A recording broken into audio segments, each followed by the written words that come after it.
So, hello and welcome once again to the FIA Intercontinental Drifting Cup 2025. It has been 4 long years since we last time had the FIA IDC competition, and it was 4 years ago also here in Bitternik circuit in Riga, Latvia. So we're happy to have the best of the best from all around the world. Yesterday, 44 drivers from 32 countries went into qualifying. Today we have the top 32, the 32 best drivers left, and they're still representing 23 countries today, and also a lot of countries fighting for the Nations Cup, as we have drivers from, as I said, all around the world, from Europe, from Asia, from Americas as well, and a really big joy to have this kind of talent and this kind of level here in Bitternik circuit for the FIA IDC competition. And we see lots of drivers, and we know a lot of people are also watching the live stream, and we see proudly representing all the countries that are here. As I said, 23 together we have here, as they are right now doing the ceremonial start and lap, and they will of course go against the grandstands, as it's usual here in Bitternik in all the competitions. So here we see they are all coming towards us, and it will be a great joy, the top 32. What a pleasure to have everyone here in Riga. I know that drivers are excited, spectators are excited. It's always nice to see so many great drivers here in Latvia and Riga Bitternik racetrack. And as you said, 44 drivers in total. And today we have the top 32 best drivers from 23 countries. So what a pleasure to have you here. They will. We have the winner of qualifying yesterday, Nasser Al-Karbali Urias, representing El Salvador.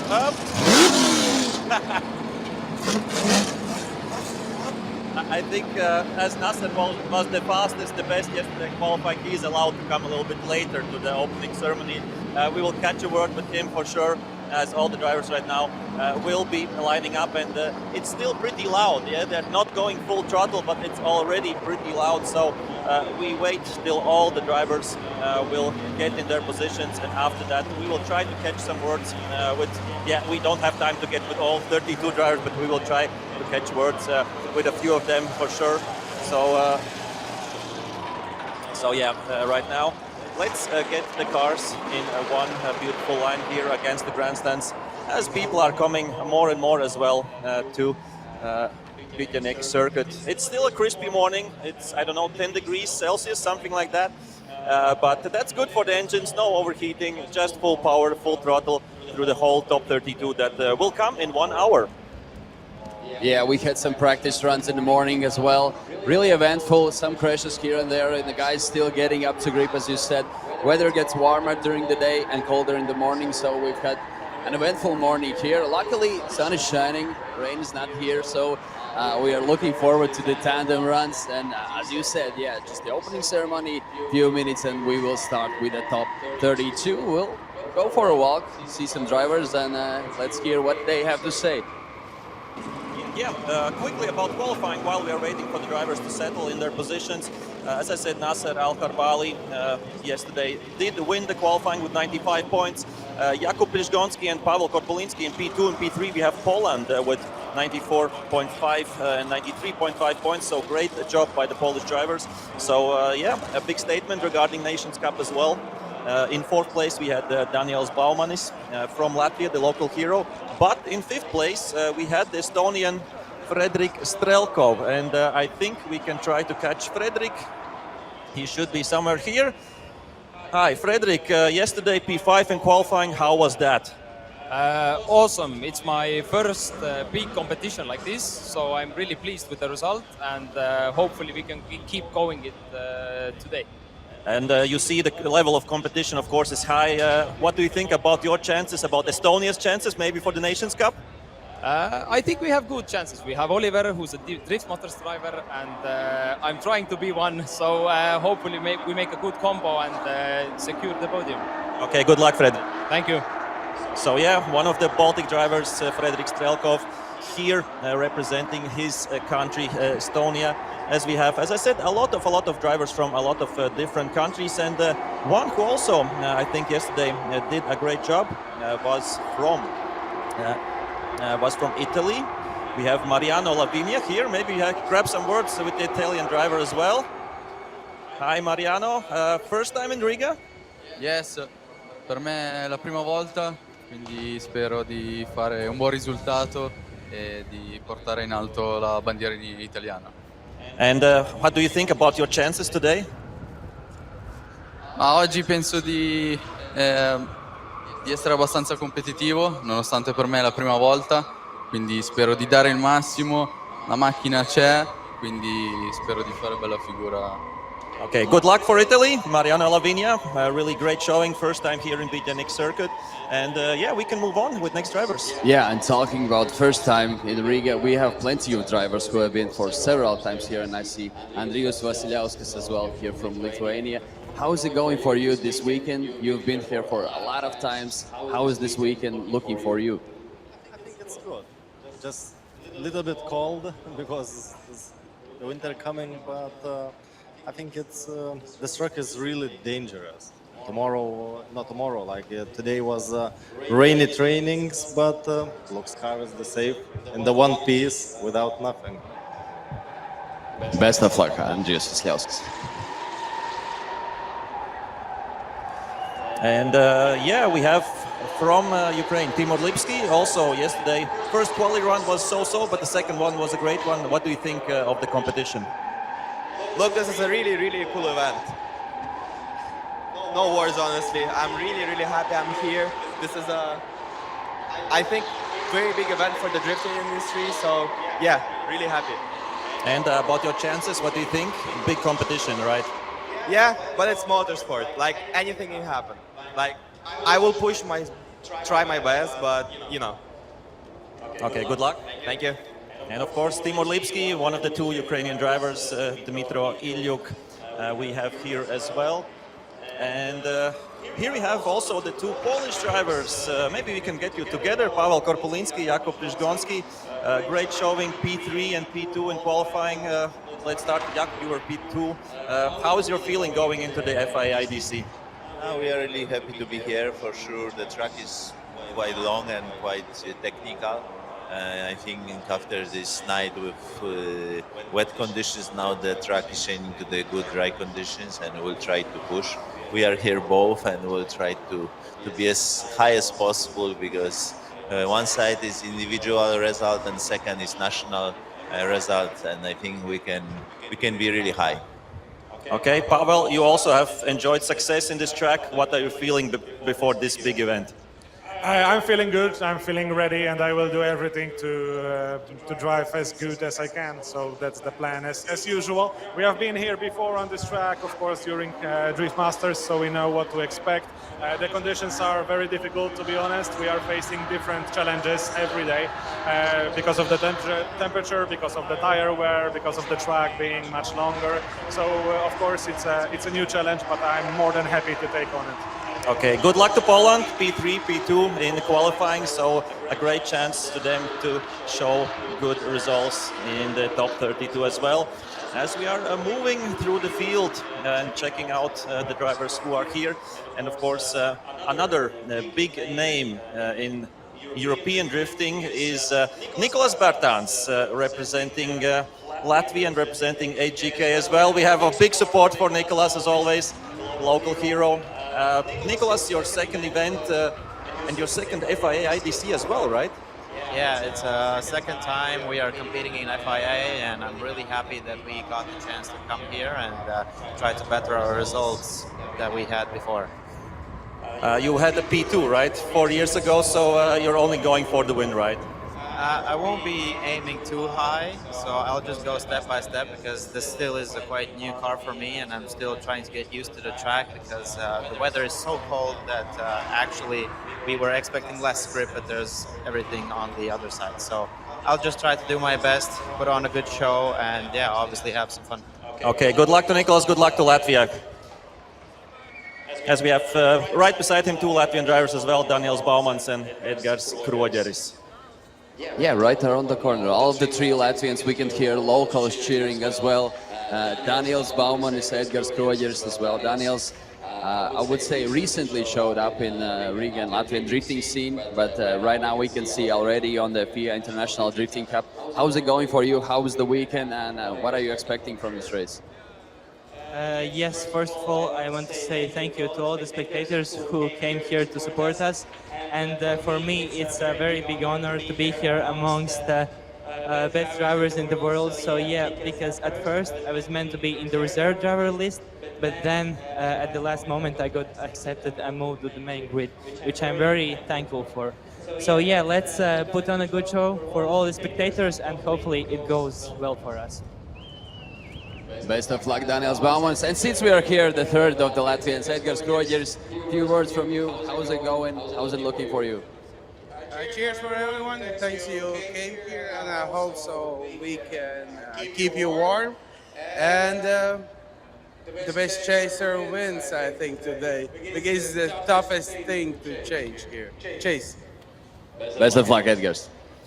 Okay, as I said, of course, big support for the local drivers. As I said, we have from all around the world. We have here Karim Khani from Egypt as well. Karim, how are you feeling in these not so warm conditions right now? Hello, how are you? Apparently, I'm very grateful to be here. This is my first international event to compete in. I just started drifting 1 year ago, so there's nothing to expect. I'm just glad I'm here with the lovely fans and everyone. So I think we will put on a good show. Okay, thank you, Karim. A good showing yesterday already in qualifying, so keep up the good work. And we have a lot of drivers, as I said, competing. And Hokuto Matsuyama from Japan, maybe we can get a few words from Hokuto as well. Look, the crowd is loving you already with the really beautiful Supra. Hokuto, how are you doing? I was in Riga. Very nice course, and I enjoying it now. You can say also a few words in Japanese for the spectators live stream watching. なんて言うはい、まあ、日本代表として、このリガーで走らせていただきます。で、ちょっと単走微妙だったんですけど、追放はしっかり、頑張って優勝というところを目指していきたいと思いますので、よろしくお願いします。ありがとうございます。So, good luck to Japan, good luck to Hokuto Matsuyama, and we have the Greek driver Christos Kantsaras as well. I see big Greek flags, a lot of fans for you in the crowd. How are you feeling before the competition? It's amazing feeling in first time in Riga, and it's amazing place. I love it. With love from Greece to all, thank you all to be here. Big cheer to Christos Kantsaras coming from Greece, and Carlos, you have another one. Of course, Dmitry Ilyuk has been here for a lot of times. How is this race different for you compared to previous years? Let's be honest, for the first time in 4 years, this is the fast track driving for me. So basically, I'm glad to get to the seat. I'm feeling myself much comfortable from yesterday to today with each run. You know, I'm so excited to meet all my friends. It's all my life, the people I started drifting with. I'm speaking about like Haris, Elin, Yanis, Kristaps, Ardo, Tarmo, all of them, you know. I have so many names here, like, because I was starting doing drifting, professional drifting from here, you know. In 2012 I was on the podium here, was lucky, when Yanis Igliti was driving, and for me it's like a second home, and it's the most careful track for me, you know. I'm really scared of driving each time, and I'm so excited. Thank you, Dmitry. Best of luck. Sounds like Dmitry knows even more drivers than other locals, so it's a pleasure, Dmitry. Thank you. Best of luck. And last but not least, the winner of yesterday's FIA IDC qualifying, Nasser Al-Harbali. First of all, how was the quali lap yesterday? I guess it was a lucky day for me. Everything went perfect. All the vibes were in the right spot, so we got lucky. Did a good run. I was in a good mood. Today is another day. Obviously, today is what really matters. So let's hope I keep that luck and momentum going. What do you think? What do you need to do to be, in the end, on the podium or even the win? forget about taking or playing it safe. You got to push all the way, like every round. And especially this track is very demanding. You cannot pedal it through the track. You got to be all out everywhere in order to reach till the end. So hopefully it goes well for us again. And good luck to everyone. Okay, good luck to Nasser Al-Kharbali, Urias. Good luck to El Salvador. And yeah, what Nasser said, you have to be all in, and that is what we like to see. We have to be all in. And we have Clint as well here. Hello, my friend. How are you doing? And you're representing two countries, no, this time? Exactly, Latvia and the Netherlands. So we had a few problems with the FIA pass, so that's why I'm coming out for Latvia. And I don't have my car right now with me because guys are fixing it because we had a few problems. And yeah, I'm really excited for top 32 against Powell. Gonna be exciting battle, and we see how it will go. And thank you to all the fans for coming and supporting us, and let's make a great show. Thank you. I completely agree. Clint van Aert representing the Netherlands and Latvia as well. So, as everybody said, you have to be all in on this track. Doesn't matter. You can't play safe. You have to be on it. And I'm sure we will have a big, big blast. We will have so much nice runs, starting from top 32 already. And that is in, less than 45 minutes. We will have the first battles going on. So right now we see the grandstands are filling and filling. The sun is shining. I think we have perfect conditions for a great race. FIA IDC 2025 is here in Pitenik Circuit in Riga, Latvia. So thank you for everybody who's watching already and who will see the competition unfolding. So it will be a great day ahead of us here in Riga.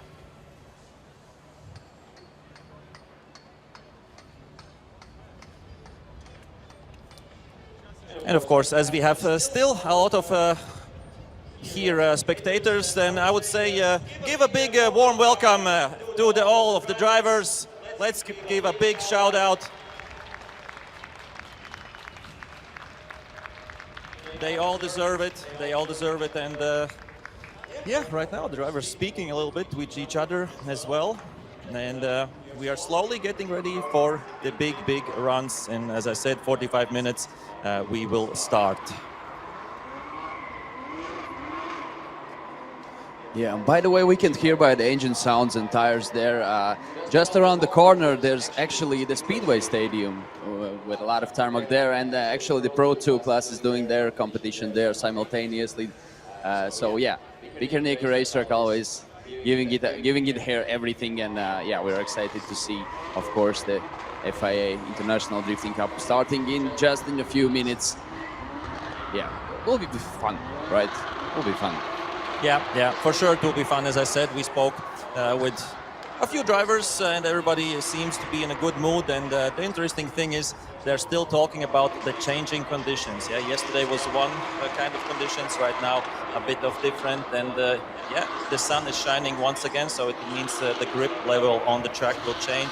And one particular thing, of course, about this layout, it is so long that we have different levels of tarmac, like different kind of tarmac through the whole course. We have in the first corner one kind of tarmac, then against the grandstands another one. Then we go into the tricky and twisty part where we have two more, I think, tarmac specifications. So you have to adapt through the whole course, and it won't be easy. It won't be easy, as the live stream viewers right now see, of course, how the track is, the layout and all the outside zones and everything, because you have to, as a lead driver, try to do the perfect quali run, try to be in all the outside zones. One inside clip you have to maintain the speed, you have to maintain the angle, and and the second car, the chase car, has to copy what the lead car is doing. Of course, they switch positions and go against each other's once again. So it will be interesting right from the beginning. Yeah, I think it's worth to add that a lot of drivers said that the track is really scary and fast and grippy like never. And we have to remind, for those who are watching this for the first time, that there's concrete walls in every single turn. So obviously it's kind of scary for all the drivers, but this is why the track is so challenging. And we always see the ones winning are the most brave, right? So Yeah, you have to be all in right from the first corner, because we saw also yesterday in qualifying, if you get the first corner wrong, you will get the next few corners wrong as well, because you won't have the car in your right place. You will compromise the next turn, and after that, yeah, the whole run is unraveling for you, and that means you are in a big trouble. But yeah, the first corner, you go sideways basically blind. You don't see where the corner is going, so you have to be really extra brave to be on the outside, not to overcook it, because we have seen drivers going off there as well. So yeah, it will be really difficult for the drivers, but that's why it is FIA IDC. You have to be good, you have to be brave, you have to be on it right from the beginning to get to the top. And as I said, still 32 drivers left in the competition, representing 10 to 23 countries. So yeah, will be a big blast, and it's nice to have FIA IDC back, and I'm sure we will see it in the future years, just growing and growing with every event. Yeah, and as you said about the changing conditions on the track, I can see that on the second turn of the track that it is so grippy. It is full of rubber on the tarmac, so I believe it will be a lot of speed that we already saw in the practice runs yesterday in qualifying as well. So yeah, excited to start the race, right? Just in a few minutes. Yeah, as we are walking on the track, we see how much rubber is laid down during these full throttle parts of the track, and I think we will start to get back to the cars, and we will start to get back to the paddock, as I said, still have a few minutes till the competition will start.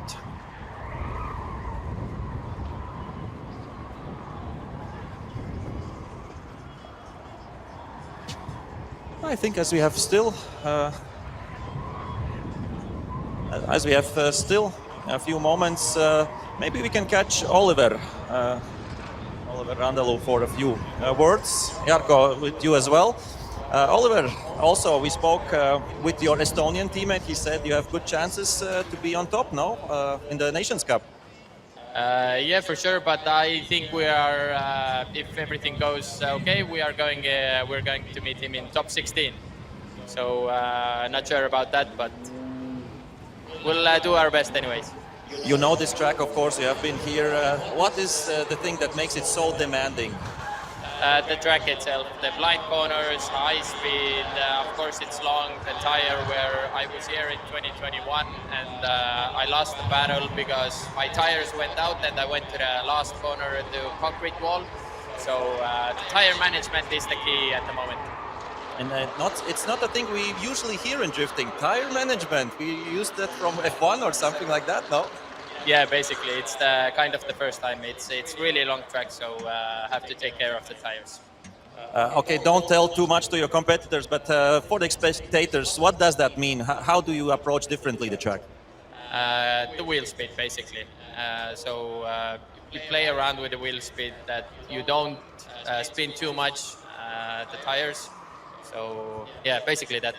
Okay, good luck to you, Oliver. Thank you.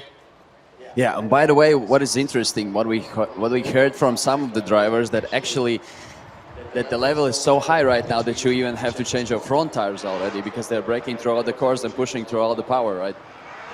Yeah, it's another aspect. And yeah, representing Finland, we have Jarko Ilka. Jarko, not the first time here. Yesterday it looked like a good second qualifying run. How are you feeling before the competition? My first time in Longvala, but Driftmasters layout I drive, yes. But I did training very little bit, and yes, I do my best. Okay, and proud to represent Finland as well, right? Yes. Kiitos kaikille suomalaisille, kattokaa ja kannustakaa mua ja viikkiä eteenpäin. Okay, great words in Finnish as well from Jarko Ilka. And yeah, we have a lot of Finnish fans usually coming to Driftmasters, and we have Mikael Kraus from Denmark, if I'm right. Mikael, your first time here, right? Here in Riga. How do you like it? It's a great track. It's tough, but it's fun, and yeah, we just love to be here. How was the practice and the quali day? My practice was okay. My quali not so good. I was not proud with my run, but we're here in the top 32, and yeah, everyone is so good here, so it doesn't really matter where you qualify, I guess. So yeah, we're just ready, do what we can. Okay, good luck to you and good luck to Denmark. Thank you. Mikael Kraus representing Denmark, and yeah, one of the drivers as well who is going to push, as we still have a few moments until I think we will go back to the pits. And yeah, what Carlos, you said previously about the front tires, that was a really interesting part, because usually you just change the rear tires in drifting and that's it. Front tires can go, I don't know, for at least almost a season. This time the track is so long, you have to position the car right, and a lot of left foot braking going on. That's why, of course, a little bit, to adjust the speed, to adjust your position on the track. And one of the drivers told us that around 10 drivers yesterday came to him, do you have front tires? No? Yeah, exactly. But I noticed that we have Westlakes, Zestinos, Extremes, a lot of different tires, and we'll see how it goes. We'll see how it goes here.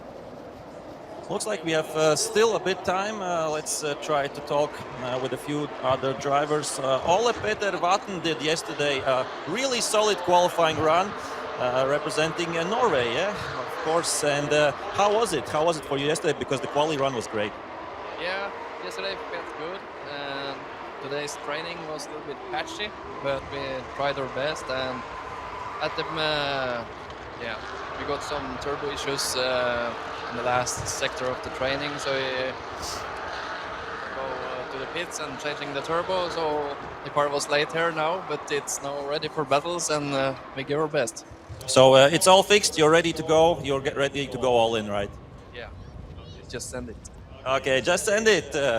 Ole Peter Vatten is ready for the competition as well.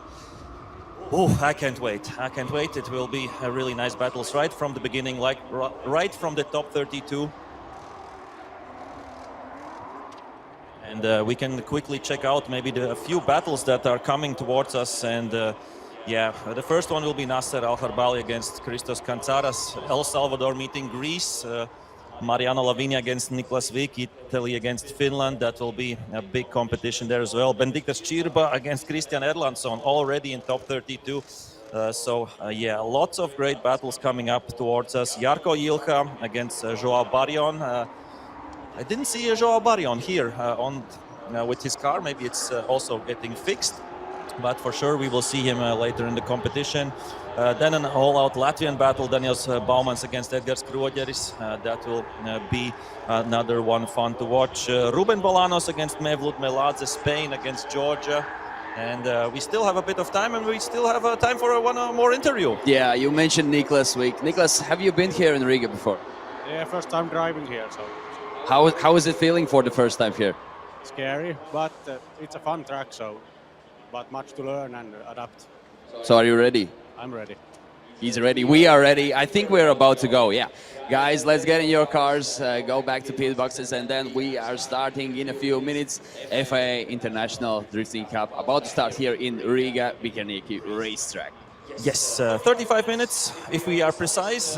Just the right time to get something to eat, get something to drink, get ready, because the next 3-4 hours will be full of action. And the drivers know it, the spectators know it, we know it, and the judges know it as well. So they have a bit of a harder work than two of us, but it will be a blast, it will be fun. So see you when the competition begins, when the top 32 begins in around half an hour. Yeah, see you soon.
uzmanīgiem atrodoties autosporta sacensībās. Aizliegt stāvēt ar muguru pret trasi, iespējama akmeņu, riepu gabalu vai automašīnu detaļu lidošana. Neatstājiet bērnus bez uzraudzības. Saglabājiet modrību visu sacensību gaitu. Atgādinām, atrodoties sacensību teritorijā, jūs uzņematies pilnu atbildību par savu drošību. Lūdzu, ievērojiet sacensību organizatoru norādījumus un atrodieties tikai skatītājiem paredzētajās zonās. Attention! Please be careful while attending the motorsport event. Do not stand with your back to the track. There may be flying debris like stones, tyre parts or car pieces. Do not leave children without supervision. Pay attention at all times during the event. Please remember, by entering the event area, you take full responsibility for your own safety. Always follow the instructions of the event staff and stay in the areas marked for spectators only.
So yeah, we have still around 12 minutes left till the first cars will go on track for top 32. Arī Latvijas mums vēl kāds 10-12 minūtes līdz pirmās automašīnas dosies trasē.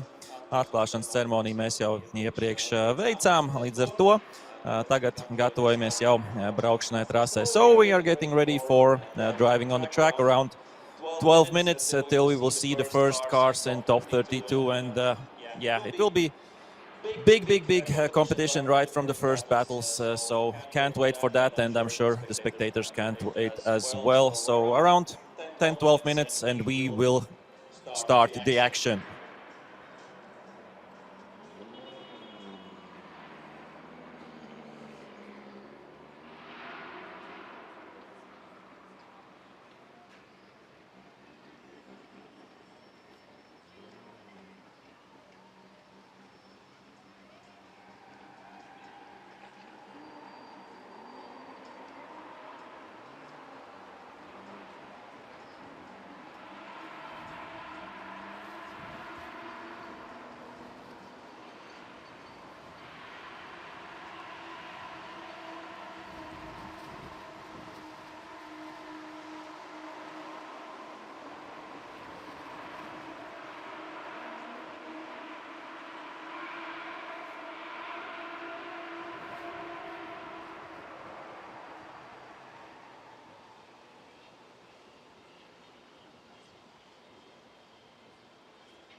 So I'm sure the first cars are already going to the starting grid, and we are getting ready for the first battles. FIA Intercontinental Drifting Cup, or FIA IDC.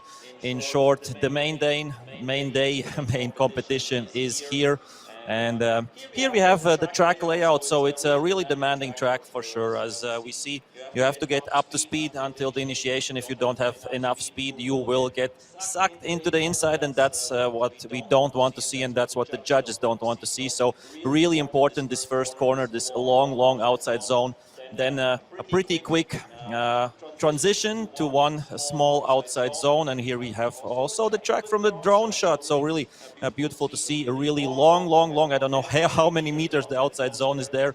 Then comes a really quick transition to the outside zone. Then you have one inside clip, the only inside clip during the track. Then you have to be against the outside there, against the curb, against the grandstands. Then this is a really difficult part, fast part till that outside zone. And then you come to the twisty track, outside zone here, and then you see the track was wide, then it narrows quite a bit, and you have to be within the track, you have to be within the white lines, otherwise you will get points deduction. And then the last corner, another long outside zone against the wall. So it is pretty fast, it is pretty flowing, but in the end you have more of a technical part of the track as well. So you have to be fast, but you have to be precise, right? Yeah, exactly, Arturs. And just as we saw before, it is concrete in every single turn right outside of the track. So as we were talking previously, we can take a look at the top 32 bracket as well. Nasser Al-Harbali, Urias first place in qualification. Therefore, he's going to fight against 32nd place, which is Christos Chantarzaras. Yeah, really interesting battle between El Salvador and Greece. Then we have Mariano Lavinia against Niklas Vik, Italy against Finland. Then Benediktas Čirba against Christian Erlandsson, Lithuania against Sweden as well. Another Finnish driver, Jarkko Ilka, against João Parion from Brazil. We didn't see João in the driver's parade, as his car was getting fixed because he had some issues in the practice. A few other drivers as well. We said Clint van Oort's car was being fixed, as well as cars of Ruben Bolaños and Mevlut Meladze. Ruben Bolaños and Mevlut Meladze will see each other as well in top 32. So Spain against Georgia. We have an all Latvian battle, Daniels Baumens against Edgars Kroģeris. And then on the left side of the bracket as well, Fredrik Strelkov against Ihab Abu Falah, Estonia against Lebanon. And then we will have Oliver Randalu against Kasper Eismo Sant. Nordic countries there, Estonia and Norway. On the other side of the bracket, we have P2 in qualifying, Jakub Rizgonski against Hokuto Matsuyama, so Poland against Japan. Itai Sadeh against Ahmad Al-Amri will be there as well. Timur Lipski against Mikkel Kraus, another interesting battle coming up. And then, of course, the local hero Nicolas Bertans against Karim Khani. Latvia against Egypt. And then Pavel Korpolinski, also a big result yesterday in qualifying. P3 has been doing great here in this track in Bikernieki. But he said, of course, it's a different layout that they are used to drive in other competitions that are happening in Bikernieki as well. So this is the long layout. And we saw, and here we have the judges. Of course, we have David, Vernon, and Imants, really experienced panel of judges, we could say, all three with big events up to their names, and we have seen them through the years in a lot of FIA competitions, and now the addition of the local judge, Imants, as well. If we will have some questions regarding some battles, they are only, I would say, one radio call. So top 32 is about to start. We will see how the drivers will be able to handle not battles with each other, but also very demanding track which is ahead of them. Qualification yesterday was not easy for them, but what we saw today during the practice, they were able to manage the track better. So we are really eager to see nice battles.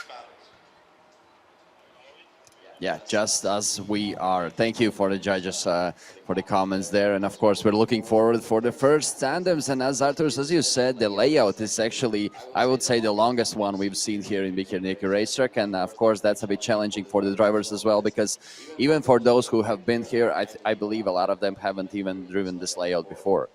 Yeah, I think if we are correct, and it was done the last time during the FIA IDC 4 years ago, And as Oliver Randall, for example, said, it's a lot about tire management as well. And he said last time he did drive this track layout, he ran out of tires, rear tires in the last corner.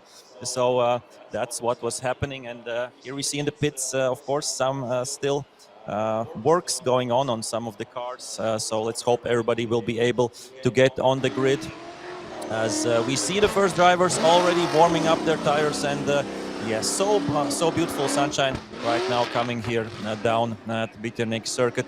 So Nasser Al-Kharbali Urias representing El Salvador will be leading. Christos Kantsaras will be chasing, so first against 32nd in qualifying. But yeah, we had 44 drivers yesterday coming to the qualifying, and only the top 32 are going into the main competition. So I think it's already a small win, or even a big win if you are making it into the top 32, as we have still 23 countries represented in this FIA IBC. Yeah, we can see Nasser, I would say. He's pumped up, he's a happy guy as well during these competition. But anyways, what I wanted to say about Nasser, he's improved so much throughout the last years, and it's a pleasure to see him here in Riga as well. And now serious step for him, first position in qualification, so we'll see how it goes in the tandems. Yeah, I think it's the fourth time Nasser has been in Riga this year, at least for competition, because he was in the season opening, if I remember correctly. He did the Drift Masters, and he did, of course, the Witch Kettle layout, which is also a special layout in Biturnik circuit as well. And now here at FIA IDC. And Christos Kantsaras, we see a really big Greece flag in the grandstands. Where are our Greece fans? Yeah, getting warmed up. Your driver is coming up to the line, and they are ready to battle. Yeah, and for sure, I believe some of the fans cheering in live stream as well at home and cheering for the drivers. But I think we're ready for our first battle. Okay, Nasser out front. Christos Kantsaras will be chasing beautiful Nissan S13 against the classic E36. A really nice looking car for Christos Kantsaras as well. So low, wide, with a wide body there for the classic E36 chassis. And the light goes to green, and this is the first battle of FIA IDC right now. 2025 happening, and Nasser out front. Kantsaras will be chasing, really wide line there by Nasser, going all in right from the first corner. Kantsaras trying to keep up, and is right beside Nasser. He's missing a bit that outside zone, but still really fast growth. And Kantsaras trying to overtake almost Nasser at some point right now. The technical part, as I said, you have to be careful there not to overshoot it. And now coming up to the wall, and we see Christos Kantsaras is not giving up. He's side by side. Really great battle up until the end. Nasser Al-Kharbali and Christos Kantsaras. What a nice opening for these tandem rounds. We saw Nasser leading and Kantsaras chasing. Of course, we'll take a look on the replay and analyze these runs. And what I saw from here, that Kantsaras had the grip, had the power to catch up on Nasser. Maybe in some places the angle could have been bigger.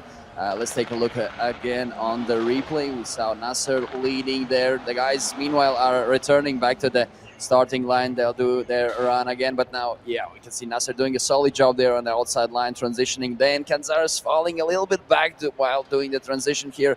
But as I said before, it looks like the grip is there, the power is there. He can catch up on Nasser. So we'll see if Nasser can keep up to Kantsaras' car there. And yeah, as we just spoke, really long layout here in Riga Biturnik race. Again, this nice final 180-degree turn where the guys can get really close and hit each other's doors. Yeah, it will be really interesting to see about this tire wear as well. In the second run, maybe somebody has burned their tires up already in the first run and don't have the speed to keep up with the other drivers. So let's see. Yeah, but the E36 of Kantsaras we saw is a real rocket ship. So it has the speed. And maybe if he can try to, drive away a little bit, slide away a little bit, then maybe it's possible to get some advantage. Christos Kantsaras right now at front. Nasser Al-Kharbali will be chasing. Yeah, let's pay attention to the track. Kantsaras leading and Nasser chasing. Some final words from the starting judge there, making sure that everything is in place, that the drivers are safe, and will be ready for their second run and switch positions. And then, of course, we will receive the result from three judges and decide who is advancing to top 16. And the one who's gonna advance to top 16 will have to fight either against Mariano Lavinia or Niklas Wick, which this tandem will see after this one. But right now, looks like the drivers are ready, and we are ready as well. And here we go. Kanzaras leading, Nasser chasing, about to initiate in the first turn. And here we go. Kanzaras going really wide there, dropping a wheel already on the first turn, transitioning to the next part. And Nasser chasing to really close there, keeping up with Kanzaras' car. Kanzaras now doing a nice transition there, maybe a bit shallow on the next part of the track. Another transition, Nasser is right there, following Kanzaras' car. Another good transition by Nasser, falling a little bit back, and really close here, going really close to the wall. Nasser hits the wall, meanwhile Kanzaras continues his run. And Kanzaras finishes his run. Meanwhile, Nasser hit the wall and straightened out. So what a drama already on the first tandem run. Just before Nasser hit the wall, I wanted to say what a great show the drivers are putting up already from the first battles at FIA IDC.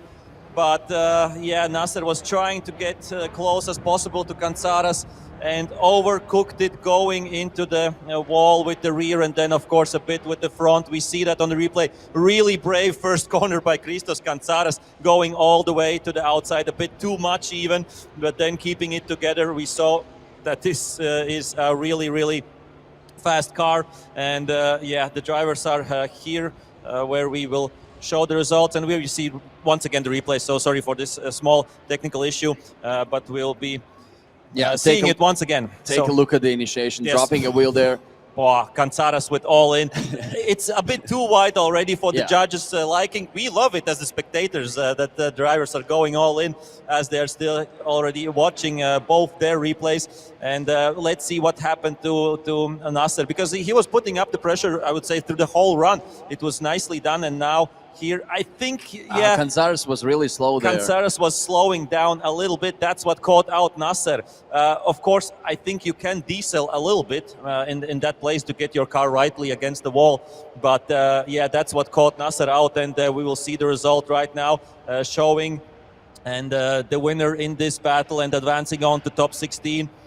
Let's wait for the results to come in. Will it be Christos Kanzaras? Will it be Nasser Al-Kharbali Urias? And it seems it is Nasser Al-Kharbali Urias, so Christos Kanzaras was deemed at fault, and I think we would love to hear already the first comments maybe from the judges, if that is possible, because yeah, it's a bit tricky, of course, because everybody thought that Nasser made the mistake, and David, yeah. So what happened in the second run just before the last zone? During the briefing, we've been telling that it is not possible to decelerate throughout the transition, because then it is very hard for the chaser to anticipate how the car will be slowing down, and there is big possibility of contact. And that's what we saw in this run. When the leader pulled the handbrake on the transition, there was a contact, and that led the chaser into the wall. So we are calling that mistake on the leader, and that's why Nasser is able to go through. Well, thank you. That all makes sense, just as we said. Yeah. Thank you, David, for the real explanation. Sorry for Kanzaras, but yeah, he slowed down really much in that transition, so that's why it was a mistake of him. But still, great showing, and we'd love to see Christos Kanzaras back at FIA IDC events in the future. As we move on to the next battle, Mariano Lavinia against Niklas Wick. It's Italy against Finland, and we see Lavinia out front, Wick chasing.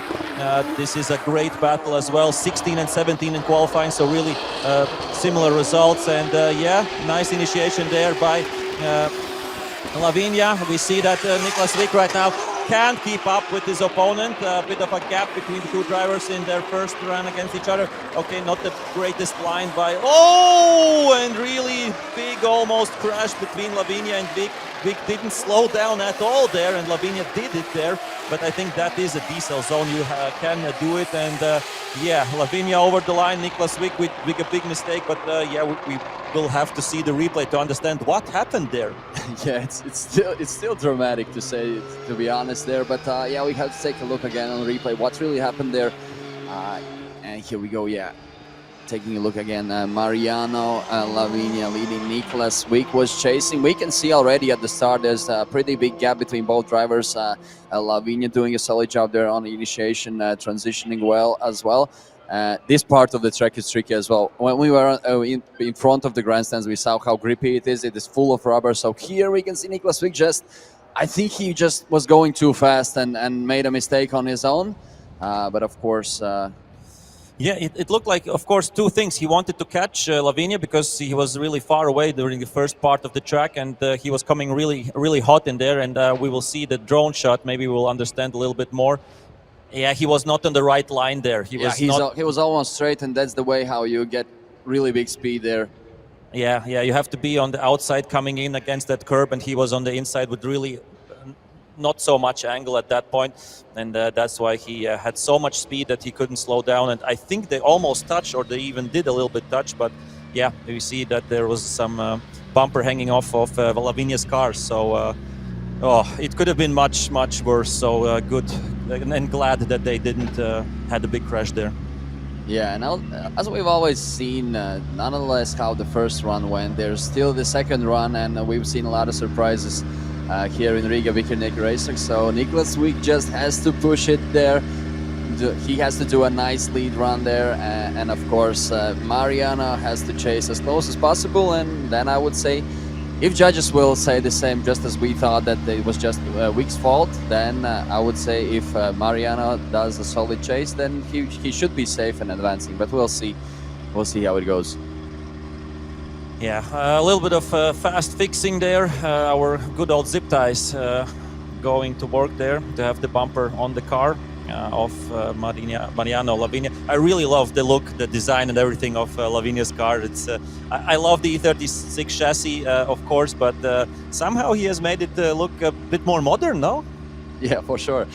We've seen a lot of pretty cars and interesting cars and solutions here in drifting. That's the motorsport that you have to prove yourself with style as well. But anyways, let's go. Lavinia chasing and Wick leading. Let's take a look how they do on their second run. Will Wick do a nice lead run? Will Lavinia chase him close enough? And here we go, first turn. Solid job there by Wick. Lavinia chasing him. Not too far back here. Wick doing a nice job here as well, getting that outside box transition, going a bit shallow, still getting to that outside box as well, and transition here where he made a mistake before, another transition, a lot of smoke there from Wick's car. He just has to put together the final corner, running that final wall, and Lavinia catching up on him. What a nice job by Wick there, just running that wall. Yeah, it was a really quality run, a lead run there by Nicholas Wick. We saw Mariano Lavinia had a bit of a safety gap from the beginning, came at some point closer, at some point a little bit further away, but still the crowd is appreciating these runs between Wick and Lavinia. Let's see it on the replay. Yeah, good initiation already before the initiation zone, so that was nicely done. Outside zone perfectly done by the Finnish driver. As we see, Lavinia, yeah, it wasn't far away through the whole course. At some points we see came closer. Actually, Lavinia straightened out there on the transition. Yeah, it was really less angle maybe there, but still came in closer in the end. Okay, I think it wasn't a great transition, but as usually, it's good that it's not up to us. It's up to the judges, and they will watch that and see how that went. So yeah, if we take a look here on the replay, I think this transition here. Now here, he's not straight for sure. That's what you said. He's doing in a bit of a shallow angle there, but not going straight. And the final transition to the last turn. Yeah, a bit of e-brake there. Meanwhile, doing the transition, and here catching up on Wick on the final meters of the run. And now we just have to wait for the results from the judges, and looking at our screen, see either it will be Nicholas Wick or Mariano Lavinia, and the results are Mariano Lavinia advancing to top 16. So congratulations to Mariano. He will have to fight against Nasser Al-Harbali Urias. Yep, so congratulations to Italy for making it into top 16.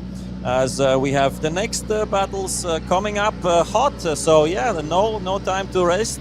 We are all in today.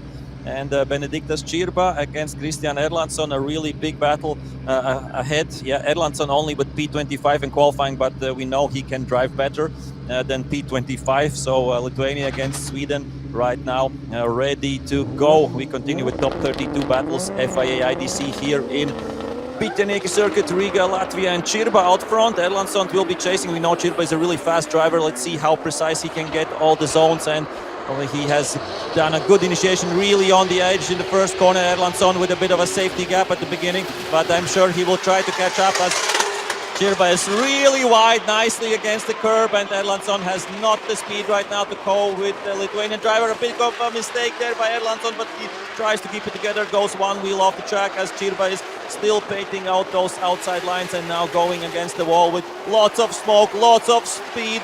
That is the Lithuanian Benediktas Čirba.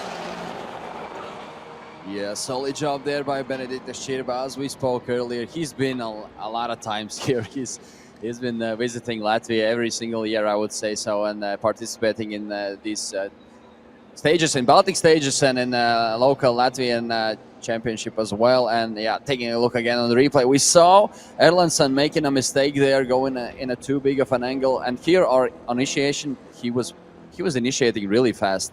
And here Benediktas Čirba doing a correction here and there. Another transition, nice angle, as you said, a lot of smoke, a lot of speed from Benediktas Čirba. And here we can see Erlandsson just going in a too big of an angle and losing speed. And yeah, the gap grew there. And here as well, trying to chase Benediktas Čirba. Meanwhile, Čirba was just running that wall with a nice angle. Yeah, the level of competition here is so high that you make too much angle there, almost spinning out. It was lucky that he kept it alive, Christian Erlandsson there, and didn't get a zero for that chase run.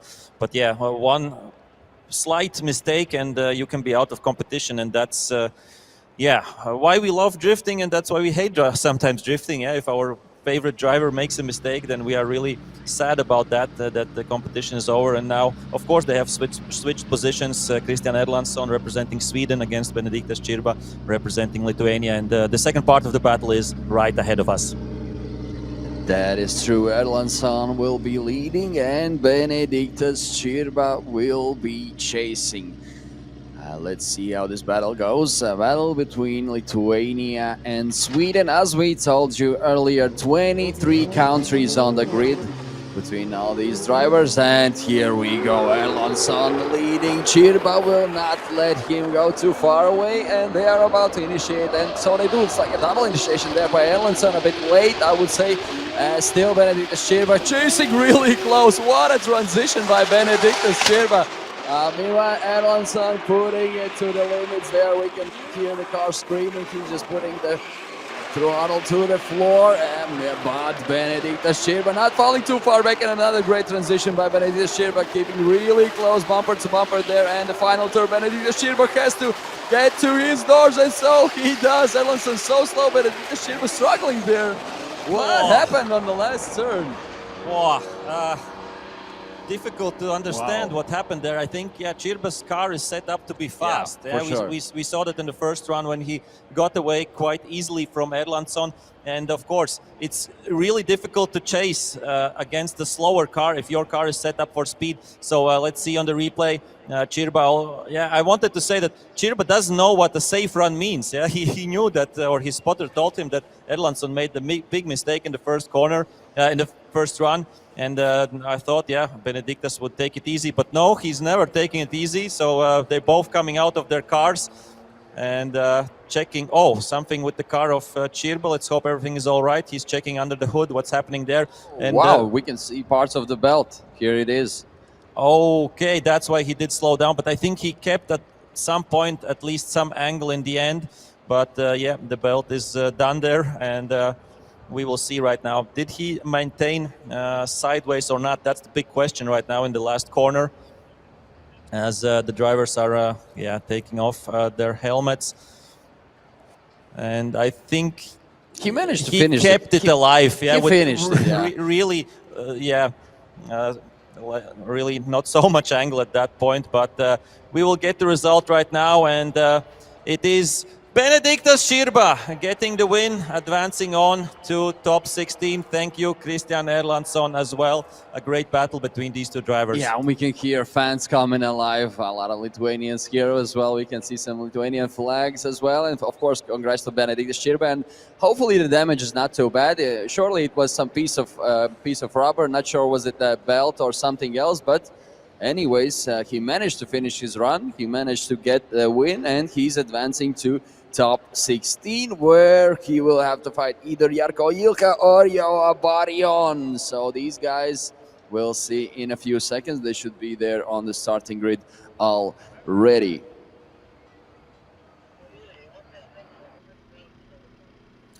Okay, right now we don't see anybody warming up their tires, but we should get them soon. And as you said, Jarko Ilka, Finland, against Joao Barion, Brazil. Yeah, we heard that Joao Barion his team was fixing their Ford Mustang. And it's also a big story about this Mustang as well. It came to Latvia, I think, end of last week. The technical delegates did check out the car, and there were some issues with the roll cage. So, yeah, the roll cage of his car was replaced in a few days in Estonia. So, and we all know that replacing roll cage is not an easy task. That's a serious modification. Yeah, but great job to the Estonians who did that. And Joao Barion's car was ready to fight this weekend at FIA IDC. I think they have got their 5 minutes. Joao Barion to try to fix the car, because we don't see them on the starting grid. We don't see them warming up their tires as that is Daniels Baumans and Edgars Kroģeris, the Latvian battle right now. P4 in qualifying yesterday for Baumans, P29 for Kroģeris, and it seems like Joao Barion has taken their 5-minute competition timeout.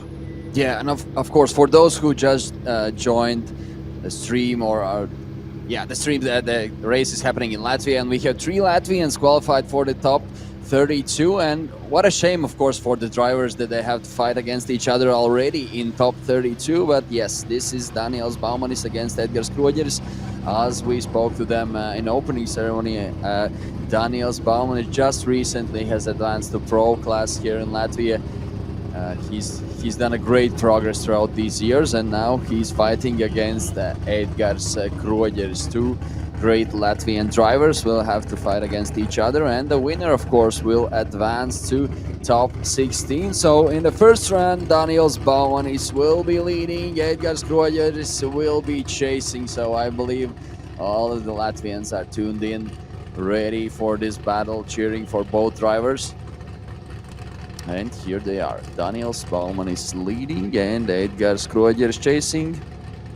And the winner will have to fight in the top 16 against either Ruben Bolanos or Mevlud Meladze, one of these guys that we will see in the next battles.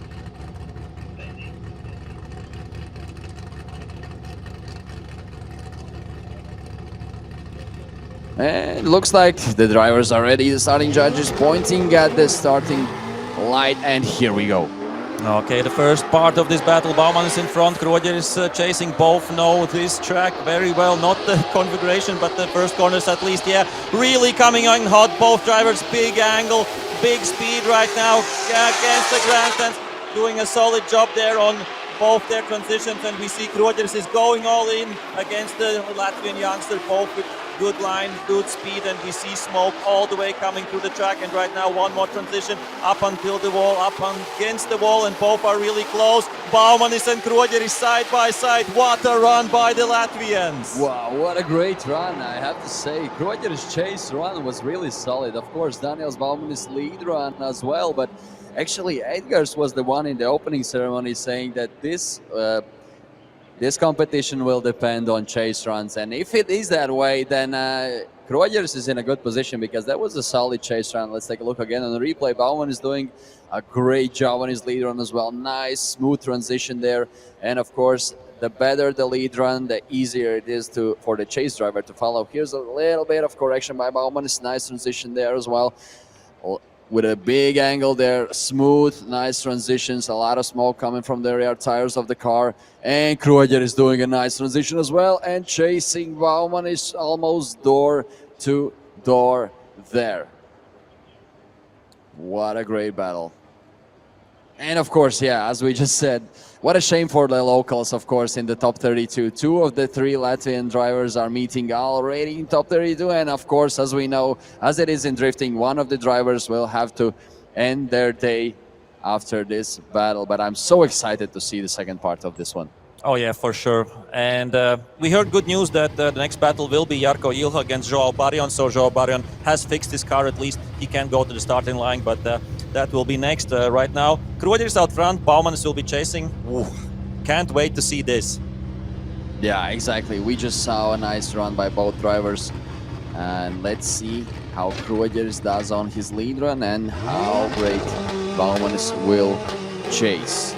Here we go. All drivers ready. Bauman is already jumping almost in front of Krueger's, but they are closing in, about to initiate there. And here we go. Krueger is in front. Bauman is right at the back of Krueger's car, doing a nice position there. Krueger could have gone a bit wider there, still doing a nice position here as well, not going wide enough, but still Bauman is managing to keep up with Edgars Krueger. Is another transition by both drivers. You can see a lot of speed there before the transition, and here the final turn where you just have to run the wall, and so both drivers do. Oh yeah. Good run by both drivers, but we saw some slight mistakes from Krueger's in the lead, not getting to all the outside zones he would have wanted. We saw Bauman's also not going door to door through the whole course. First corner was a bit of a correction there by Krueger's, but it was brave enough, I would say. Then here not getting to the outside zone. Here also again. So yeah, it's also not easy for Bauman to chase at that point, if you see. And still he did a nice job, right? Yeah. So both drivers right now are watching, of course, the replay as well. But yeah, the last corner nicely done by Krueger, up until the wall, up against it, really close. And we saw Bauman was trying to do his best, also chasing this run. So I'm sure we'll get the results in quite quickly. And always, as you said that 2 drivers of the same nation already meeting in top 32, but that can happen. And yeah, a big cheer for the 2 Latvian drivers, Daniels Bauman, Edgars Krueger, and we see that the winner is Daniels Bauman. Gets the win, advances on to top 16. Thank you, Edgars, doing a great job as well. So we'll see him for sure in the next competitions, and I'm sure tomorrow in the Baltic finals as well. Yeah, of course. So Bauman just has to get ready for top 16. And Edgars, thank you as always. A pleasure to see you here. And the day is done. Yeah, the day is done for Edgars here. But Daniels has to prepare for top 16. But we will get to that later on. Here's Jarko Ilha. What I wanted to say about him, he's been here in other competitions as well, and there's a lot of Finnish fans normally coming to support these drivers. And Jarko Ilha, he's done a great job here in Riga. I think he loves the track, and I'm excited to see his run here. Yeah, and I'm sure a lot of Brazilians right now also tuning into the live stream to watch their star, Joao Barrion, fighting here against Jarko Ilha. Jarko from Finland was 9th yesterday in qualifying. Joao Barrion with the 24th result, but as we said previously, it doesn't mean a thing today anymore. Let's go drifting, let's go side by side. Jarko Ilha out front, Joao Barrion really close. Nice initiation, side by side. Some parts of Barrion's car falling off already, but right now keeping it floored. Both drivers going all in side by side. Now coming to the technical part, and this was amazing to watch. First corners right now, still a few corners left in this long layout of Pitanic circuit as Ilka is putting up a great show, and Barrion is really close to him, almost side by side through the whole course, and that is Finland against Brazil. What a run there! Yeah, what a great run. Barrion's car was sounding really nicely. I would Angry, say. angry. You could hear it all over the place. I couldn't even hear Jarko's car, but yeah, as I said before, Jarko's experienced driver here in Riga. For Baryon, I believe is the first time in Riga, so he still put up a nice job there, being a bit careful there on the transition, but still after every transition he managed to keep up with Jarko Jilka, jumping side by side there, and here another nice transition there. After every single transition he was right next to Jarko Jilka, so a nice job there, and we see some car parts almost following of Baryon's car. Yeah, I think there was in practice an incident, that's why the car was getting a little bit longer to fix. Right now, of course, at the starting line, I'm sure it will be fixed right now, that the bumper or the rear fender isn't falling off. If something falls off your car, then usually it's no go for you. Exactly. That's why the starting judge is always checking these bumpers and either tearing them off or securing them so that it's safe for the chase driver and that there are no obstacles during the run. But yeah, anyways, I think they are back on the starting line, and again, as I said, checking the car before going there on the track. Yeah, you can see a lot of damage there for Baryon's car. Hopefully it will get put together, and yeah, as we've always said, thanks to the starting judge, he's done a great work throughout the season. A lot of bumpers fixed and rear ends of other cars. Yeah, we can see it put together. I think it'll be safe in a few minutes. Yeah, that's no work for zip ties. That's now the duct tape going on to keep the car in one piece. So Joao Baryon's Mustang will be ready to drive, and yeah, Jarko Jilka will have a big job to do right now because the chase of Baryon was really aggressive. But yeah, right now let's see what Baryon can do on the lead run, because in drifting, as much as we love chase runs, the lead runs are as important or even sometimes more important than the chase runs. Yeah, so Baryon has to get to all the outside zones to have a clean lead run, and let's see what he can do against Jilka. Yeah, and here we go, guys are already about to initiate in the first turn. Jarko Jilka chasing Joao Baryon, leading and initiating in first turn, a bit shallow angle there, making some corrections but still keeping it together. Another transition there. Jarko Jilka just almost at the doors of Baryon already. Baryon doing that nice job there on the outside line. Again, a good job there, and it's so much smoke here that we barely see the screen even for watching. Another transition. Jarko Jilka going a bit shallow there, cutting the track, and again another transition. Jarko Jilka just has to jump, and Baryon hitting the wall there, making some corrections and finishing their run. What an eventful run there! Wow, so much things happening on this second run. We have to take a look. Yeah, it was not clean for sure. At the replay, yeah, it wasn't clean for either of the drivers. For Baryon, I think up until the wall, it was a great run, because other than that, hitting the wall and yeah, changing a little bit of the angle. Otherwise, it was a clean run for him, and we see Jarko Jilka going all in side by side with him, and so much smoke against the grandstands here. At that point, as we yeah, you said, we didn't see the screen at some point, and here we see Jilka making a mistake too early of a transition and not getting to the outside, I think, with one wheel off the track as well. And here we see Baryon, yeah, hitting the wall. I wouldn't say straightening out the car, but pretty big correction, and Jilka also not getting as close as he would have wanted. But yeah, it looks like the judges are ready already to announce the result. As yeah, wow, this was a lot to uncover, and Jarko Jilka gets the win, advances on, and yeah, maybe it's time to get the comment from the judges. And I want to check also with Joao Baryon for a few words, as we didn't hear him, as we didn't hear Joao in the drivers' parade. I think we have time to do it quickly. So we saw a really nice battle, really good work from both drivers. However, we need to decide who was better, and for that, when we were checking Jilka's lead run, there was only small speed adjustments. Otherwise, it was very solid lead. If we look on Joao's lead, he was solid. He a little bit overshooted the first corner, put it a wheel off at the end of Autozone 1, but the biggest mistake came at Autozone 8, where he hit the wall and lost a lot of points there. If we look on chase runs, Joao was really on Yilha from the beginning. Really nice chase. However, at Autozone 7, he a little bit lost the pace and he created some separation. If we look on Jarko's chase, he needed to cut a lot first corner, but then he got into that proximity and pushed Joao through the finish line. So really good job from both drivers, but we chose Jarko as a winner. Yeah, here we have Joao. What a week it has been for you here in Europe.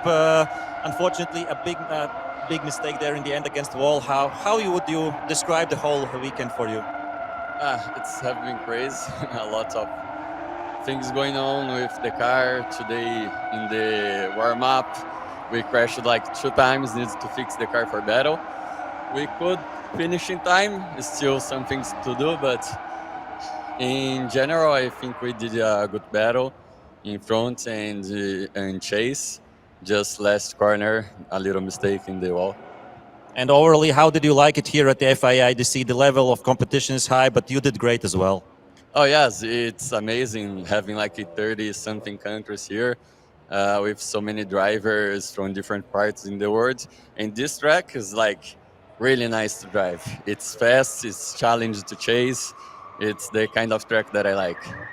Joao, it was a pleasure to have you here, and we hope to see you at the next FIA events as well. Yeah, it was a pleasure to be here. See you. Thank you, Joao, Barion, all the way from Brazil. And we are ready for the next battles for sure. Yes, for sure. We are ready. Drivers on the starting grid are patiently waiting for their run. And now Barion will leave the track. We can see the bumper there put on his car. A lot of damage throughout this weekend. As we've said before, it's a challenging track, demanding track, but here we go, already Bolanos fighting against Meladze. So Ruben Bolanos leading Mevlut, Meladze chasing, and yeah, like looks like it's a jump start there or some technical issues. Now let's try to hear what happened there.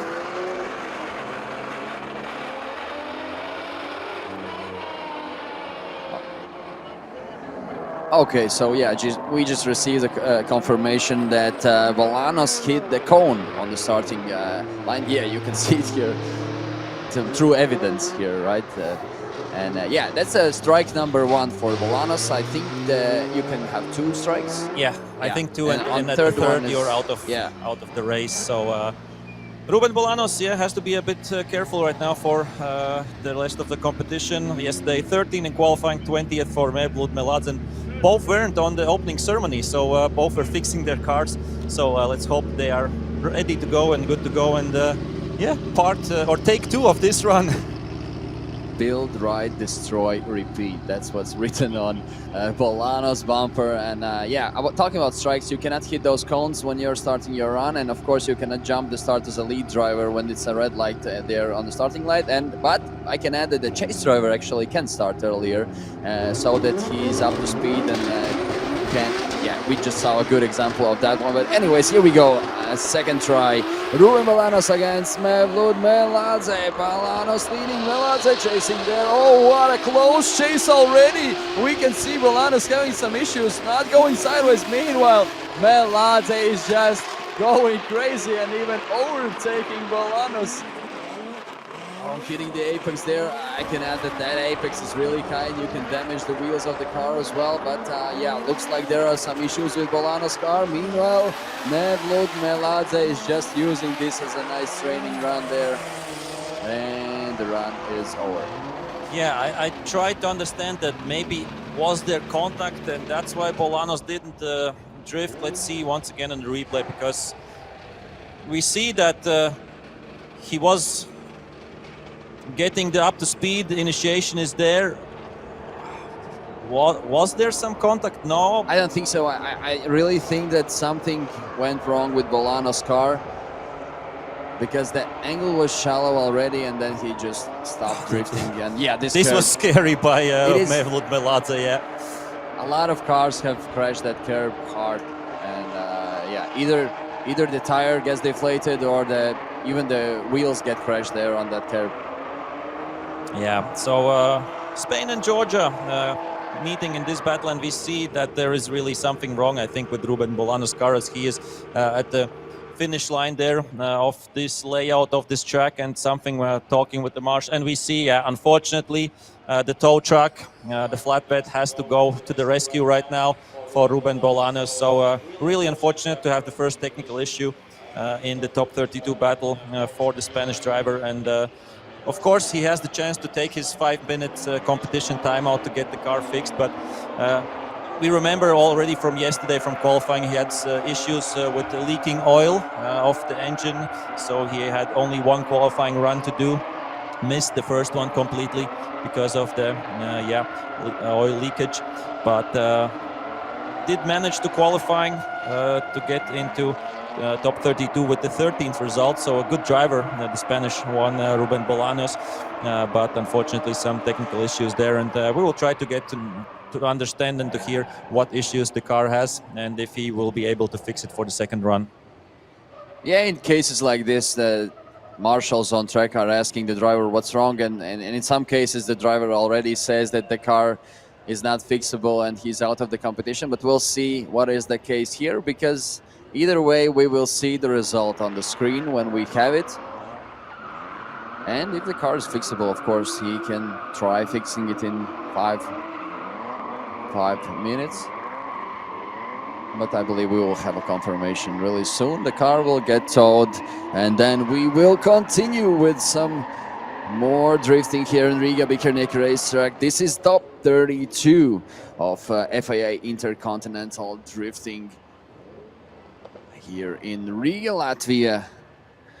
And we saw several top 32 tandems already. So the ones who advanced are Nasser Al-Harbali Urias, then we have Mariano Lavigne, Benediktas Čirba from Lithuania also advanced to top 16, Jarko Jilka from Finland, and of course Daniels Bauman is one of 3 Latvians here still fighting for that podium today. And yeah, this is top 32. We are almost halfway there through top 32, and then of course another half of top 32, then top 16, top 8, top 4, and of course the grand finals as well. Okay, so the newest information regarding Ruben Bolanos is that we will know once he gets back to his pits, and then we will understand what has happened. Maybe we have his spotter here, and we will try to speak with him to get some info what is happening. And yeah, let's see if he can manage to do the car ready. But we will move on to the next battles, that's for sure. And I think that should be Fredrik Strelkov against Ihab Abu Falah. So Estonia against Lebanon coming up in just a few moments. Yeah, and talking about Fredrik Strelkov, he has been here plenty of times as well, has done a nice job on previous visits, I would say, in Riga. And number 113, that is Mevlut Meladze, waiting for Bolanos. Of course, he returned to the starting line. His car is fine. He just has to wait for the second run. And the driver is informed that the car is not ready yet, and we'll see how this ends up.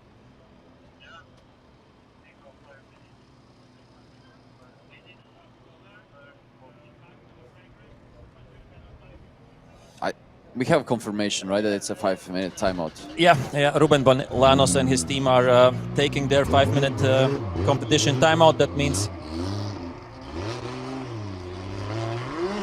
Mevlut Meladze is, coming back to the pre-grid. He has to wait for Bolanos to return, if he can. Yeah, and here we have Ruben Bolanos coming down the straight. And a big cheer for the Spanish driver. Of course, it's a big loss already after the first run to be, with 0 points, of course, right now. But let's hope that he can come to the second part of this battle. And we have seen crazier things happening. So we are both, of course, cheering for both, for Ruben Bolanos and for Mevlut Meladze. Yeah, I can add for the spectators and others who are not aware of this, but the 5-minute timeout starts when the car is put in the pit box and the guys can actually start doing their work. There's an actual timer there and the judge waiting and looking at your fingers, I would say. And yeah, you have those 5 minutes, and as soon as it ends, if your car is not ready to go, if the judge doesn't approve it, then you cannot go to the starting line. But if your car is ready and moving in all in one piece, then of course you can return to the starting line and do their second run in this case. Yeah, really unfortunate, but let's see if we will get the second part. And we will get the first part of this battle. As I said, Fredrik Strelkov should be in the lead. Ihab Abu Falah should be in the chase position. Right now they are in wrong positions. They are in the wrong positions. We see that Ihab Abu Falah wants to lead the first run, but they should switch the positions, as Fredrik Strelkov was 5th in qualifying yesterday, and Ihab Abu Falah was 28th. So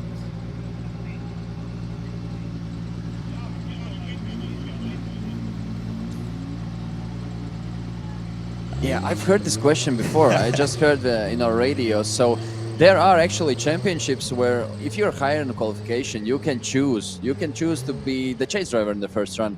But this is not the case. So I believe that's why this happened, as at least at what I heard from the drivers there. yeah, looked like Fredrik Strelkov thought that he can choose, what to do in the first run. But no, the higher up you are in the qualifying, then if you are higher up, then you have to lead the first run. So Strelkov out front against Ihab Abu Falah, Estonia against Lebanon. Could be the first time these two countries are meeting in a drifting competition, and that's why we love FIA IDC, because drivers coming from all around the world, and you see he's there. happy. Ihab Abu Falah is happy. Yeah, sending love around the world. So let's see how this will play out. Strelkov out front, Falah chasing. Yeah, Strelkov is familiar with this track. He's been here plenty of time. Yeah, it's something new for Ihab Abu Falah, but let's see what they both will show us right now. We continue, and big smoke there from Ihab's car as they are right now through the first corner. Really wide line there by Strelkov, going all in right from the beginning. But we see Ihab Abu Falah is trying to catch up. He's coming closer through the whole run, and right now in the more technical, a bit slower part, he can catch up, and that's what he is doing right now. Strelkov still painting out all the outside zones, doing a great job there, the Estonian driver, but the driver from Lebanon is coming closer as well. Now is the chance to get a bit more closer, and that is what Ihab Abu Falah is doing, and over the line, both drivers. A nice show by both of them. Yeah, great lead run there by Fredrik Strelkov. Let's take a look again on the replay. As you said, a lot of smoke already.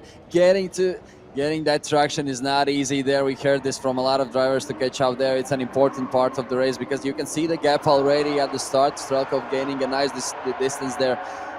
I believe his car is gripped up really well, and yeah, as well, while going sideways, the speed is great for Strelkov's car there. And of course, Ihab trying to keep up, catching up on some turns, maybe going in a bit of a shallower line at some moments. But anyways, yeah, Fredrik Strelkov doing a solid job there on the end as well, just running that outer wall. And yeah, they are both back on the starting grid, switching positions, and now Strelkov will be available to chase, right? The thing that he wanted already initially. Yeah, it's sometimes easier to do the chase first because you can then see how many mistakes the lead runner has made, and then accordingly drive your lead run. But right now we saw Strelkov was all in the first corner, almost dropping a wheel on the dirt there. Now they have switched positions, and Ihab Abu Falah out front. Fredrik Strelkov will be chasing. Yeah, and by the way, you can use the chasing first in tricky conditions, right? When the track is wet, you don't know how fast you can go on the lead run, and then it's a nice choice to be in the chasing position. But here we go. Ihab leading and Fredrik Strelkov chasing, and initiation there early by Ihab, a mistake there, almost making a double initiation, but Strelkov still keeping it together, doing nice transitions and almost hitting his car, and Fredrik Strelkov losing it there after the contact. Meanwhile, Ihab still continuing his run. He still has to finish it by himself. but Strelkov has stopped there. We see some cones on the track as well, but Ikab is finishing his lead run. What really happened there? We have to take a look on the replay again. Yeah, a lot of drama already again on this run. We will see in the replay. Yeah, we saw a bit of mistakes from Ihab Abu Falah right from the beginning. A kind of a double initiation, we could say. Yeah, let's take a look at the replay. As he's coming here, he does the initiation, then straightens a little bit out and does the initiation once again. He was on the outside, over was good, but then big angle and he was almost straightening out, and that's what caught Fredrik Strelkov out there for sure. So yeah, unfortunately big mistakes there by the lead car, and I'm sure we will hear from the judges, and that's why also Strelkov he does finish the run and gets over the finish line just to tick that box, yeah, to have done that run. But yeah, quite a big mistake there. Yeah, lead runs like these are hard to chase, but there's like a thin border, right, for the judges to decide who was at fault there, because still the runs can be chased. And of course, he kept waving to the fans. Let's hear a comment from the judges. And do we have a result? So we should get the results, but before we will get them, I will just give you the explanation, and from that you can see who is the winner. But a lot of people can say that that battle was decided at Inner Zone 3. However, that was decided way before, during the initiation process, where the leader compromised too much on the initiation, the second run, and that was an unchaseable mistake. So that was when the battle basically already ended.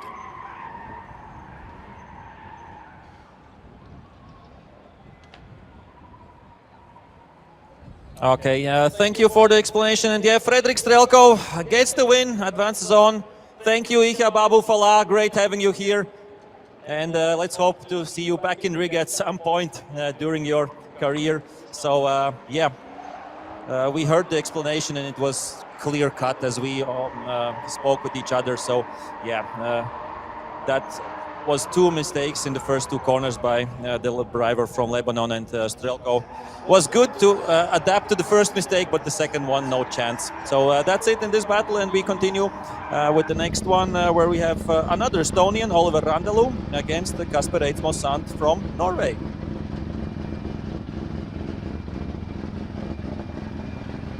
Yeah, I think those were Drift Masters GP stickers that the cameraman was zooming in. Oliver Randalu, experienced driver as well. And what a nice looking Silvia there by Kasper Eidsmo Sand. As we spoke earlier, nice to see variety of the cars in drifting in general. And I think they're ready. They are ready to battle, and the winner will advance to top 16. Okay, P12 and P21 in qualifying yesterday, respectively, Randalu and Eidsmo Sand. And the track is ready after a bit of cleaning by our great marshals, as always. And we see the light is green, and it is go, go, go for this battle. Randalu out front, Eidsmo Sand following. This is a big battle for advancing on to top 16. Nice initiation by both drivers as they're coming through the first corners, flying through the track. We see that Oliver Randalu has the speed going against the curb, really wide line. Eidsmo Sand trying to keep up, hasn't got that speed, but now in the slower part of the track he can maintain and he can come a little bit closer, get the proximity down there, and that's what he's doing. Eidsmo Sand and Randalu without fault, going against the wall, going close to that, over the line. Oliver Randalu and Kasper Eidsmo Sand in their first battle against each other. Yeah, what a great lead run there by Oliver Randalu. He was so fast. We could see that Kasper was struggling to catch up on Oliver. Yeah, as I said, what a fast run there. Taking a look again on the replay. Nice initiation with a big flick already before the line. And afterwards, yeah, Randalu just going really fast with a big angle there. And of course, as I said, Kasper Eidsmo Sand, not an easy job to chase such a fast driver. Yeah, so we have still 3.5 minutes of competition timeout for Ruben Bolaños. We're cheering for him. All Spain is cheering for him and his team to get the car ready and to get back against Mevlut Meladze. So let's hope that we will see at least one battle between these two drivers from Spain and Georgia, between Bolanos and Meladze. As of course we will see the second part of this previous battle for sure right now. Kasper Eidsmo-Sant will be leading then, the Norwegian driver, and Oliver Randalo, the Estonian, will be chasing. Yeah, and as we've said it earlier, this will be interesting because we just saw that Randall is a fast driver with a grip-top car, and I think Kasper will be slower, so sometimes it's a struggle for a faster driver to chase someone who's a bit slower in front, but that's drifting. Yeah, you still have to chase it. Slide first, think later. That's a good motto, I think. That's a good way to drift. And Kasper will be leading now, and Oliver Randalo will be chasing. Winner will advance to top 16, and there the winner will meet Frederik Strelkov that we just saw. So the battles will get more and more intense, and here we go. Randalo chasing, Kasper leading, and the bonnet is flapping all over the place, but still Kasper initiating already. Nice angle there. Oliver Randalo chasing him pretty close there. Yeah, we can hear Kasper's car there at the rev limiter already. Here could have gone a bit more wider. Still Oliver Randalo chasing. And what a big angle by Kasper, and Oliver has nowhere to go. And nice save by Oliver actually, and of course Kasper as well. But yeah, that's it for these guys in this run. Yeah, could have been a big accident as well there, but good job by Kasper getting out of the way. That's the first thing, yeah, that you're not pulling the brakes, but he kept it floored, Kasper Eidsmo-Sant, to get out of the way, and Oliver Randalo also did good not to hit the car in front. As they're coming back, we see a lot of support from the Estonians towards Oliver Randalo. Of course, Estonia, neighboring country of us in the north. If somebody from far away is watching, why are there so many Estonians in Latvia right now? That's our neighboring country in the north, and in the south we have Lithuania, so we have a lot of Lithuanian spectators as well. Few-hour drive. Yeah. So as we see, this was the big mistake by Kasper Eidsmo-Sant at this point, and I'm quite sure we will see and know the results between Randalo and Eidsmo-Sant. We will get the confirmation, but it's quite clear-cut, and good shot from the drone here, and wow. He almost had it. And of course, fans can cheer to Randalo and Eidsmo-Sant. Yeah, having a bit of a chat between themselves, but as we are awaiting the results, and this I wanted to say is the last battle of the top 32 left half, but we have still one to go. As we have the results coming in, it's Oliver Randalo, Estonia, gets the win, advances on to top 16, and there he'll meet his fellow countryman Frederik Strelkov, and two Estonians against each other already in top 16. Yeah, Artur, as you just said, we could have been through the half of the top 32, but we are still waiting for Ruben Bolanos to return to the starting grid, and we will find out soon, is he there or not. And then I can see already, I think that's Jakub Przgonski there on the starting grid. He will have to fight against Hokuto Matsuyama. Jakub Przgonski yesterday qualified as second. So first one was Nasser Al-Harbali, then Jakub Przgonski. And by the way, third place in qualification, we had Pavel Korpulinski. Fourth, Daniels Baumanis. And here they are, Przgonski against Matsuyama. So we have an update, unfortunately, on Ruben Bolanos. 5-minute competition timeout has ended, and he is unfortunately out of competition. So sadly for Spain, he's out of competition. But that means Mevlut Meladze from Georgia advances on to top 16. I don't know if we will see the bye run or not, but we will see the battle Przgonski against Matsuyama right now. Two beautiful Toyotas, GR86 against Supra, Poland against Japan. What a nice battle right now at FIA IDC, and a good initiation by both drivers. Really close right now. Wow, that was really sketchy at some point, but coming closer again. Wow, really close battle, putting on the pressure the Japanese driver as Jakub Przygoński is on all the outside zones that he needs to be, as we see really close chase run by the Japanese Hokuto Matsuyama doing a great job, as is Jakub Przygoński coming really, really close against each other. What a run there in top 32. Woo! Yeah, what a great tandem there. And yeah, sure, there were some mistakes here and there, but the proximity was there, and really enjoyed how close both of the drivers were going through whole course. Taking a look again, as you said, two great looking cars as well. Jakub Przygoński leading, and here, what a great job there on initiation already. The Japanese driver not too afraid here to catch up on Jakub's car. And here, yeah, we can see a little mistake, hesitation by the Japanese driver and doing the transition a bit not in the correct place of the track, but still managed to keep it together. And I think his car is pretty gripped up as well, because he managed to catch up on Jakub on every single turn. And here, in the end, this is the most exciting part for the spectators and drivers, because the longer the turn is, the closer you can get to the driver. Of course, these transitions are, yeah, you can see here not really being where he should be. But yeah, but still a nice run. Still a nice run, and we have to say, of course, that it's the first time for Hokuto Matsuyama here in Biterneki circuit in Riga, Latvia. Jakub Przygoński has been coming here for years and knows the track inside out. I'm not taking away anything from his run. Yeah, credit where credit is due. Jakub Przygoński with a really technical, nicely done run, as Hokuto Matsuyama, you said, with a few mistakes here and there in the chase run. But now I think he's getting better with every run he's doing. With every run, he's getting more and more to grips with this Biterneki circuit, with this fast layout. As of course in Japan, they have different layouts, sometimes a bit more technical, and right now that's what we want to see from Matsuyama on the fast-flowing track like this is Biterneki. So yeah, away we go on the second run. Yeah, the drivers already moving. Matsuyama leading, and Przygoński and Jakub chasing. Let's see how they do on their second round. Early initiation by Japanese drivers. Here struggling a little bit, not getting to that outer zone at the start of the track, but Jakub managing to do a nice transition there. Japanese driver going in a really wide angle, doing a solid job there. Jakub almost losing his way in the smoke there. Again, putting that pedal to the floor for the Japanese driver, and Jakub doing a nice transition there and really close to the Japanese driver. And here they finish their run. Hokuto Matsuyama, pleasure to have you here.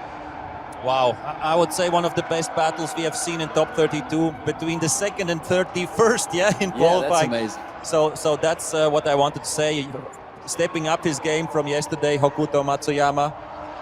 And yeah, amazing job by the Japanese, but I would say even more amazing job by Jakub Przygoński, the Polish driver. So we see once again on the replay, was a bit of a sketchy initiation maybe there for Hokuto Matsuyama, but after that he was on all the outside zones, and here we have Jakub Przygoński coming out of the car, checking out, of course, right now the replays, and yeah, great job, really close, side by side in both drives.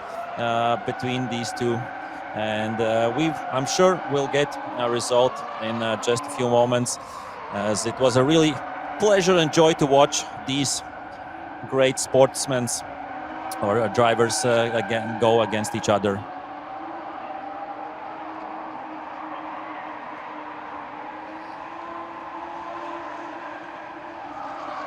Yeah, centimeters, millimeters away in the end there.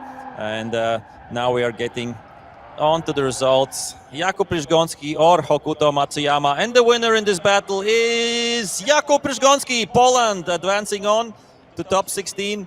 And yeah, still great job by Hokuto Matsuyama. Great having you here. And amazing drive by both of them.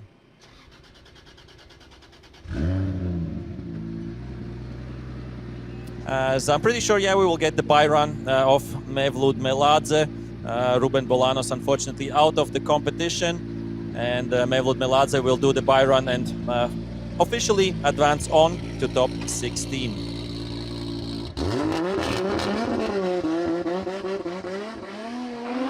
Let's see how the Georgian driver will use this run. Will he use it as a bit of practice? Yes, he will, as a bit of practice for top 16. Not the greatest initiation, but he didn't want to risk anything.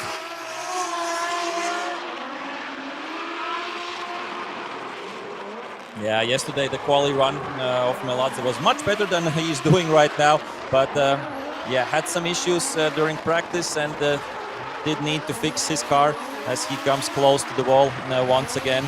And yeah, a bye run there for Mevlut Meladze, and we will get a confirmation on the screen as well that the driver from Georgia will advance on, as we saw that the Spanish driver Ruben Bolaños unfortunately had a technical issue already in the first run. The team tried to fix the car, couldn't make it in time, and that's why he didn't come to the second run as well. And this is, yeah, a formality. Mevlut Meladze advancing on to top 16.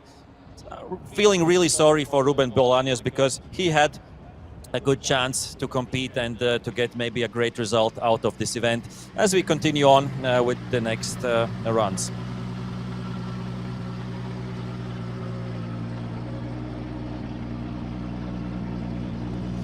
So yeah, here we see Itai Sade on the grid, and yeah, we have to say that unfortunately Ahmed Al Amri couldn't make it to the starting line, so that means that Itai Sade will be getting a bye run here as well. So yeah, Ahmed Al Amri unfortunately couldn't make it to the grid, so Itai Sade getting a bye run right now. Let's see how Itai Sade will try to do it. Yeah, he will use it, of course, as a practice for the next battles.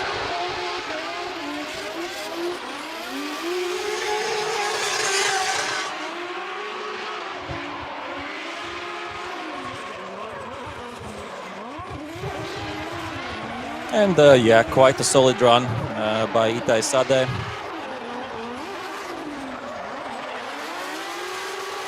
Getting to all the outside zones.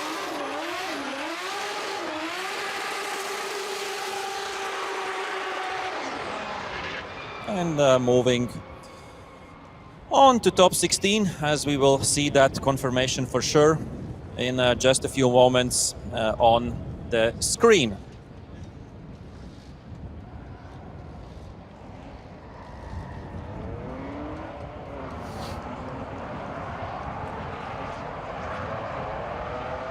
And the official confirmation, Itai Sade advancing on. Unfortunately, as I said previously, Ahmed Al Amri couldn't make it to the start. So, yep, we continue on with the next battles, and that will be Timur Lipski from Ukraine against Mikkel Kraus from Denmark.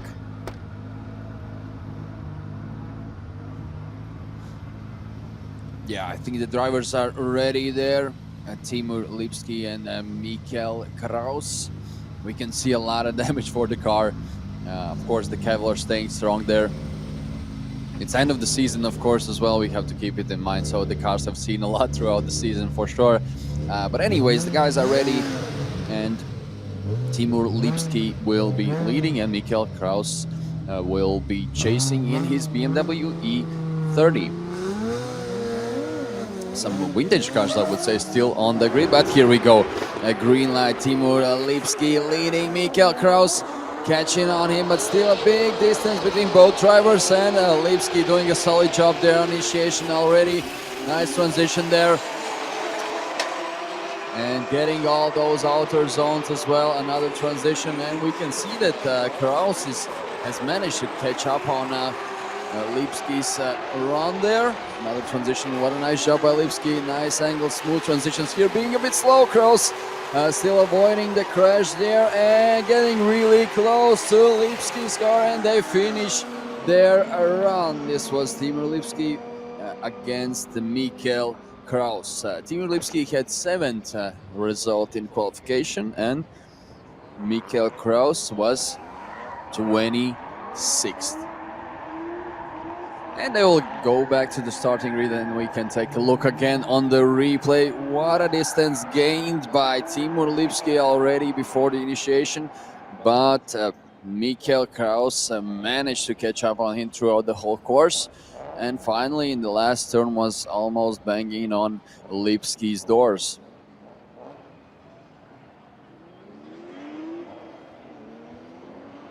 But the conditions on track remain the same. It's same temperature throughout the whole day.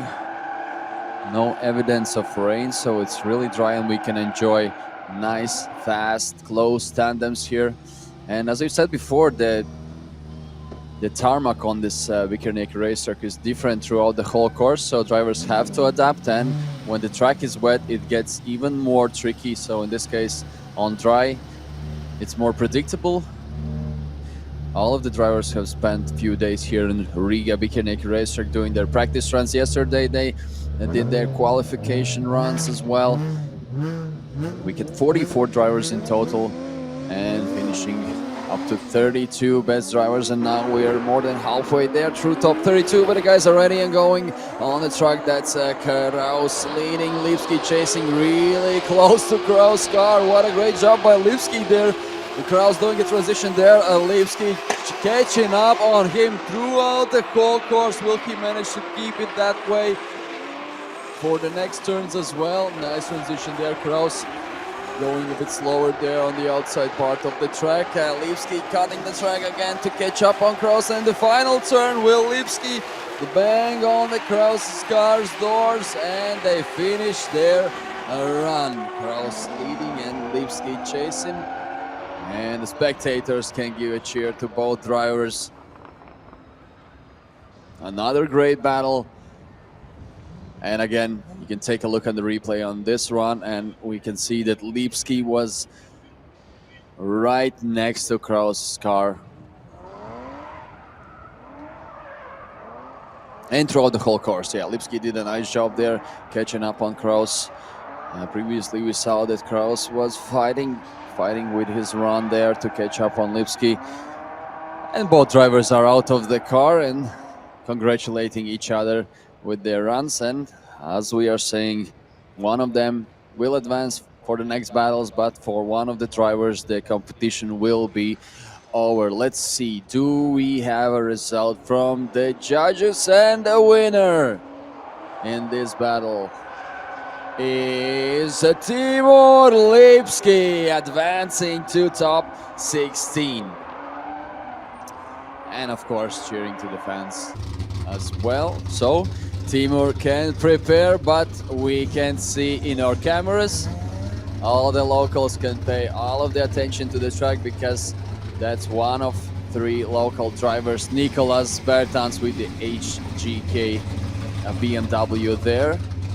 Let's see how it goes. In practice, I heard some rumors that some drivers were saying it's just impossible to catch Nicolas there on the starting line because the car is so fast. And we saw it throughout the practice. But anyways, they still have to do 2 runs, 1 lead and 1 chase, and let's see how they do.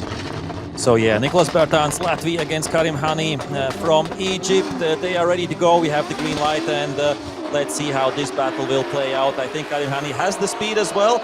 Let's see if he can catch up and if he can follow. Bertans with a nice outside line there in the first corner. Karim Hani a few car lengths behind. Bertans going off track with 2 wheels with a really big mistake there, but he keeps it together. Of course, it was a big mistake, but still he has to go up until the end. And Karim Hani doing great following right now. So one more transition that is here up against the wall. We see Karim Hani come and go really close. A really nice battle up until the end. Bertans, Hani, what such a drama here. Wow. The drama never stops, right? What happened there?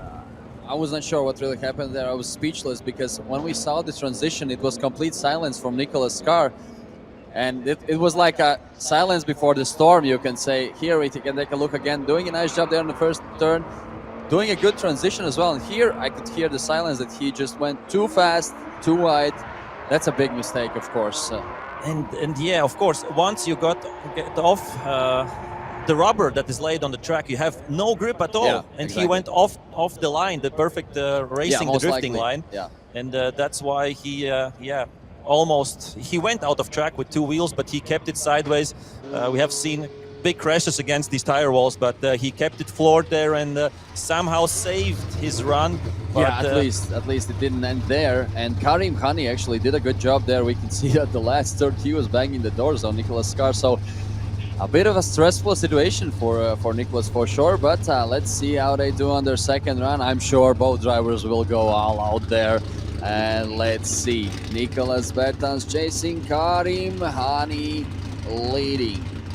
Yeah, it looks like the track is okay. We haven't, or we didn't need a big cleaning there. And Karim Hani right now will be out front. Nicholas Bertans will be chasing, and I'm sure Bertans knows his mistake. He will try to go all in. And yeah, the second part is starting right now. The green light is there, and we are going. And here we go, Hani leading, Bertans chasing. Oh, we can see Hani initiating really early there, throwing a double, like a little bit of correction there, and Bertans has nowhere to go, but still he keeps it together and almost banging the doors on the second turn of the track already. Hani doing a solid job there on his lead run, going wide enough with a lot of smoke and big angle. Nicholas Bertans not falling far away there as well. Another transition, and Nicholas is almost at the door of Hani's car. Another transition, and Nicholas almost jumping in front of Hani, and here we can see just smashing the doors of Hani's car, Nicholas Bertans. And Karim Hani. Wow. This was exciting. I knew that Nicholas was going all in, and that was the only thing he could do after the mistake in the first run. Right now it won't be easy to judge this one, but let's see once again on the replay. Yeah, almost touching, I think, on the first corner, as Nicholas was a bit surprised about the late entry or initiation by the Egyptian driver. But yeah, what a chase run, all the transitions there, and amazing job there by both drivers. Karim Hani with a great lead run as well. In the end, he did go to all the boxing right now. We see on the replay they were really close against each other. Great sportsmanship by both drivers. Nicholas Bertans saying, yeah, I tried to push you maybe a little bit. He was not happy. We could see him stepping out of the car, and I think he knows his mistake there on the lead run. But anyways, let's see the results here. Yeah, I think everybody is right now patiently waiting, Karim Hani or Nicholas Bertans, who will advance to top 16. Only one of them can do that. And yeah, will be interesting to see in which way this will go. As it looks like, okay, the judges want to see side by side these pictures as they are trying to evaluate what happened there during the runs. As we have time, maybe I will try to catch up with some of the drivers there, as we are still looking at these pictures side by side. Both drivers had some issues on the runs.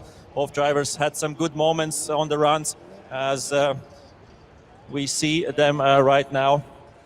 Looking at the replays, both cars, of course, pretty loud, and I'm sure we will wait for the judges to show us the result, and of course maybe explain it as well.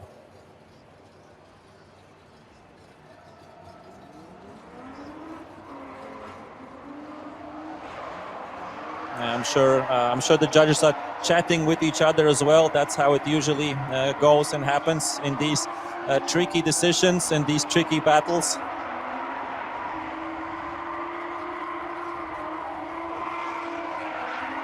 And yeah, we can see and feel the tension building right now, as everybody awaits who will advance on. Will it be Karim Hani, Egypt? Will it be Nicholas Bertans from Latvia?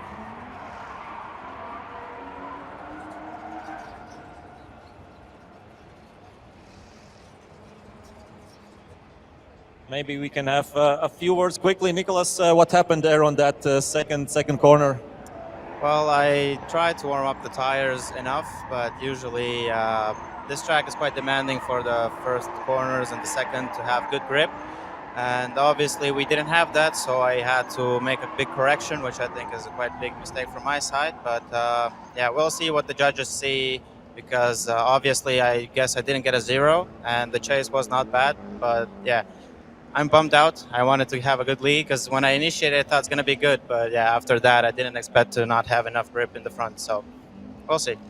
Okay, let's wait for the results as they are coming right now in.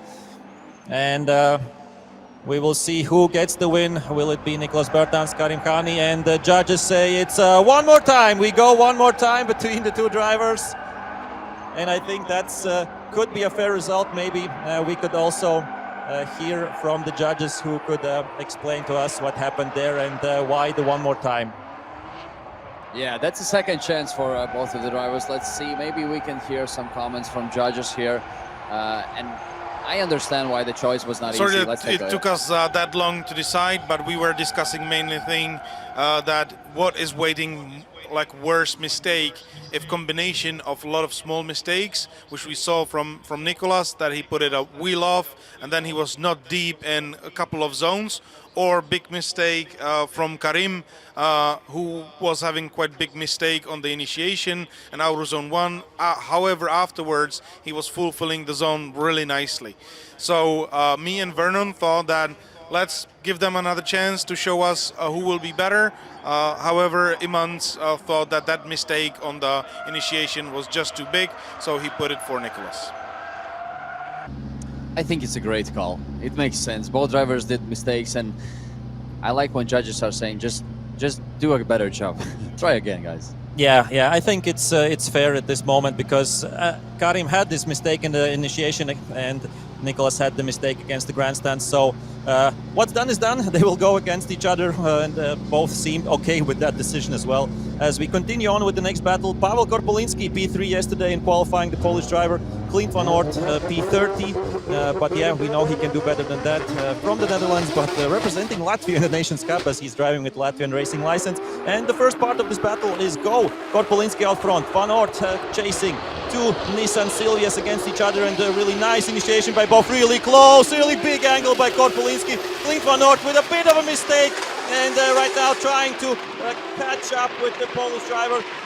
Didn't have the space there on that inside, but now he is back to attack. He's side by side. Korpolinski doing a great job with the outside lines, but Clint van Oort maintaining that proximity as they're coming up to the wall. Both great drivers, both really close to each other. What a battle! FIA IDC doesn't give us a lot of time to breathe, and wow, that was amazing.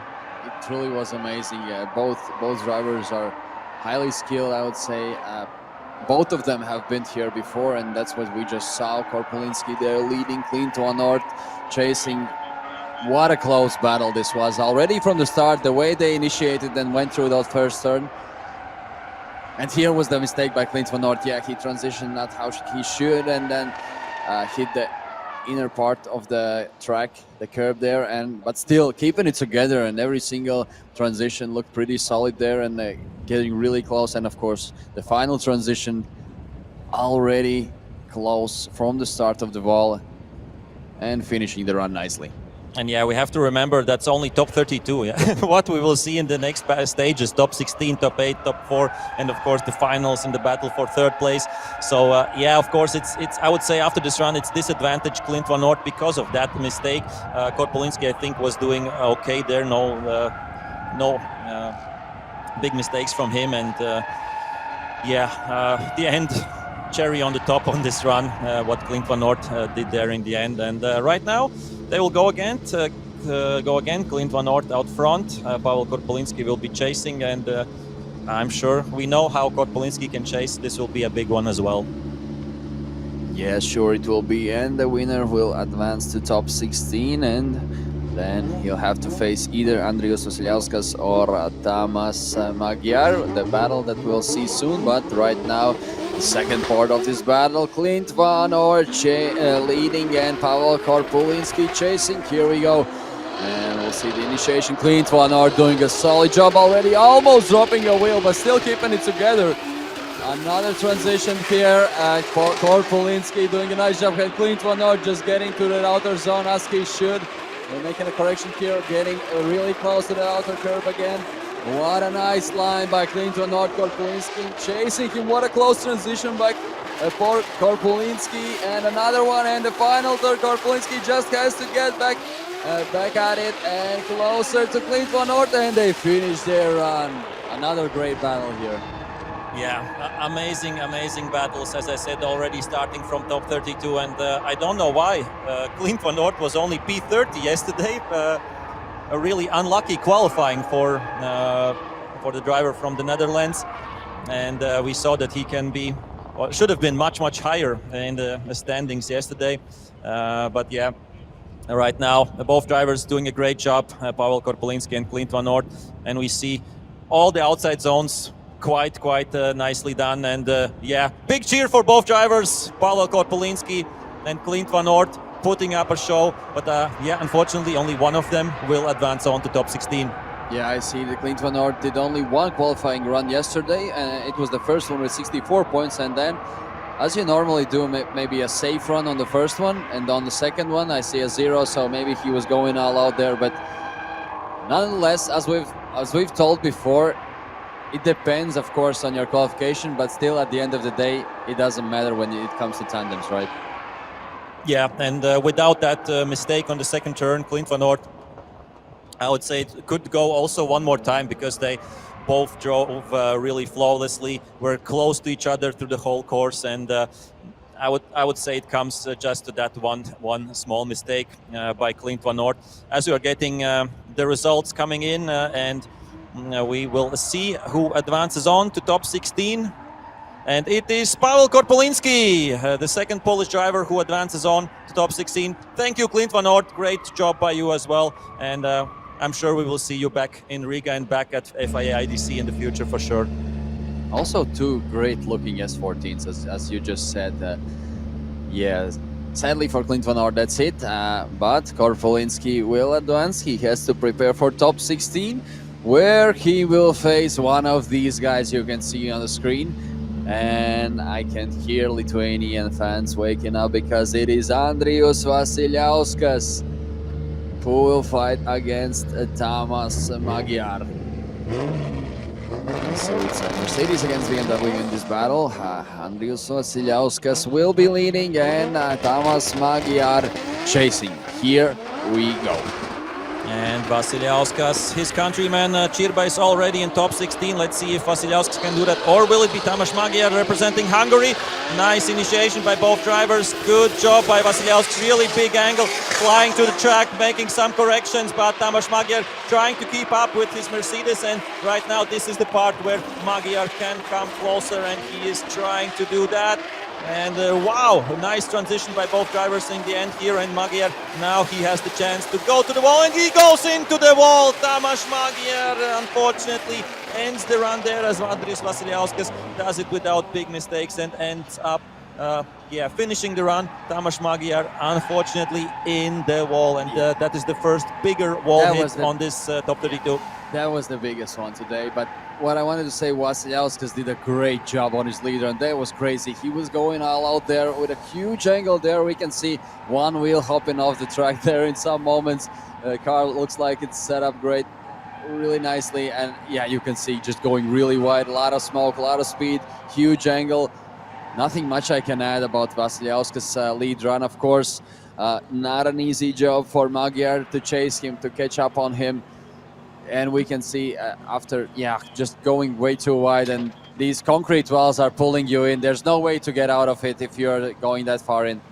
Yeah, really, of course, unforgiving. And we said that there are concrete walls in all of the corners, or tire walls against the grandstands. But yeah, you have to be really close to that wall. And Tamas Magyar, unfortunately, the Hungarian driver, was a bit too close yesterday in qualifying. Vasiliauskas P14 and Magyar P19, so pretty close to each other.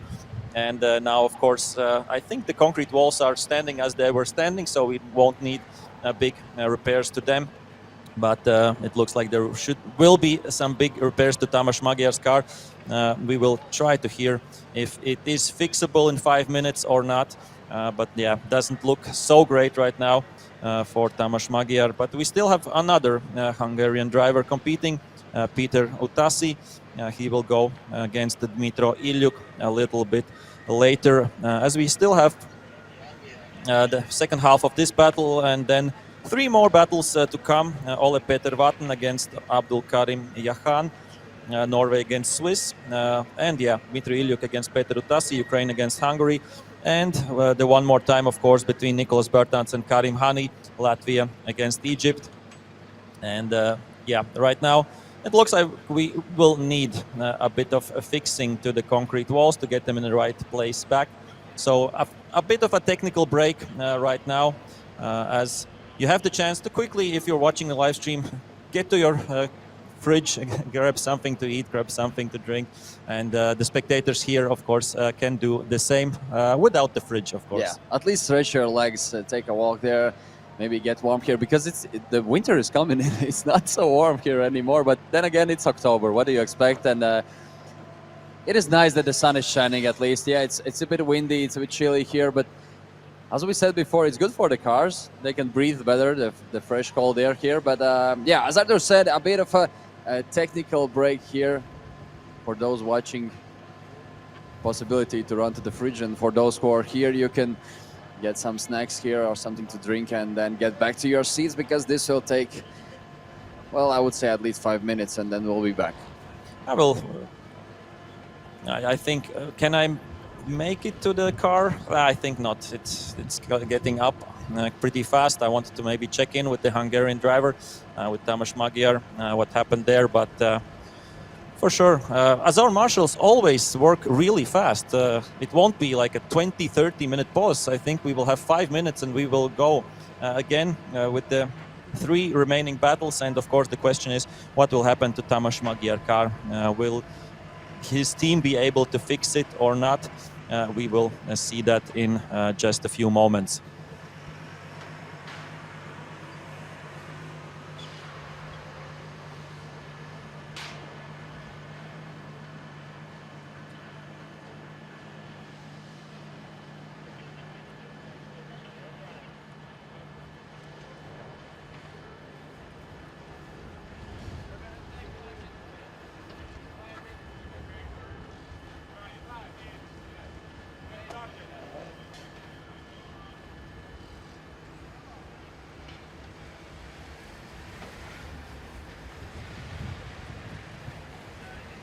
So yeah, it seems the concrete walls are in the right place, so we will be able to continue. The car of Tamás Magyar is on the flatbed as well and getting back to the pits. We heard from the Hungarian driver that, yeah, he will try to use the 5 minutes to fix the car.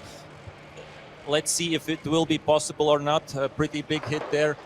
And I'm sure all the spectators can give a big cheer while Tamás Magyar is going slowly against the grandstands. Yeah, give a big cheer. Tamás Magyar, Hungary.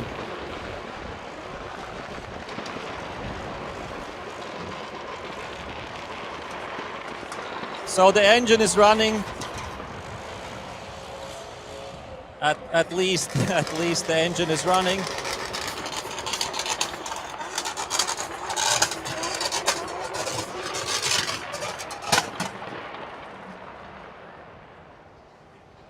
Okay, so yeah, we're getting the track ready, we're getting it cleaned, but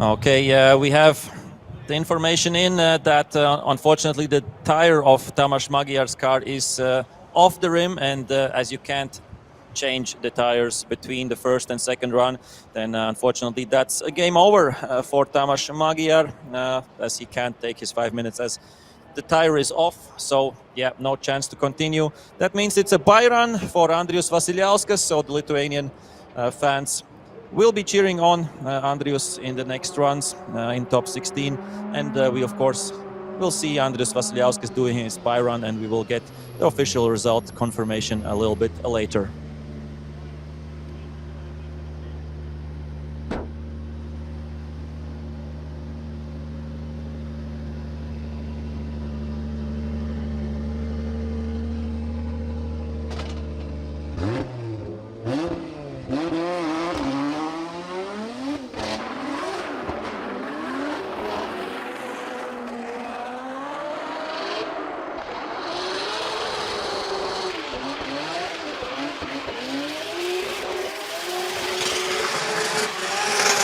Yeah, and really aggressive buy run there by Andrius Vasiliauskas. It's all in or nothing. Yeah, missing a bit of a zone here and there, but that doesn't really matter right now, as he officially will move on to top 16. Of course, that's not the way the drivers want to move on. They always want to put up a fight for both runs.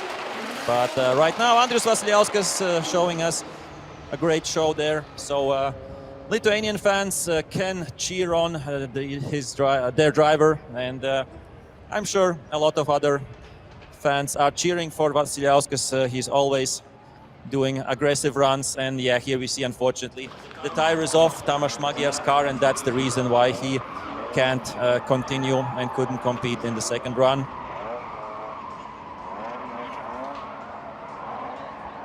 And we will get the official confirmation quite soon, as Andrius Vasiliauskas gets out of his car. His fans are cheering him on, and we see the confirmation. Andrius Vasiliauskas advancing on to top 16. And we have still 3 battles coming up right now in the top 32. The first one looks like will be the one more time. Nicholas Bertans against Karim Hani, so Latvia against Egypt. And yeah, we heard how self-critical Nicholas Bertans was with himself after that big mistake. He thought the tires were up to good not speed but warmth. Yeah, for sure. And knowing how great results Bertans has achieved previously, obviously he was not happy about a mistake he did on lead run, but it's the only chance for him right now to do better. I think he knows it. I think Karim knows it as well, and let's see how they do. Okay, one more time between Nicholas Bertans and Karim Hani right now in this top 32 right now. Bertans with a nice initiation, really wide line there, and now I'm sure he won't make the same mistake again, as he is going really fast, not the widest line. Karim Hani shutting down his run, unfortunately, right now going back to sideways action, but yeah, big mistake by the Egyptian driver, as Nicholas Bertans trying to survive up until the end, and he is close to the wall. Karim Hani is close to Nicholas Bertans, both drivers side by side over the line. What a run there! Yeah, we could see that Nicholas was a bit more safe here on the same second turn, going a bit shallow, not wide enough, but you know, rather playing it safe than losing this battle. Let's take a look again on the replay. The initiation by Nicholas Bertans, Karim chasing him pretty closely there, catching up, doing some corrections here and there. And then on the transition, we could see Karim already jumping on that curb, and here going straight behind Nicholas Bertans. So great chance for Nicholas Bertans to advance for now. Yeah, I think looked like Karim Hani got lost a little bit in the smoke. He didn't see a thing. It is a smoke machine, for sure. It is a fast smoke machine, the HGK Eurofighter. But yeah, here we see Karim Hani, completely lost in the smoke, and they're going fast. They're 100 kilometers per hour or even more at that point. So yeah, it's easy to get lost there, and unfortunately Karim Hani did that. But I'm sure he's happy he can drive once again against one of the best drivers in Europe, Nicholas Bertans, and he was pretty close in the end. A joy to watch there. And as they will now switch positions, Karim Hani out front. We saw previously the chase by Bertans. Let's see if he can maintain that. Yeah, now Nicholas Bertans will be chasing and Karim Hani leading, and then we will see the decision, the final results, who of those 2 drivers will advance to top 16, and winner will have to face Timur Lipski in the top 16 battles later on. But let's continue with the top 32 battles, and here we go. Karim leading and Nicholas Bertans chasing him, getting really close already before initiation. And Karim going in a really shallow angle there, but Nicholas not afraid there. What a close transition by Nicholas Bertans, getting really close to Karim's car. Another nice transition there, going a bit shallow there after the transition, but still keeping it together. Karim Hani going a nice solid wide line there. Another transition. Nicholas is right at the door of Karim's car. Will he get closer? And he does on the last turn. What a great show put up by both drivers, Karim Hani and Nicholas Bertans. Yeah, amazing to watch, really amazing to watch, as we see once again they are fighting against each other. Let's see once again in the replay. I would say a solid job by Karim Khan. A bit of a shallow line at the beginning of the initiation, then he got back on the right line, and Bertans side by side through the whole run. Wow, really close. They're almost overtaking Bertans. Wasn't maybe the greatest transition at that point, but yeah, the line was not perfect though. Yeah. Of course, you have to calculate that in. That at some point the lead run wasn't great, but then in the end we see side by side. That's what we love to see in this competition, and we see again great sportsmanship between the two drivers, between Latvia and Egypt here, and.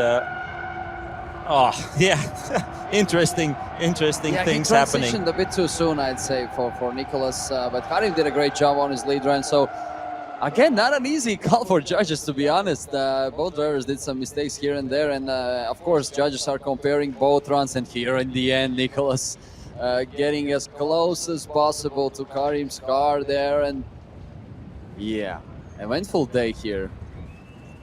And Nicholas Bertans gets the win. He can't believe it a little bit because he has made some mistakes here and there. But thank you, Karim Khani, as well, representing proudly his country, Egypt. And yeah, that's it for this battle. And we have still two more top 32 battles coming up. And the next one we see is already there.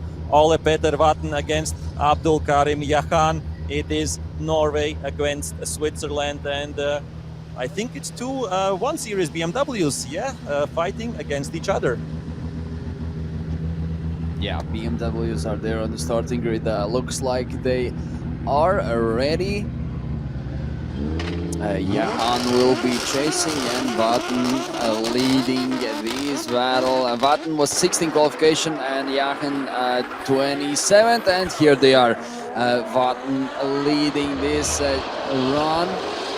What a nice initiation there, great angle there, nice speed, and a mistake there by the chase driver, again hitting that curb, but still keeping it together and trying to finish the run. A lot of smoke here at the spoiler's tower on the second turn. Barely can see the screen, and that only means that it's a great job by the lead driver. A lot of smoke, a lot of speed, going there with a nice angle as well, and the chase driver getting really close as well. We love this last turn of this course, I would say.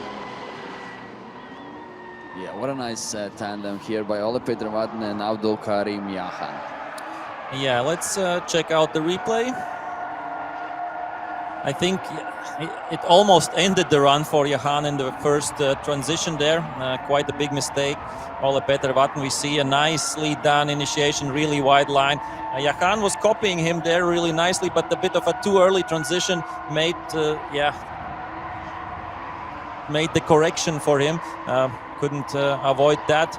But yeah, the last few corners, I would say, was getting closer and closer, and that's what we have seen all along the top 32, that the last corner is the one where you can really push, and Yahan was doing that really nicely in the end.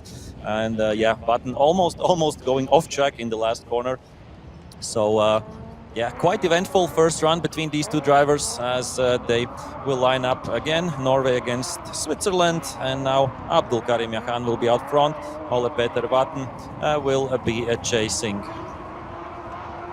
Yeah, this battle, another one, and we will be through top 32. And we are about to find out whole top 16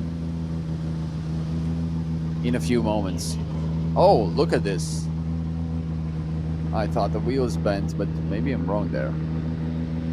It looks a bit like off. yeah. Yeah, it looks. Oh yeah, he hit the wall pretty hard there. I no, think it's for sure bent. Yeah. Yeah, it looked like the end, like he was really wide, and I thought that he was close to the wall, but not into the wall. And now the question is what Ole Peter Vatten will do. Of course, he's talking right now with the starting judge of ours. And of course, it's possible for Ole Peter Vatten to go and get the 5 minutes, because it looked like the tire is still on, like it's not debrided. So the Norwegian driver could continue, but I'm sure that the starting judge is advising him that yeah, come on, mate. Maybe it's more useful to go into the to the pits. Yeah. Have you seen your rear wheel? Yeah, I think it looks like that Ole Peter Vatten is going to the pits for the 5-minute competition timeout. He will drive past us because that's the faster way right now to do. And yeah, here we see him. That's of course not an official run. He will not. Yeah, we see the car is going really sideways. Yeah, they will have 5 minutes to try to. But I think it's possible to. Yeah, I assume there's one part that needs to be fixed there, one steering arm or something like that. Yeah, it shouldn't be too hard. We've seen a lot of great performances by the crews there. We've seen gearboxes change, differentials change, and I think these suspension parts should be an easy swap. And they're built also. Yeah. To be able to fix them quickly. The cars and mechanics are built for that as well.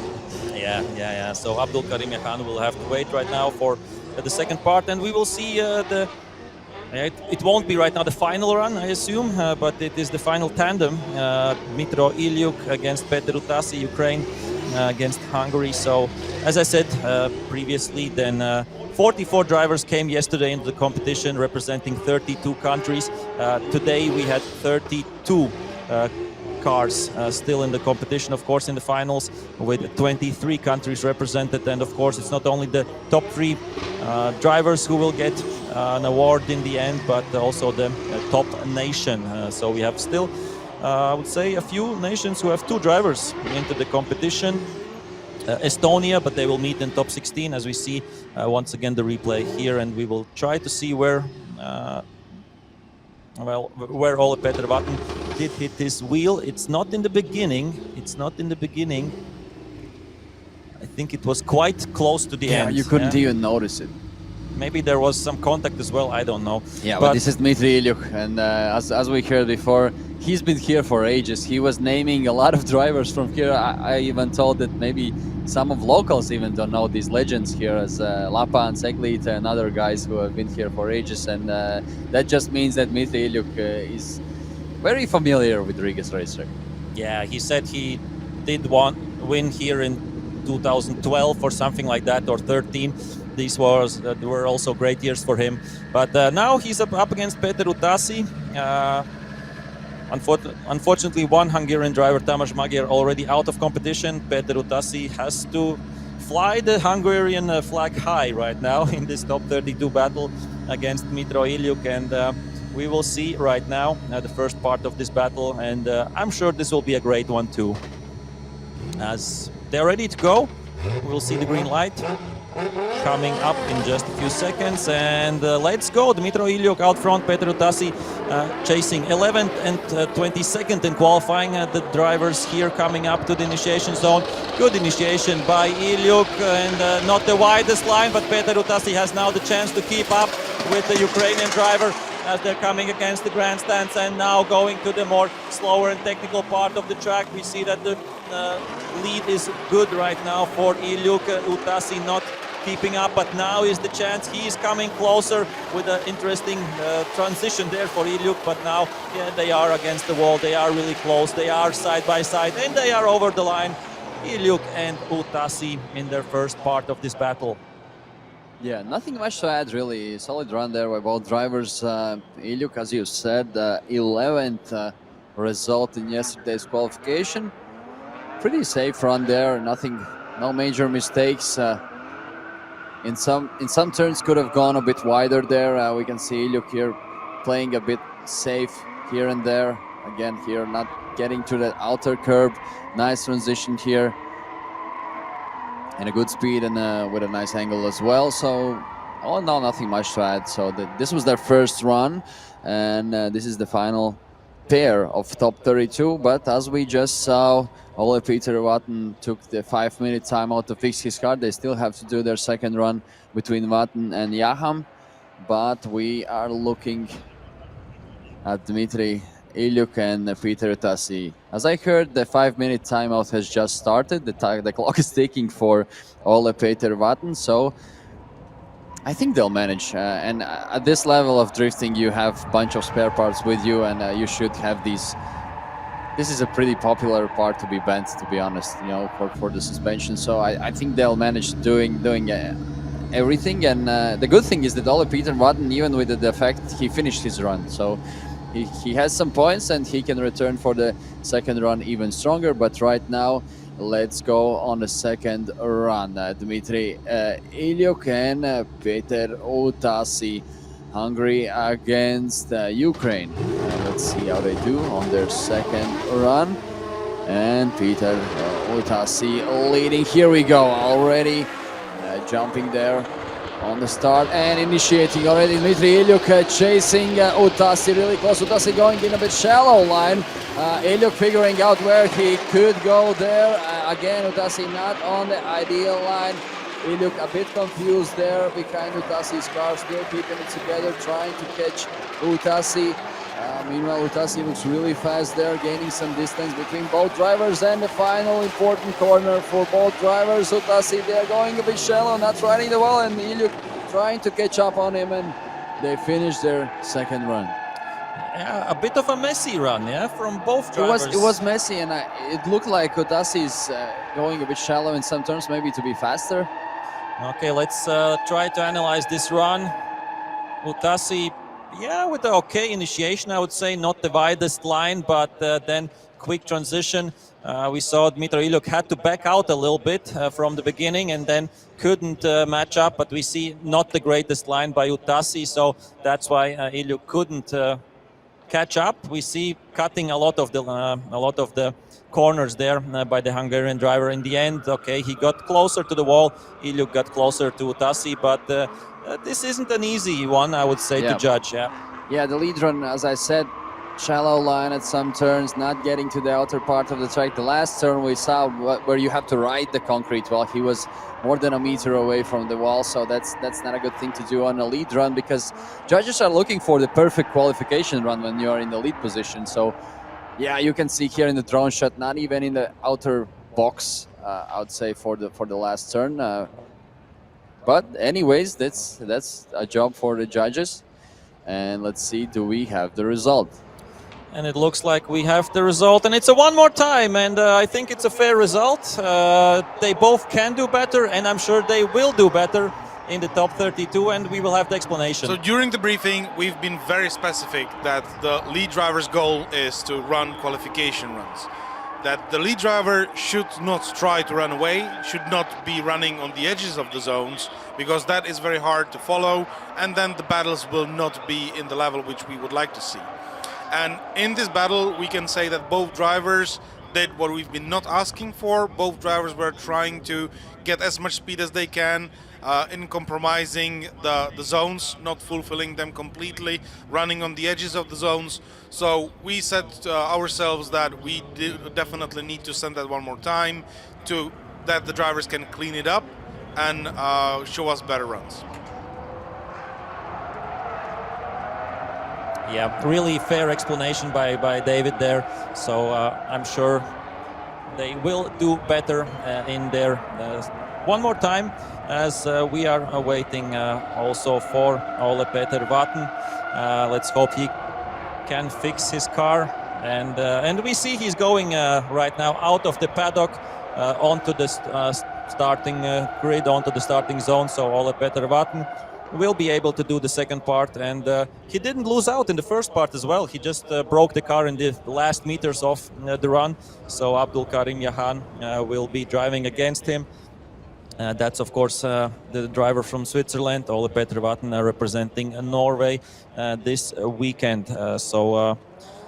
Yeah, an interesting second part of this battle coming up, as we will see another one more time between Dmitry Ilyuk and Peter Utasi, and then I'm sure we will have a bit of a technical break to paint the zones out on the track. That's what we heard from the marshals, from the organizers, and that means that will be the right time again to grab a drink, a snack, and maybe something more to eat. But right now we're waiting for the next cars to come up, and that will be Abdul Karim Yahan against Ole Peter Vatten.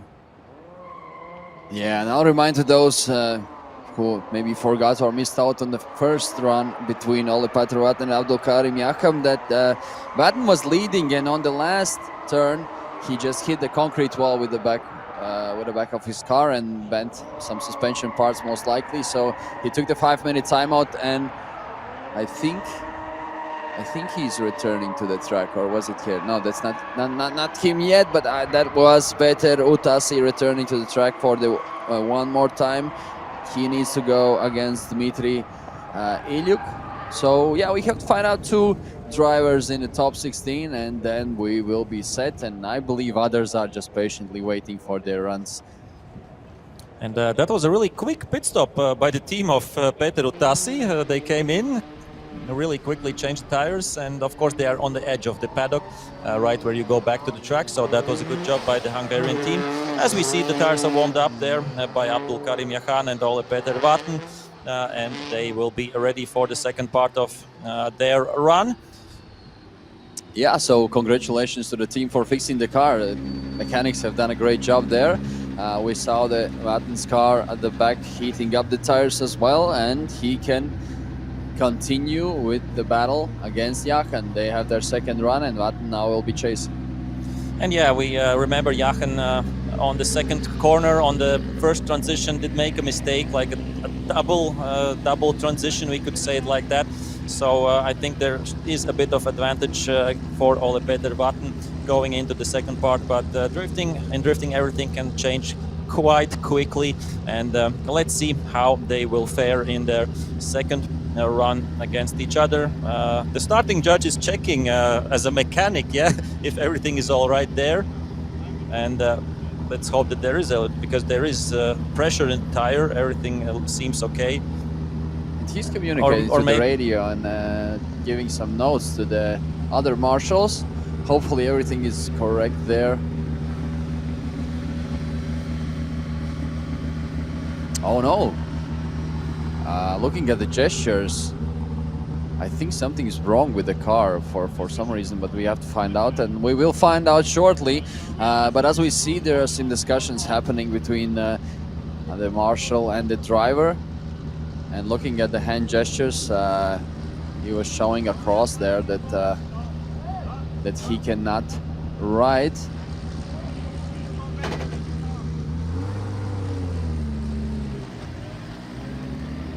What a turn of events. We will find out from the marshals what really happened there soon, but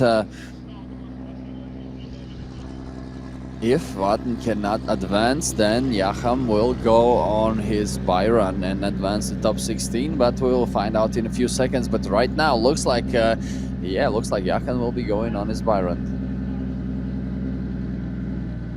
Yeah, we don't have details, but it wasn't safe to run. So that's what the technical people said, technical delegates, and so that means, unfortunately, for Ole Peter Vatten, that's game over, and Abdul Karim Yahan will get right now his bye run.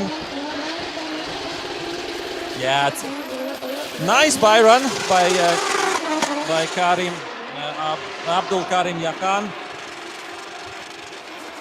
representing Switzerland this weekend at FIA IDC, and doing a great run there. And coming over the finish line in just a few seconds. Yeah, but I'm sure it's heartbreaking for Ole Peter Vatten and his team. They did what they could. They quickly changed or fixed what they needed to fix. And yeah, but it wasn't safe to run. So here we see he's coming. He will come back through that track. But yeah, good job by the Swiss driver. Nicely done. Bye run here, and we will see the confirmation of the results. Yeah, and on the meantime, we are waiting for the one more time run between Dmitry Ilyuk and Peter Utasi. Actually, yeah, if you're looking at the car, the alignment is not there. Yeah, it's still not there. Probably they didn't even fix it and put it together with some parts they had, but if you take a look on the rear part of the truck, the alignment is not there for sure. So, and the result, Abdul Karim Yahan advancing to top 16. Congratulations to Abdul.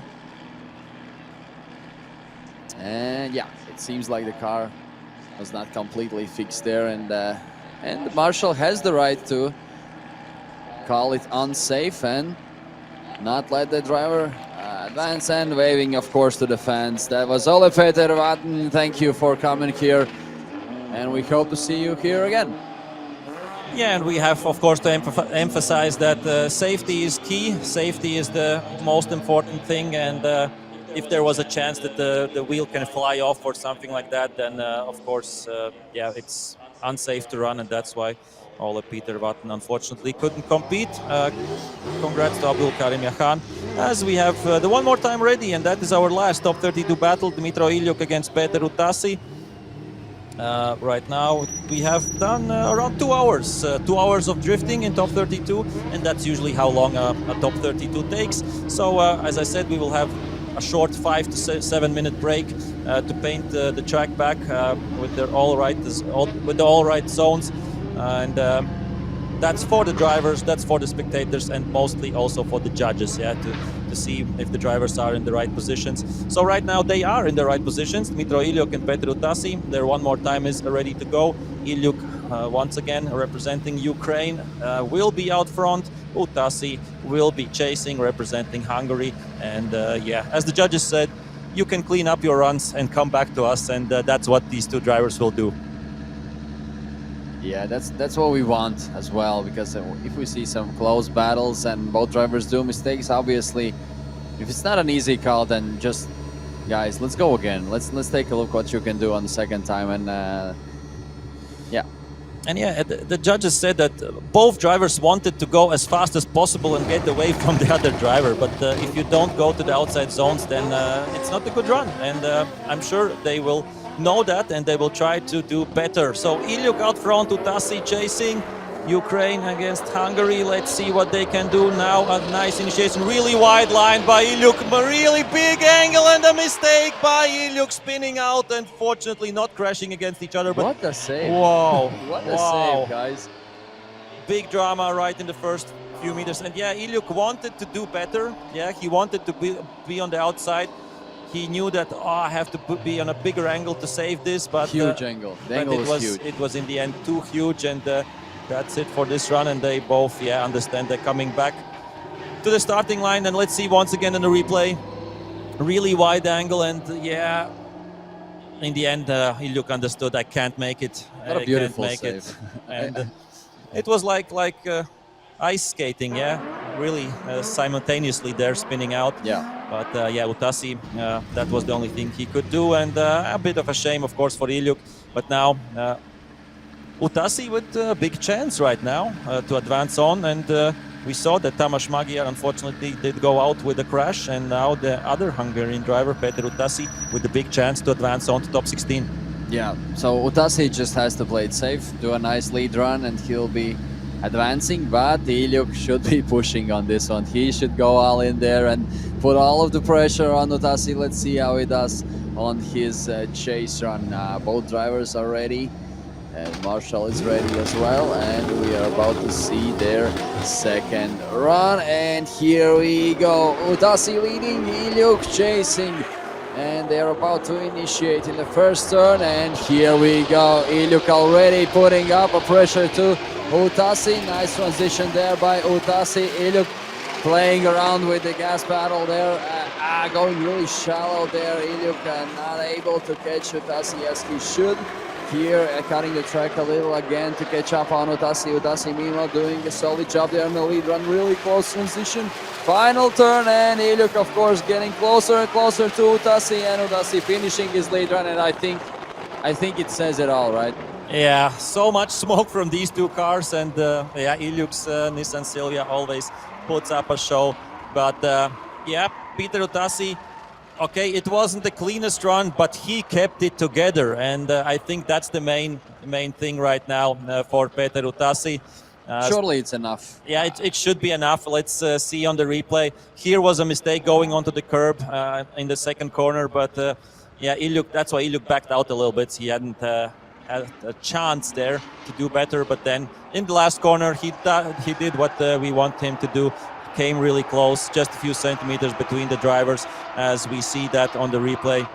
And yeah, a fine battle in the end of top 32, as I'm sure we will get the results Yeah, in it looks just like a few the moments. spotter was saying something to the marshals. Maybe there's some issue with the car, communicated from the driver. Not sure about that one, but they'll find it out soon, I believe. Maybe some issues with one of the driver's cars there. And we are already painting the track while we are waiting for the Time. results. Okay, and I'm sure we will see the results. So advancing on to top 16 in this battle is Peter Utasi, Hungary, advancing on. Thank you, Dmitro Ilyuk. I think we can give a big cheer to Dmitro Ilyuk, and it looks like some issues with the car there.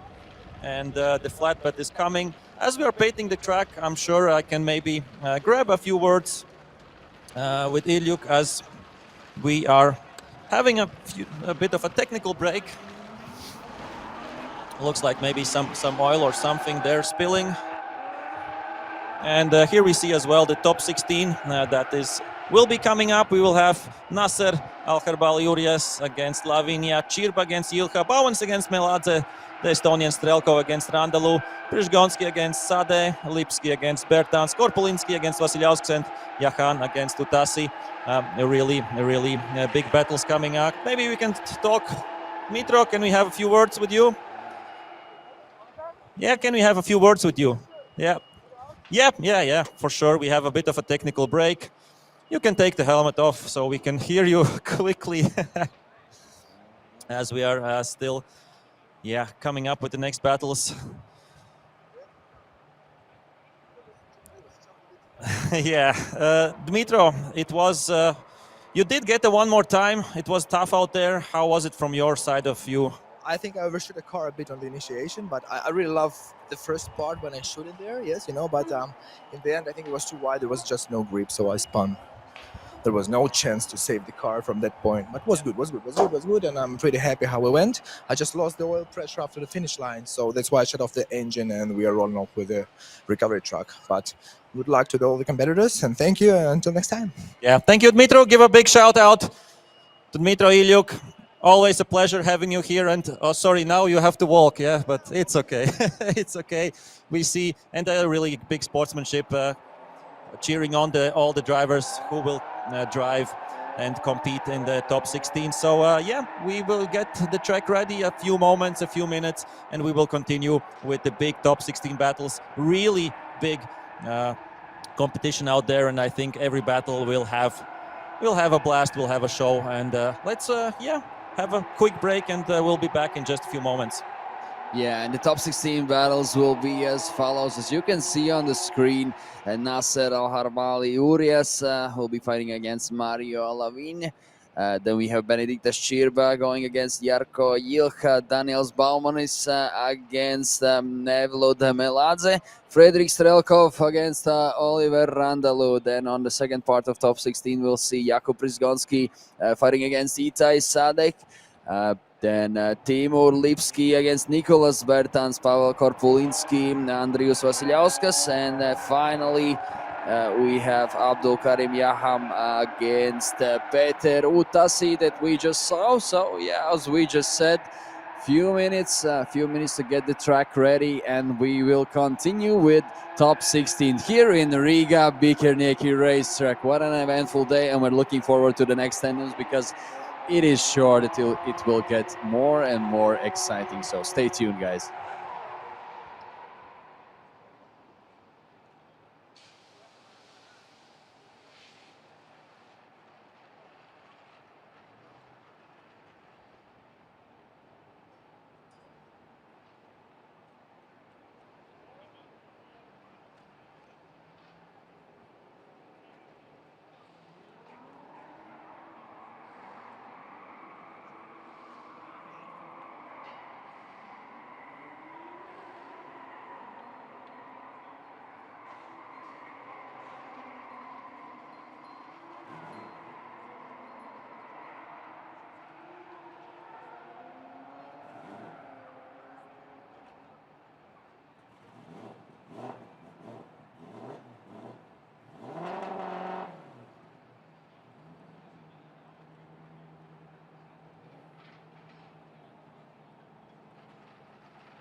So as we are still seeing the bracket of the top 16 great drivers, a lot of nations still represented, and we have, if I'm looking correctly, we have, let's see, from Finland we have still Jarkko Jilha in the competition.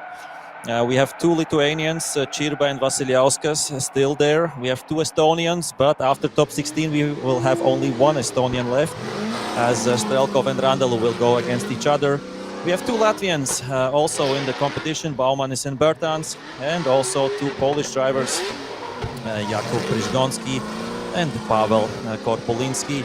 As the first top 16 battle is warming up their tires, Nasser Al-Karbali-Urias, the qualifying winner, did get a bit of a scare in the first tandem against Christos Kantsaras, but went on to top 16, and against him will be the Italian driver Mariano Lavinia. Nasser Al-Karbali-Urias out front in the lead position, as he was, of course, the winner of qualifying yesterday.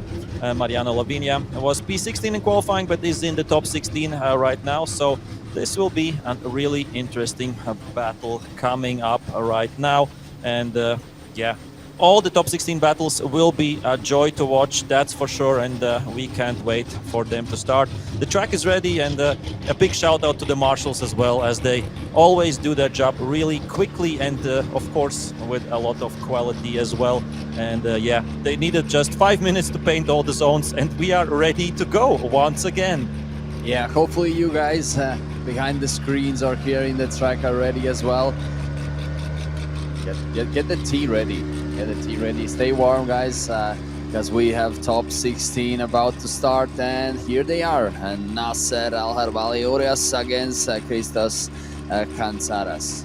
Mariano Lavinia. Oh, sorry. Yeah, Kantsaras was the top 32 battle. So yeah, let's go. It's the green light, and they're coming up to the initiation zone really fast. Of course, first corner, we see nice initiation by Nasser Al-Karbali. Lavinia is right beside him, really close again, going off track. And a big mistake there by the Italian driver, as Nasser Al-Karbali is going strong, still missing some zones here and there, and the Italian driver is coming back. Lavinia is really close, and I'm sure he will be close at the wall right as well, as they're coming close to the last corner. And yeah, what a run this has been. We see Nasser really close to the wall. We see Lavinia really close to Nasser and over the line. What a dramatic run right from the beginning of the top 16 at FIA IDC 2025. Yeah, I was yelling here behind the mic because we are standing actually at the second turn and the car was coming right in front of us. But yeah, let's take a look again on the replay. Already interesting initiation by Lavin there, and here the transition is late and he almost smashed his car into the concrete wall. Luckily he saved, so thumbs up to him for saving there, because we've seen crazy crashes there in the concrete while doing the transition. If you do it late, the concrete pulls you in the wall, and yeah, we've seen even cars flipping there. So Lavin saved that and even managed to finish the run and get closer to Nasser's car there. Yeah, a bit of history of this track, of this first corner. We previously, I don't think 10-15 years ago, we saw a lot of crashes where Lavinia almost went into the wall, but we got new curbs, a bit of yeah, with the relief, a bit higher curbs there, so that's why the curb like slows down a little bit the cars and allows the drivers not go into that wall, because we have seen their crazy 360s, 720s spins there. And yeah, right now it's not a big problem anymore, and yeah, luckily Lavinia saved his run. But still, of course, advantage now for Nasser, as they have switched positions and will go to the second part of this top 16 battle. Yeah, the drivers are ready. Lavinia in front. Nasser will be chasing. Nasser is the top qualifier. He was first in qualifying. Let's see how he does in the chasing position. Lavinia leading. Nasser already spinning his wheels. A lot of smoke there already on the first part of the track. Lavinia doing a solid job there. Nice angle. Nasser not falling far back as well. Getting closer and closer to Lavinia. Another transition there by both drivers. And Lavinia doing a good job there, losing speed there. Nasser managing to get closer to Lavinia there. Another transition and the final turn. Let's see how they finish their run. Lavinia getting closer and closer to the wall. Meanwhile, Nasser trying to catch up on him. And this was our first top 16 battle here. Yeah, it looked like Lavinia was trying to be really close to the wall. It looked like almost touching the wall at some point. Let's take a look at the replay between the two drivers. And yeah, our first top 16 battle looks like is done. Good outside line, I would say, from Lavinia. Maybe not from the first meters, but then he went there where we want him to see, where we want him to be. And otherwise, I would say a good job by both drivers. Nasser with a bit of a safety gap the first meters, and then coming closer as it is usual to see in this layout. Here we see the last few meters, Nasser not going maybe all into that wall, but yeah, he knew that Lavinia did make, of course, a mistake in the first corner in the first run, and now we are seeing the replay of the drone shots as well, as the judges are right now, of course, counting the points, and one of them will advance on to top 8 and be one of the best 8 drivers at FIA Intercontinental Drifting Cup 2025. Amazing battles up until this point, and let's see the winner of this battle advancing on. Nasser Al-Harbali Urias getting the win and advancing on to top 8. Thank you, Mariano Lavinia. It was a pleasure to have you here as well, and we will move to the next battles quite quickly. Yeah, Nasser will be opening top 8 later on as well, so he just has to prepare, has to get ready, stay as positive as he is, and wait for the battle. But we are moving on, and that is Benediktas Čirba against Jarko Jilka. Yeah, we hear already the Lithuanian fans cheering for Benediktas Čirba, but we know that the Finns here and also behind the screens on the live stream are cheering for Jarko Jilka. Two great drivers right now coming up, and coming up to the initiation. You have to be fast, you have to be precise on this track, and let's see if both can do that. Really nice outside line by Čirba in the first corner. Jarko Jilka almost overtaking him in the first corner, staying really close to each other, and now through the fast part, really big smoke, and Jilka is right up the side. Really, a bit of a mistake by Jilka, but still trying to keep it together. Now they're coming closer to the wall, and what? So much smoke from Čirba's car. Jilka going into that wall and touching too much. Čirba trying to move on, and Čirba is going over the finish line, but yeah, Jarko Jilka shooting a little bit over the top there and into the wall. Really unfortunate for the Finnish driver. Yeah, meanwhile, Lithuanians, of course, happy for us, for Čirba. Let's take a look again, because Jarko did a great job on the first part of the track. He stayed close already on the first turn, and yeah, could have gone maybe a bit wider there, but after all the transitions, he was really close to Čirba's car there. And later on, somehow, yeah, here he pulled up in too big of an angle, didn't transition too fast, and here that is the reason why he's at the inner part of the track. And of course, after that, putting it all together takes some effort, and here as well, doing the transition wrong and hitting it pretty hard, hitting the wall pretty hard. Meanwhile, Čirba finishing his run. Yeah, let's see once again. I think it should be all right, everything with Čirba there, because we remember that in one of the previous battles when Nasser was driving against Kansaras, then it was deemed a fault. But I think here, yeah, Jilka was trying to be really close, and maybe he didn't anticipate that Čirba will slow down a little bit there. So that's the thing that the judges will look at. Not for us to judge that. Yep. But let's see. Of course, Jarko Jilka will have to fix his car. The back of the car looks really sad, but I think he'll just tear it apart and then go as it is, because if the alignment is there, he should be good. But I believe he took the 5-minute timeout there. We'll find it out from the marshals later on. But for now, let's wait for the next battles, and that should be really soon on the starting line we should see Daniels Baumanis and Mevlut Meladze. Yeah, I'm pretty sure that Jarko Ilka has to take his 5-minute competition timeout. So was so much damage that the starting judge won't fix that. Yeah, with his duct tape, then we won't He's done a lot already. Yeah, he would run out of duct tape, I think, at that moment. But right now, as you correctly said, moving on to the next battle, Daniels Baumans against Mevlut Meladze. We see Baumans already picking up his tires, and Mevlut Meladze will do the same. So Latvia and Georgia entered in this top 16 battle. Yeah, Bauman is a really up-and-coming youngster through the ranks. Last year's Pro 2 champion in Latvia.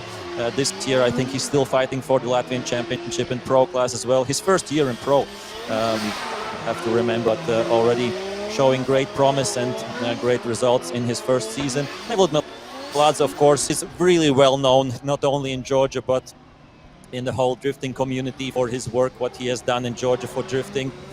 So it will be a pleasure to watch this battle. Bauman is against Meladze. I hope the spectators here in the grandstand are staying warm, and we hear they are still cheering a lot for the drivers, and Bauman is showing his love for the spectators and for the sport. So yeah, this will be a great one to watch. Of course, they're enjoying their time, and out of 3 Latvians, we still have 2 in the battles. That is Daniels Baumans and Nicolas Bertans. So surely locals are still waiting for these battles, and one of them is happening right now. Daniels Baumanis against Meladze Mevlut. Let's see how they do on their first run. Okay, both drivers are on the right positions. We will have the green light, and it's a go for this top 16 battle. Bauman is out front, Meladze chasing. Let's see what they can do. We have seen great things from both drivers. Really wide initiation there by Bauman, is trying to be as wide as possible. Meladze there with the contact into the wall, and Bauman is saving it there after the contact. And wow, I think it is scary. It is scary. This was really scary. And we will need to see the replay, but good save there by both drivers. Meladze slightly touching the wall there, and I think, yeah, we have to see the replay to come to some conclusions there, but Baumanis did shut the run down because he felt that he was out of position as well there after the contact between the 2 drivers. And it looks like Meladze could be taking a timeout as well. We'll see in the replay again here. Yeah, you can see Bauman is doing it. Oh, there was a contact already at the transition. I think Meladze just came too close to Bauman's car. Yeah, we don't see it through the smoke. Yeah, Bauman had nowhere to go, I think. Let's take a look again on this angle. That's a weird contact there. I haven't seen this one. And oh wow, Bauman has saved it. I believe the feeling is not the best one when you see the tire wall coming closer, but he saved it. And yeah, and there is concrete against the tire wall there as well. So I think maybe we can try to get the drone shot to see more clearly. But yeah, Meladze, of course, going back to the pits, will try to take his 5-minute competition timeout to see if his car is fixable there. Yeah, that was an interesting situation. Oh, here's the drone.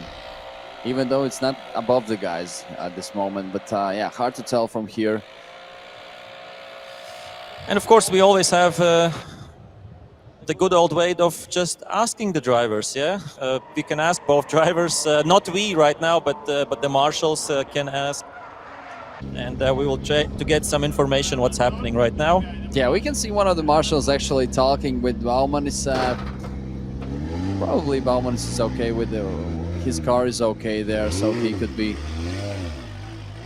just waiting for the other competitor to get back here, and we'll find it out later on. But for now, yeah, most likely another 5-minute timeout for the guys. We're still waiting for Jarko Ilka to return to the starting line as well. And we will see, yeah, the replay once again.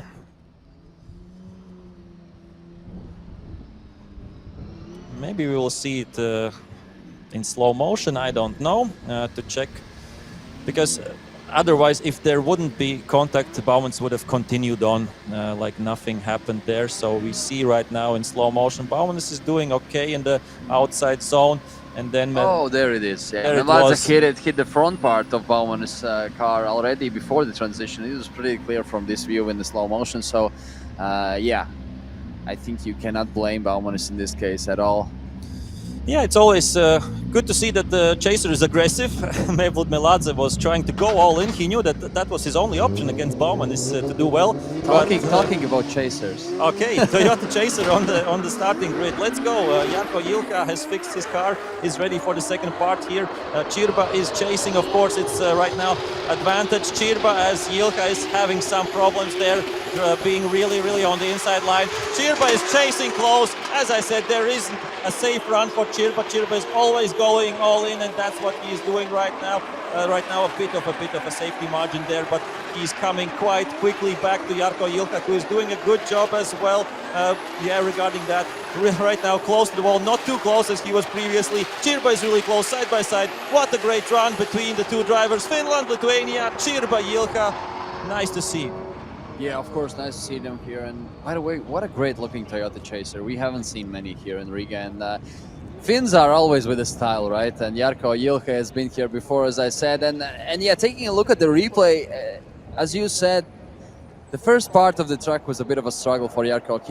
He was sitting on that handbrake too long, probably losing speed, and he had to straighten out a little, some wavering there in the first turn. But yeah, anyways, finishing the run there. A lot of smoke there, big angle.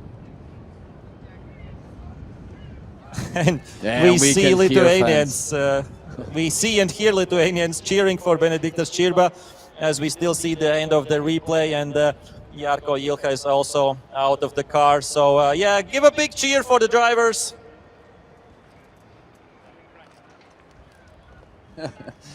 It's lovely to hear fans in drifting here. Yeah, we hear the passion for the sport, and as I said, drifting is still growing and growing with every year, and the fan base of drifting is growing as well. So right now, yeah, Čirba with Jilka talking with each other about what happened during these runs, as we await, of course, the results from the judges. And the winner of this battle is Benediktas Čirba, advancing on to top 8, where he will meet the winner of qualifying yesterday, Nasser Al-Kharbali Urias. Yeah, Lithuanians can prepare for the top 8 that's coming in later. So Benediktas Čirba will have to fight against Nasser Al-Kharbali Urias. So we know our first battle in top 8 already, but still long way to go for other drivers throughout the top 16. Previously, we saw Bauman is fighting against Meladze. Meladze did a mistake here. There was a contact, and the guys had to take a 5-minute break. But right now on the starting grid, we see Frederik Strelkov and Oliver Randelu. What a battle this will be. Oh yeah, two Estonians right now coming up against each other. As Randelu said already on the opening ceremony, it will be a shame if we meet already in top 16, but that's what is happening. Two Estonians who would really love to take the Nations Cup home, but yeah, with only one advancing to top 16, that won't be easy. But let's go. The first part of this battle, Strelkov, Randelu, two Estonians here in Riga, Latvia. Good initiation by both drivers, really close. They both trust each other really well. And what a run it has been right now to the first corners, and really close, like glued to each other, both drivers, Strelkov and Randelu, the best of the best from Estonia. And now a few corners left on this battle, really lots of smoke, lots of proximity. What a nice run, we love to see. And then it is into the wall by Randelu. Strelkov with the mistake previously as well, and wow, what an unhappy ending. Yeah, unhappy ending to this run. Whoa. Oh shit, what a shame it was. I'm not afraid to say best handle I've seen today. I think so, because they were so close throughout the whole course. What a great job by both Estonians. Of course, give a cheer to the drivers here if you are at the track, and take a look again on the replay. What a run. They were so close throughout the whole run, and it all ended up in the last turn. So close in these fast turns. Oh, it was a great run, but I think Frederik did a mistake coming into the wall. We have to see that in the replay. And that's what maybe was putting Randelu off. And Yeah, maybe he got Strelko afraid was that he'll touching crash. the wall. Strelko was touching the wall. He was coming also really fast. Randall was following him. So yeah, but technically Randall had to trust him and still kind of continue, right? Yeah. So we will see it really clear here from the drone shot as well. Of course, drivers have to read the room, right? At some point, when you know the driver in front is going too fast and he will crash. But this is the really fine border where you have to decide, right? Yeah. Are you backing out or you're pushing it to the limits? And yeah. And as I said, not nice to see this ending to such a great run between the two drivers. We see, I think Randall is already on the starting. Oh wow! Look at that fuel tank measurement there for the display. I haven't seen that actually. It's pretty smart, you know. The mechanics already know when you arrive at the pit lane. Do they fill up some gas there or no? But anyways, yeah, we can see Randall there waiting for a comment or a decision there. But we'll have plenty of tandems. We still will see Jakub Rizgonski going against Itai Sadek, then Timur Lipski fighting against Nicolas Bertans, Pavel Korpulinski and Andrius Vasiljauskas, and then Peter Utasi against Abdulkarim Yaham. So a lot of great drivers there to see in the top 16, and we know already two drivers in top 8, and that is Nasser Al-Harbali Urias and Benediktas Čirba. So Lithuania has advanced to top 8.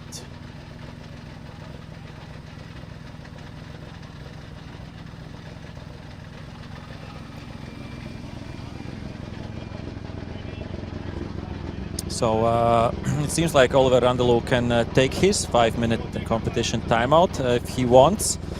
So maybe at the beginning. Okay, yeah. So Oliver Randall is taking his 5-minute competition timeout because he needs to check his car because the hit against the wall was quite big. Yeah, a lot of 5-minute timeouts today. A lot of issues happening. And of course, the drivers want to have the cars ready for the battles and make sure that everything's aligned and checked. And yeah, of course, with every battle, the drivers are pushing more and more, and that's why we see drivers ending up in that wall. We have seen it. If there is a wall in the last corner and it's a 180 corner, you will get drivers into the wall at some point as they are trying to push as hard as possible. Right now, Oliver Randall, coming back to the pits, checking his car. He has 5 minutes to do so, and then we will move on to the second part of this battle. Right now, I'm sure we will move on to the next battle, as we should have their drivers, Jakub Prizgonski and Itai Sade, for example, or maybe we will have Meladze, I think, who is already also back on the starting grid. Yes, and that is Mevlut Meladze, who is warming up his tires. He will go against Daniels Baumanis. They still have to do their second run. The first run was cut short because of the contact when Meladze hit Baumanis' car. But right now, Meladze, representing Georgia, will be going out front. Daniels Baumanis will be chasing the local Latvian.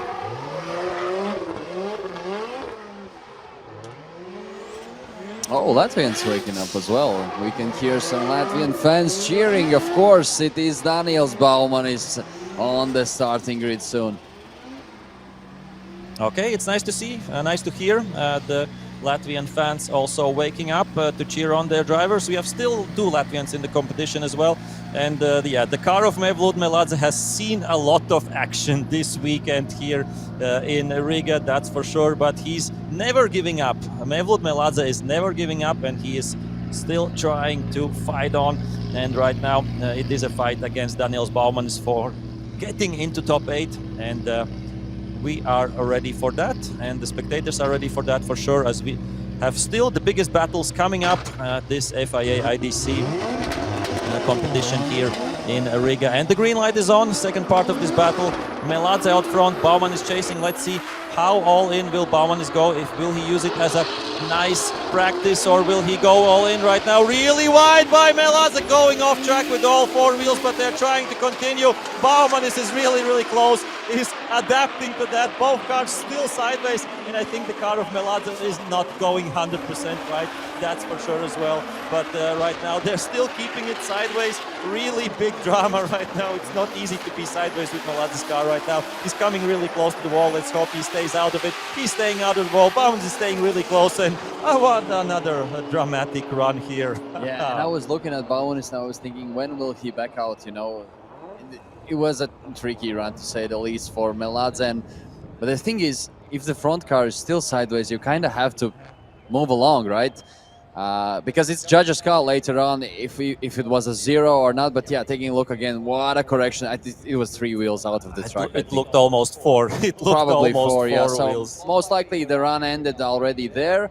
But nonetheless, yeah, Baumanis, as I said, still, you know, afterwards maybe judges will be saying that he was still continuing, and then you kind of cannot back out, and that's what Baumanis did, yeah. And two tricky runs there for both drivers, but we are waiting for the result. Yeah, I think the car we saw how Melaza was struggling with the car, and it wasn't going sideways. And yeah, big cheer to the drivers, Daniels Baumanis and Mevlut Melaza. And we see Melaza was fighting with the car. He wasn't drifting. He wasn't like getting to the zones. He was just trying to survive. And I'm sure the car wasn't 100% going rightly or going straight. So yeah, a bit of a messy run, but as I said, he kept it. His fighting spirit is there of Mevlut Melaza. We can't count him out. And right now we will get the winner of this battle, and that is Daniels Baumanis. The Latvian driver advances on to top 8, and the fans, local fans, are happy as well. As we will move on to the next battles, I don't know, will it be Strelkov against Randelu, the second part, if Randelu has his car ready, or no, it is Jakub Przgonski against Itai Sade, the next one. Yeah, I think I've never seen so many 5-minute timeouts in a race, and we are only at top 16. So, but it is what it is. Still, the cars need to be prepared, and luckily, most of these 5-minute timeouts work out well. You can actually see Mevlad's tire is off here, so his run was really eventful here. But anyways, that is Itai Sadek against Jakub Kuba Przgonski here on the starting grid already, and here we go. Jakub leading, Itai Sadek chasing. Let's see how they do on the first run. Who of them will advance? And we can see Przgonski initiating already, going really wide. Itai Sadek chasing him wherever he goes. Here Itai Sadek going a bit more shallow line, but Jakub doing a solid job on a lead run, nice and wide line there. Itai Sadek has to chase it, has to get closer to Itai Sadek's car. Another transition, a lot of smoke from Jakub's car, and a final tour. Jakub just riding that outer wall, and Itai Sadek chasing him there, and they finish their run. Nothing much to add, really. Oh, yeah. We saw why Jakub Przgonski was second yesterday in qualifying. It was a beautiful lead run, but it's nice to see that the driver from Israel, Itai Sade, was doing a great chase as well. We see right from the first meters, I would say really wide for Jakub Przgonski. He usually keeps it between the white lines there, but he was a bit with one wheel over the white line as he watches a little bit of the replay himself. But otherwise, yeah, all the outside zones beautifully painted there by Jakub Przgonski, the Polish driver, showing once again why he is one of the best in the world. As I said yesterday as well, he was the gold medalist of the FIA Motorsport Games in 2024. So exactly 1 year ago, something like that, we had end of October in Valencia at the beautiful Ricardo Tormo circuit. We had the FIA Motorsport Games, where of course drifting was a huge part of it, as always. And 2 years ago in 2022 he was a medalist as well. So yeah, always doing great at FIA events, Jakub Przgonski. That was a perfect lead run. I was watching it throughout all these replays, and really couldn't go wider or better in the most parts of the track. So really solid job by Jakub. He's in a good position now in this tandem battle, but right now Itai Sadek will be the one leading, and Jakub will be chasing. And we have to say Itai Sadek was close. Through the whole run, he was really close, and right now Jakub Przygoński will have to be as close as possible, and we see how the cars are getting off the line, and right now Itai Sadek out front. We are having the second part of this battle. Oh, really close before the initiation with the Scandinavian flick there, Itai Sadek.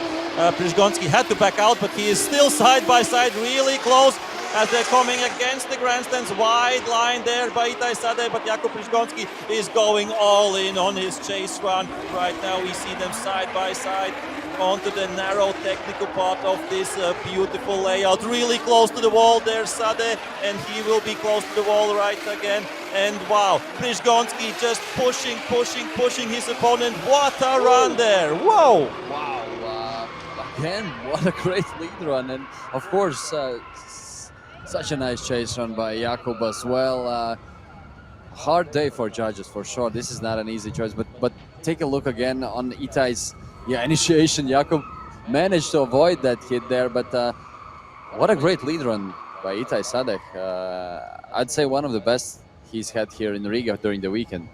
Yeah, not much to add, as we love to say, but amazing battle here. Here we see Itai Sadek getting out of the car as well, and I really have to say, great job by both drivers.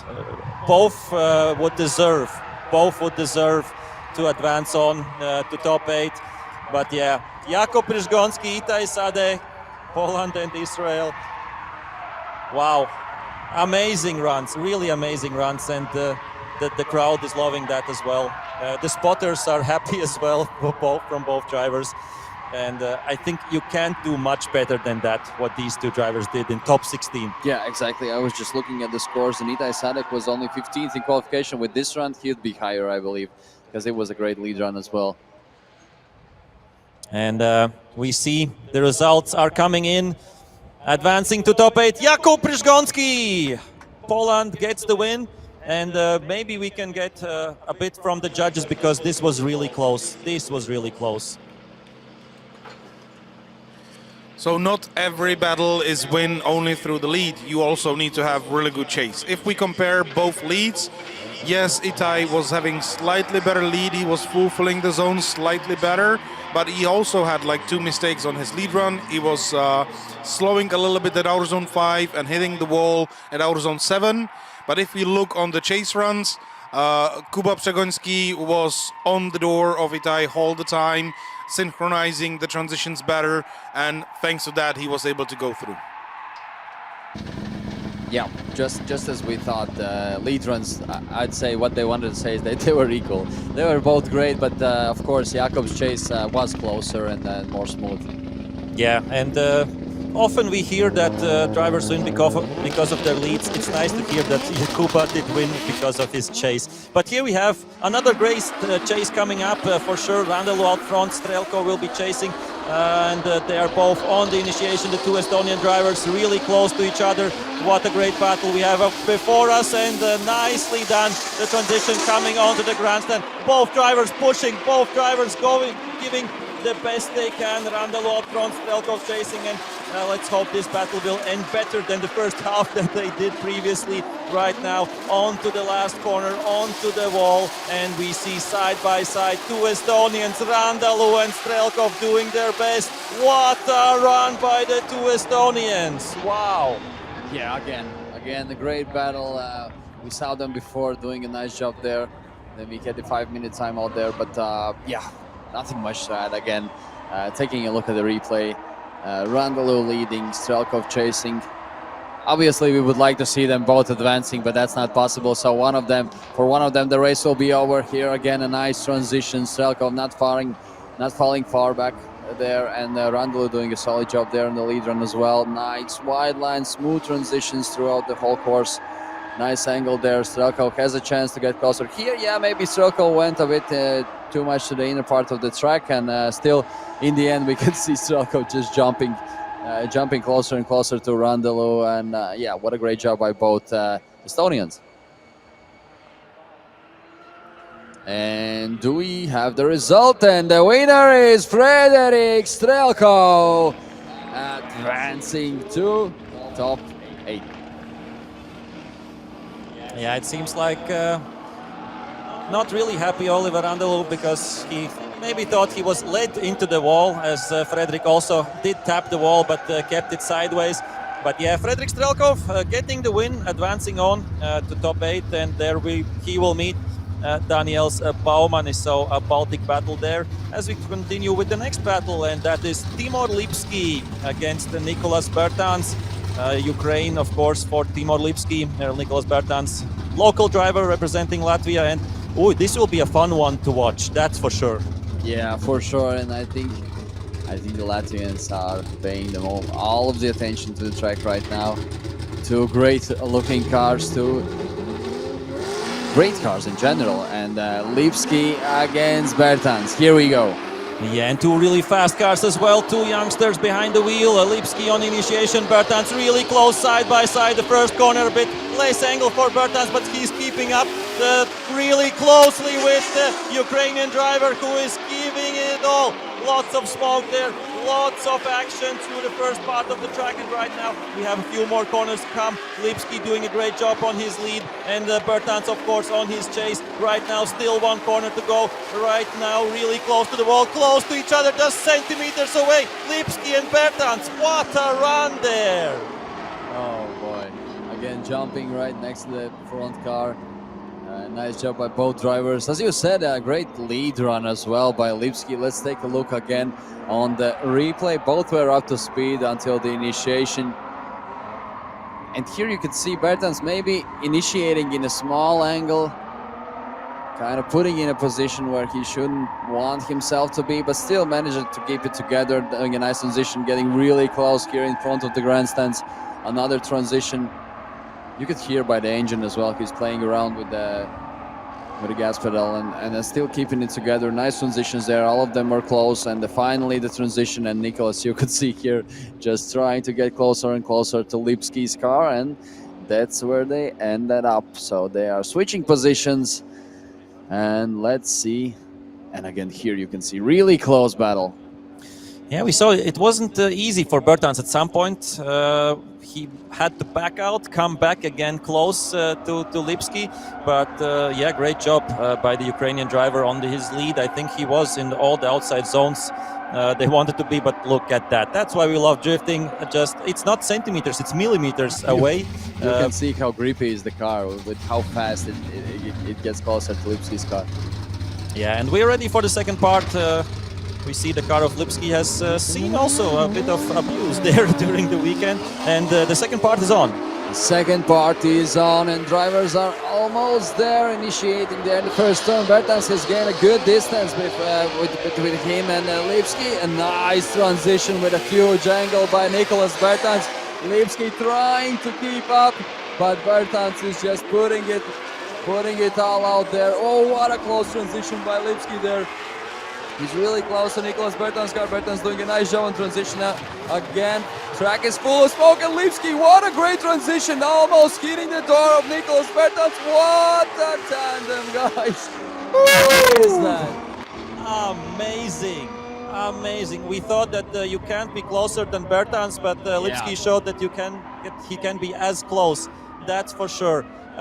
I think the main issue for Lipski in his run was maybe that he was far away on the beginning. He couldn't keep up with Bertans, and we see a few car lengths through the first corner, and Bertans is doing the whole full outside zone, so he's not running away or something like that. Here also against the grandstands is the outside zone, and we see lots of smoke. I think maybe the tires were going off in the end for Bertans, maybe, as Lipski came back to him, and this won't be really an easy task for the judges. But what a transition there by Lipski, being so close to against each other, and yeah, we have to say this is still also only a top 16.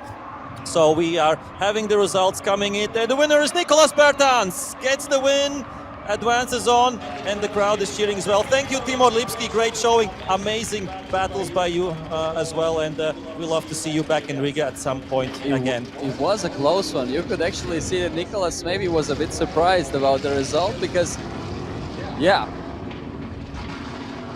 Yeah, he always wants to do like 100%, and if it's only 95, he'll not be happy with himself. But anyways, he got the win. He's advancing, and he will have to fight Jakub Prizgonski later on. So that will be a battle to watch. I promise you that.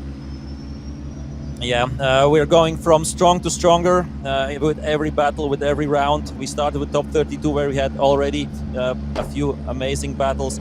Top 16 continued, and we are still in the top 16. And another great battle coming up: Poland and Lithuania. Pavel Korpulinski against Andrius Vasiliauskas, and we see the Lithuanian flags waving already in the crowd.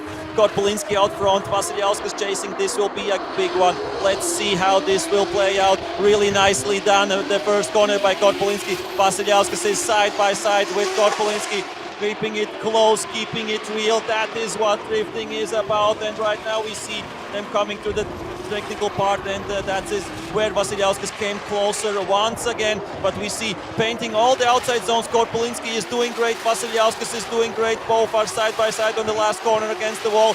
What a run by these two drivers. Amazing stuff. Amazing stuff. Yeah, I'm running out of words. Nothing much to add here as well, to be honest, because what a great run by both drivers. Korpulinski's lead run as well. Taking a look again on the replay. What a nice angle. Smooth drifting throughout the whole course. Here you can see he put a car sideways as where it should be, and it stayed the same in a huge angle. Nice smooth transition, and of course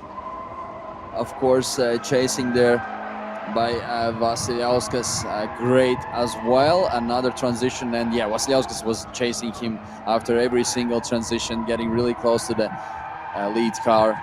And finally, of course, the final turn, and Vasiliauskas just pressuring him there. Yeah, wow. It will come down to details, I think, between these two drivers. And the second run. Yeah, and the second run, but I'm sure the second run will be quite similar to this one. We know Vasiliauskas is always a fast driver with a fast car, with his new G87 generation M2.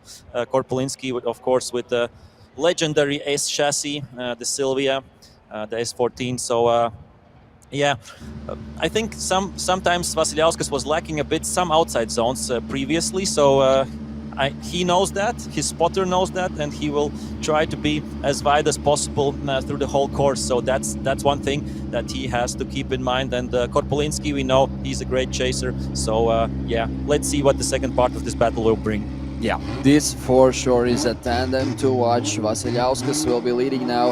Korpulinski will be chasing two great and fast cars, two great drivers, and they are about to initiate in the first turn. Vasiliauskas leading, Korpulinski is chasing him right there behind him. And oh, what a correction there by Vasiliauskas. What a mistake on the first turn already. Korpulinski is still keeping it in a safe distance. Has to finish the run for both drivers. Vasiliauskas keeping it together. He's improving for the next turns of the track. Another transition there, and Korpulinski is right there on Vasiliauskas' tail there. And a final turn, Korpulinski getting closer and closer, and this battle is done. Yeah, the heat is on. What happened there? What happened there? I think we have to take a look at a few details here in this second run.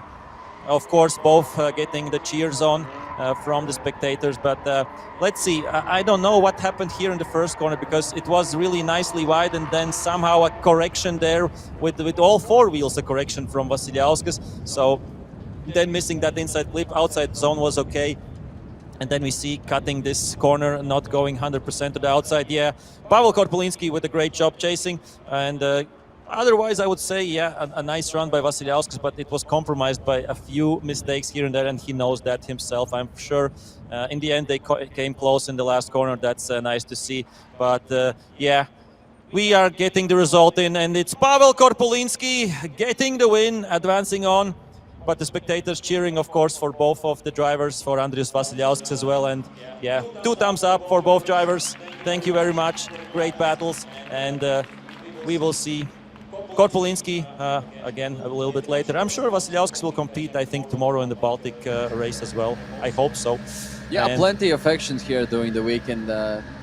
By the way, there's the street class and Pro 2 class happening simultaneously at the Speedway Stadium, but we continue with the FIA Intercontinental Championship.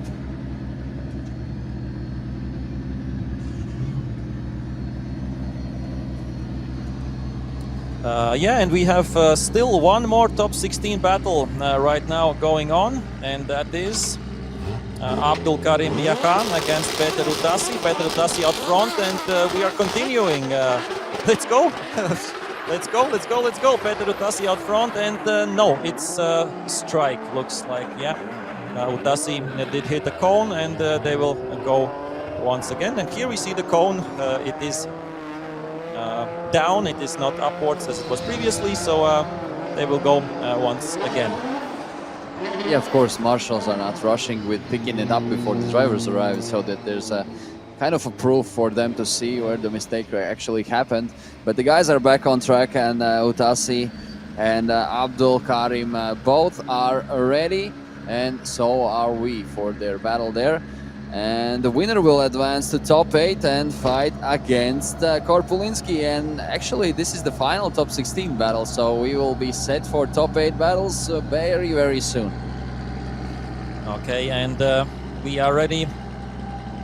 Let's try again. Let's try not to hit the cones. Peter Utassi from Hungary up front.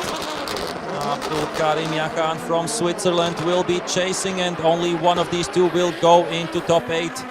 The top 8 best drivers this weekend, and let's see how this will play out. Peter Utassi with a good lead there, but Yakan getting lost a little bit in the smoke, but still keeping it together. Utassi, yeah, cutting all the corners at this point. Don't go into the outside zones now. It was the first outside zone maybe he hit with one of the wheels at least. Yakan trying to keep up, but it's of course not easy. It's difficult, and right now they're coming closer and up until the end over the finish line. But yeah, it's not easy to follow and to keep up if your opponent is like cutting through the whole course, the inside line. So it wasn't the best lead run by Peter Utassi. Yeah, I think there was a case with Utassi against Ilyuk when he was going shallow as well, and the judges were saying that they need to go wider, if I'm not wrong. But we could see the same thing here. Utassi going shallow here. Later on, we saw here as well in the middle of the track where he should be close to the outside of the track, and of course gaining a distance on it here as well. Could even say that he's kind of running away, but that's not what judges want to see. They want to see nice, smooth, wide runs there. And of course, the ending was great by Utassi, riding that wall there. Yeah. Yeah, we will get the second part of this run in just a few moments. And yeah, right now Abdul Karim Yakan from Switzerland will be on the lead position, and Peter Utassi from Hungary will be in the chase. And yes, it's FIA Intercontinental Drifting Cup. For the first time in 4 years, it's nice to have FIA IDC back in Riga, and I'm sure the drivers are loving the competition, the spectators as well. We had drivers from 32 countries competing, and right now let's go to the second part of this battle. Yakan out front, Utassi chasing, nice initiation by Yakan, trying to paint out the outside zone. That's going really well for the Swiss driver, as Utassi is coming closer and trying to maintain that proximity. A great job by Bortor. Is a bit of cutting there, but still keeping it together. Yakan is now on to the last of the transitions, as Utassi is coming close there as well. Now the wall ride, and they are side by side, really close. Utassi trying to push a little bit his opponent, trying to do what he can do best, and that's it, over the line. One of the better chases in the end from Utassi as well. And now it's of course up to the judges, but yeah, the chase, the lead run by Yakan was much better. Yeah, that's what I wanted to add, that Yakan's lead run was smooth, just like you want to see in qualification. What a great initiation there, with a lot of flicks there, and tires burning up already before initiation. Nice transition there. And throughout the whole course, he's going wide in a big angle, and this is what you're saying. If you're doing a lead run like this, it's easier to chase this one. a lot easier to chase a run that is wide and in a big angle. And of course, that is the reason why Mutesi could get closer to him, and both drivers finished their run and they're out of their cars and congratulating each other. So we are just waiting for the result, and we will find out who will advance to top 8 and fight against Pavel Korpulinski later on. So we are about to advance to top 8 really soon. Just this result, and if we have a result, if we know the driver who's advancing, then we will be set for top 8, where we will see Nasser going against Cherba, and Bauman is against Strelkov, Prishgonsky against Bertans, and the result in this battle, the winner is Abdul Karim Yakham, getting the win.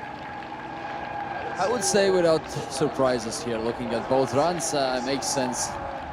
Yeah, congrats to the Swiss driver completing the top 8, and we will move on to the best battles of today, starting from top 8, of course, then going to top 4, and then battle for third place and the final. That's all coming up at FIA IDC, and I think we won't have any big pauses. We are getting ready for the next battles, and the first top 8 is already there. That's Nasser Al-Kharbali-Urias, El Salvador, against the Lithuanian Benediktas Čirba. And yeah, a lot of fans cheering for Nasser, a lot of fans cheering for Čirba. We are cheering for a great battle, right? Yeah, for sure. And as I said, Nasser going against Čirba.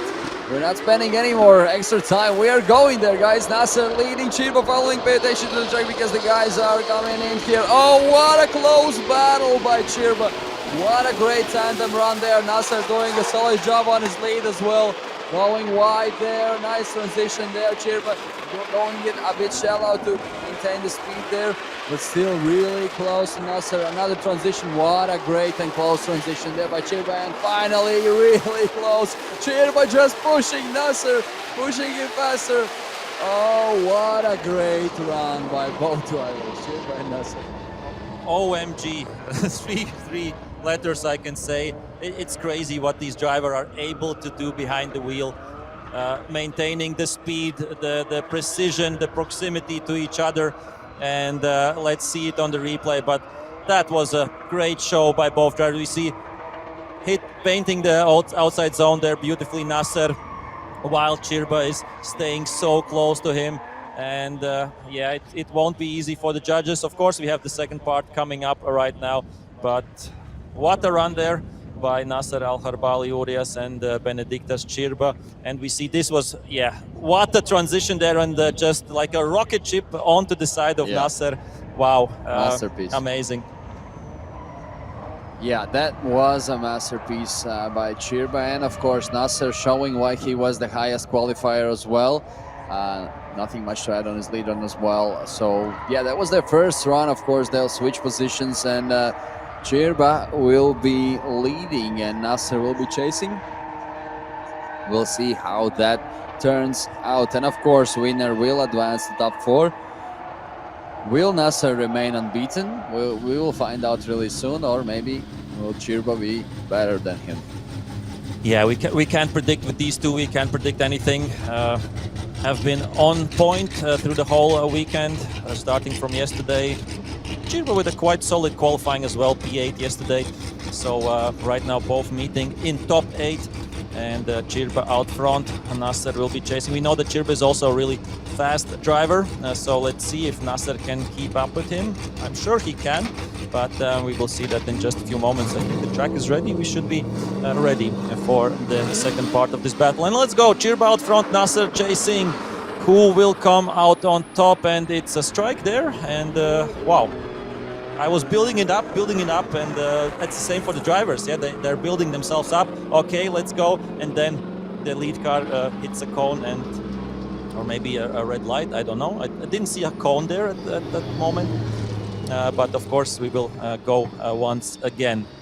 And okay, let's build ourselves up. Let's build it up again. Of course, yeah. So they switch positions, and Čirba going against Nasser. Of course, Marshall discussing about what happened there. I think he explained what happened there.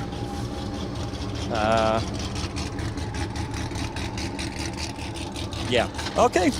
We are back on track, and we will get the Reds the green signal in just a few moments. Benediktas Čirba out front. Nasser Al-Kharbali Urias will be chasing. Both drivers know what they can do, and we know how quality drivers they are. So let's go. Čirba out front. Nasser chasing right now. Oh, what happened here? Oh, that's interesting. I will right now try to hear some info there. Yeah, could be that was the second strike, and if that is so, then it's becoming a bit stressful here. Oh wow, we see some tents flying here around the track. Luckily, I think no one was hit there. But yeah, the team guys, if you're not here, please take a look at your tent, because for one team it just flew off right near the track at the starting line of the track. So yeah, make sure everything is secured for other teams as well, guys. Secure your tents. Wind is picking up here, but on the meantime, yeah, we'll pay attention to the track and move on. Yeah, this is Čirba against Nasser for the third time already.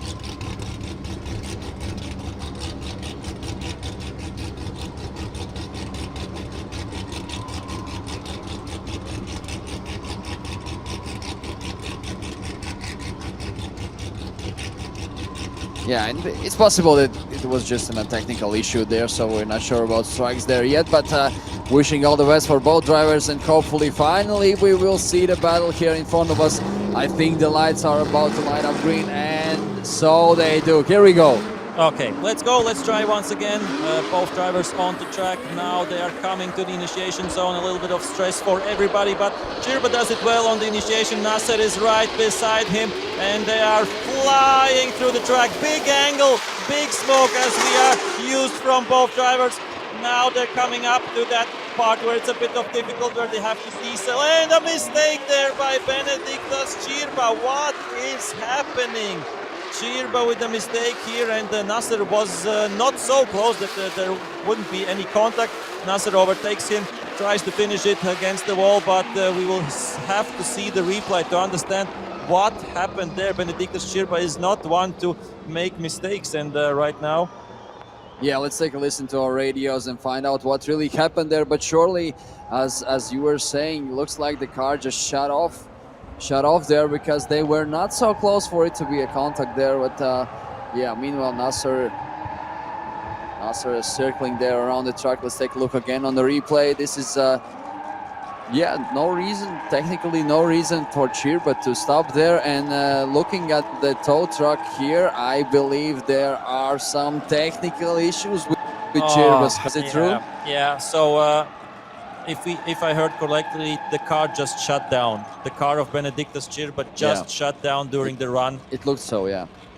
And yeah, good in the end, but that's really unfortunate, and we don't want to see these technical issues impacting the race. But it was going so well up until that point for both drivers, and it could have been a really close battle between them. And we see Čirba is doing everything all right. Big angle, big smoke in the first corner, nice transition. Nasser is, yeah, one car length behind him, going really close. And now they're coming back, both drivers. Benediktas Čirba, Nasser Al-Kharbali. And it's, of course, our first top 8 battle right now. And yeah, give a big cheer for Benediktas Čirba. Really unfortunate as he's coming. Yeah, it looks like the car shut off again.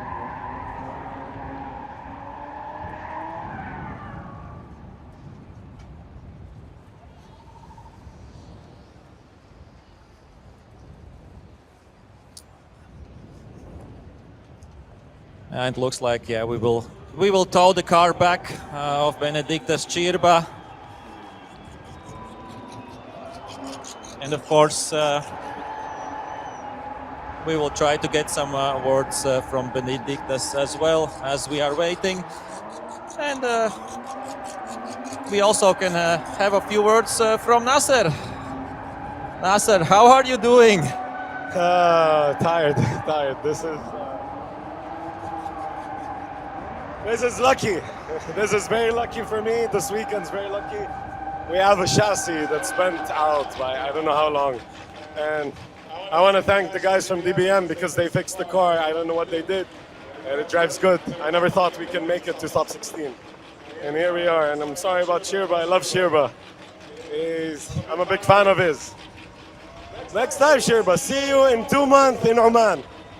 I love you all. Thank you, Nasser. Thank you, Nasser. Yeah, as Nasser said, he was a bit lucky, of course, right now, as we saw the result. Nasser Al-Karbali, Urias getting the win there.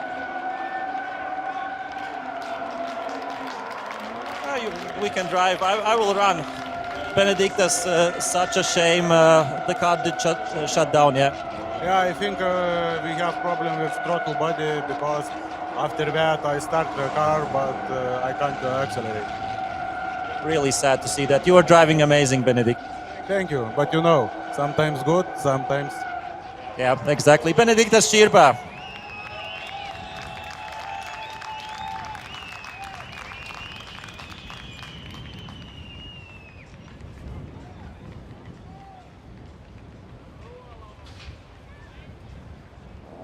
Yeah, completely unlucky for Chirba this run, but of course Nasser advancing to top 4, and we are looking out for the next battles. Meanwhile, actually, we cannot get out with the cars because of the tent flying off there on the track, but I think we'll manage soon to get Chirba's car away from the track. And while we're there, I see that Daniels, Baumanis, and Fredrik Strelkov already were, I think they were ready with tires warmed up, but looks like it's been too long of a time and probably they'll warm them up again. And we will be ready for the next battles really soon. So Bauman is gonna fight against Strelkov. Later on we have Prishgonski against Bertans and Korpulinski against Jakam. Yeah, we had some issues with the wind, as you told previously, but looks like the tents are they are broken, but they are getting out of the way, and we'll be ready for the next battle. Some two youngsters from the Baltic states. Daniels Bauman is 17 years old or something like that. Fredrik Strelkov, I don't know his precise age, but he's still a young gun as well. As he said, he is trying to get to the next level, to the next step on the international stage. And let's see what they can do. Bauman is out front, Strelkov chasing the next top 8 right now on the track. Nice initiation by both drivers, really wide line. And you see Strelkov is side by side, just a few meters apart as they come against the grandstand. Such big angle, so much smoke from both drivers as they're coming to the technical part. And we see Strelkov is lacking a bit of distance, but he will come back, that's for sure, in the last corner, as it's usually here on this long layout. And right now, up against the wall, Bauman is really close. Strelkov coming closer as well. And this is what drifting is. Wow. And again, Bauman is showing how the lead run should be done, and of course Strelkov not falling far back behind Bauman's car there, and solid first run. You can take a look again on the replay that Daniels knows this track surely more than Strelkov, better than Strelkov, but nonetheless, looking at the run, great job by Daniels Bauman. It's a solid lead run, nice smooth transitions, big angle, a lot of smoke, a lot of speed there. And of course, Strelkov trying to keep up, as you said here, a bit of a distance between both drivers, but still catching up. And that final turn, of course, is the one where you have to be next to the front car, and so Strelkov does. Yeah, great lead, great run by both drivers. Yeah, and regarding the Nations Cup, we have still 2 Latvian drivers, Baumans and Bertans, in the race, and we have 2 Polish drivers, Jakub Prishgonski and Pavel Korpulinski, in the race. So it looks like the Nations Cup will be decided between these 2 nations as we move forward. And a big battle will be the second part of this, and of course the battle between Prishgonski and Bertans that will come up in just a few moments. Right now they have switched positions. Fredrik Strelkov, the Estonian, out front, and Daniels Baumanis, the Latvian, will be following. Yeah, and I believe we all are ready for this. Strelkov is about to lead and Baumann is about to chase. Track is ready, drivers are ready, green light is there, and here we go.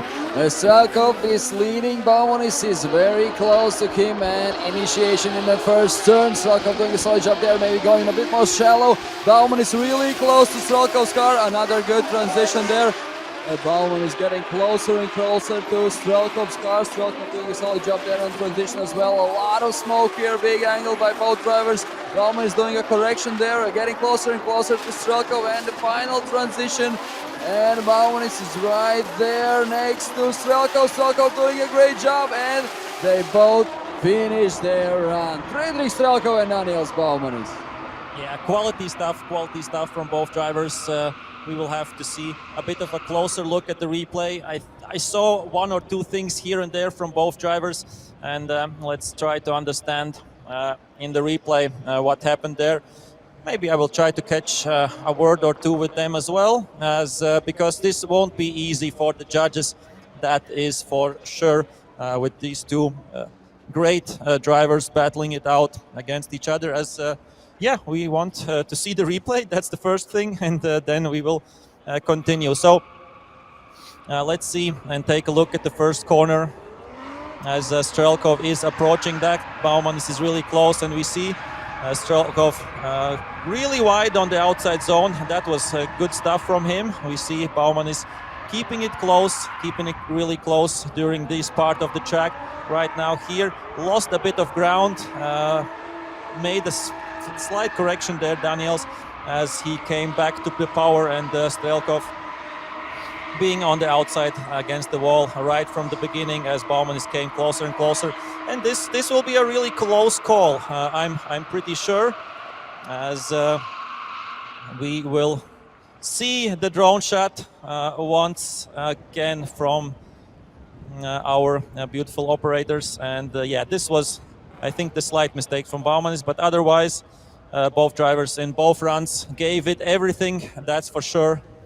And we will have to wait for the result in just a few moments,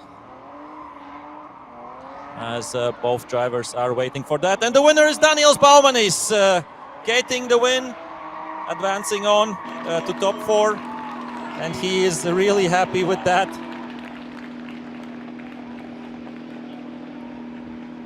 And I think we are ready to move on with the next battles, as Strelkov, yeah, is not maybe happy, but he still understands the result. And yeah, that's how it sometimes goes. Thank you, Fredrik Strelkov.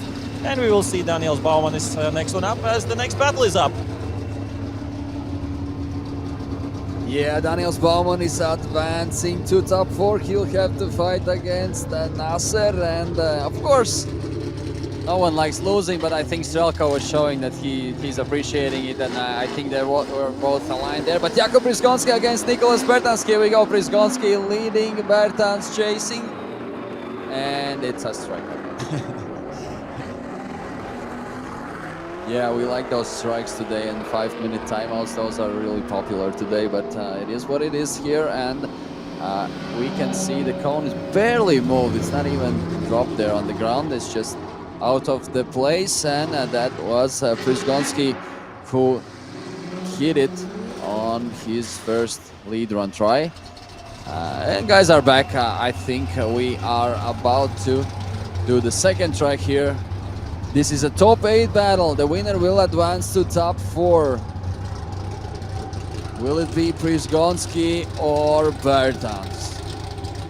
Okay, we are ready. We have seen both drivers doing great runs in the lead and in the chase. Jakub Prisgonski's chase against Sade previously was out of this world, I would say, but Bertans always keeping the pressure up and being aggressive as well. And right now they're coming to the initiation zone, really close to each other. Jakub Prisgonski with a good initiation, really wide line, and Bertans is right by his side from the first meters. What a transition by both drivers. Bertans almost overtaking Prisgonski, who is doing a nice outside line.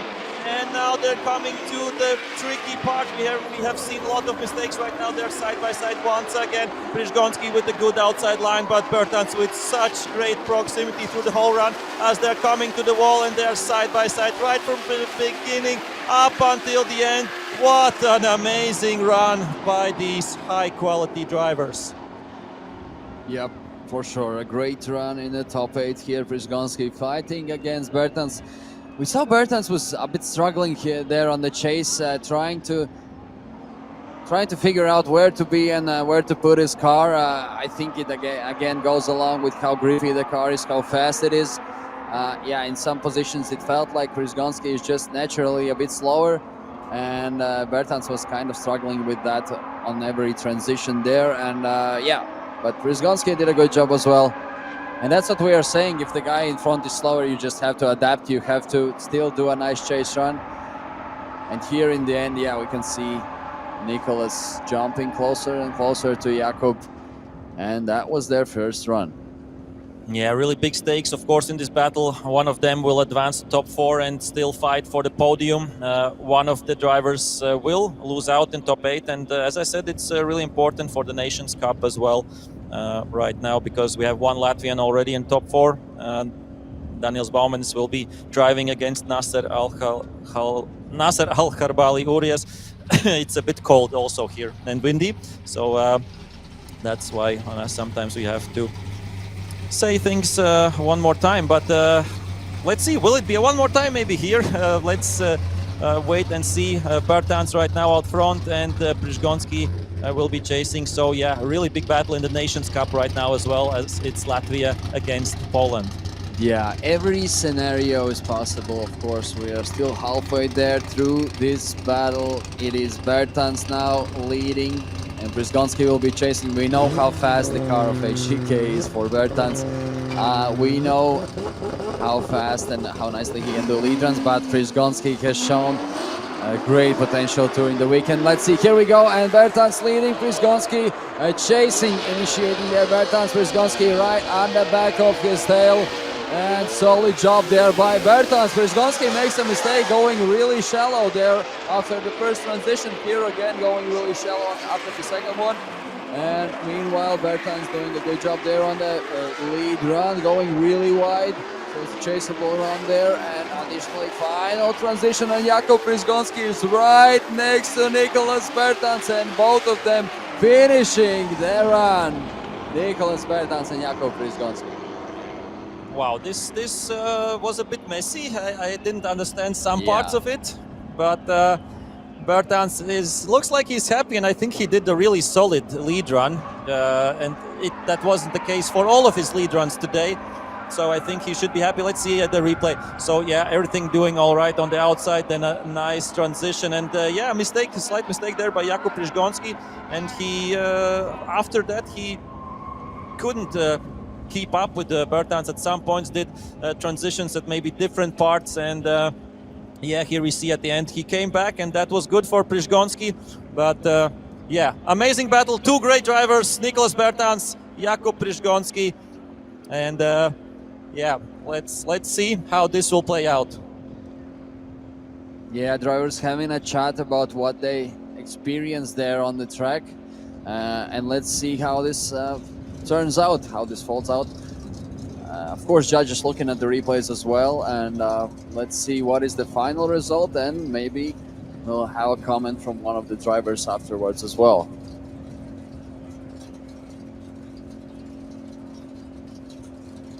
And do we have the result? And it is Nicholas Bertans advancing to top 4. So we will see him here again. Jakub Przygoński, thank you. What a great result by you, but just slightly not enough. And Nicholas has advanced, so local fans can be happy because 2 of Latvians are in top 4. So I would say we are 100% sure that at least one of them will be on the podium. They still have a job to do to get on a top spot of it. But yeah, we continue, and we still have one battle in top 8 left. That is Korpulinski against Jahan. Yeah, I think it was quite clear because of the mistakes in the chase. Right now we continue.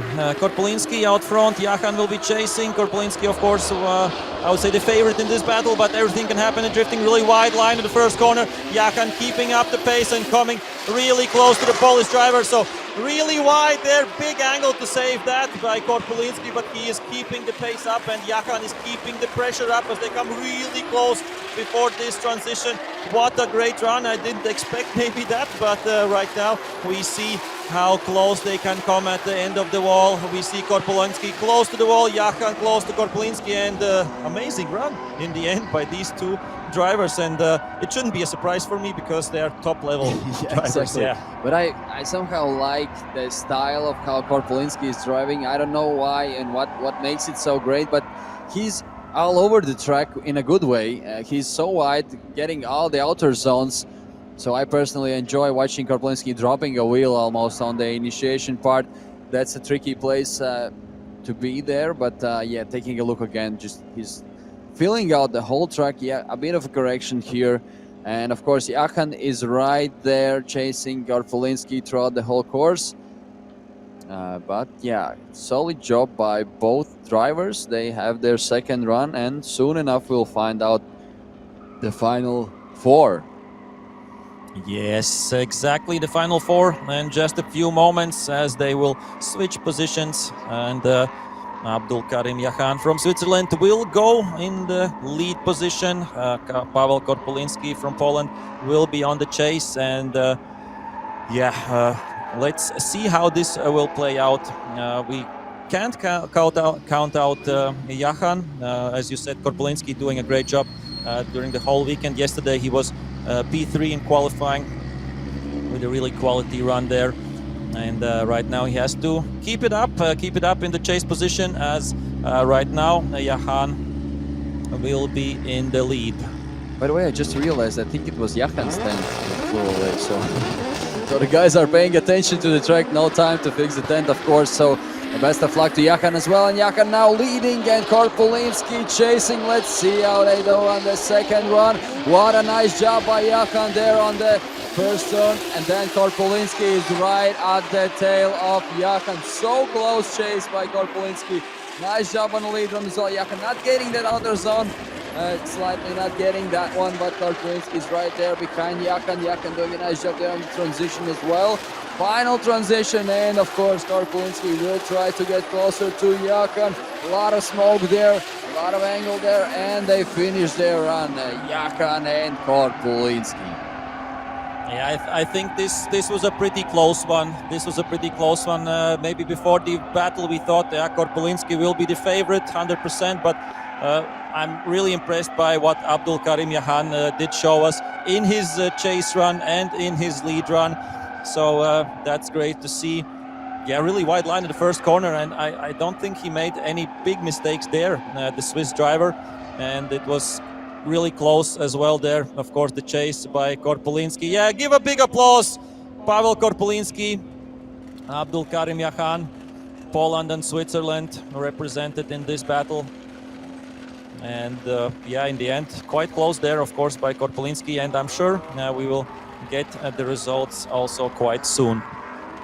Yeah, well, we're waiting for the results. I see that the track is being prepared already, so it will not be too big of a break there until we have the final battles, because I believe Nasser and Baumanis will be ready on the starting grid as well. Only we'll have to wait for either Korpolinski or Jahan, because one of them will have to fight Bertans in the top four. So we are about to find out the final four drivers who will fight for the podium, and the winner in this battle is Pavel Korpolinski.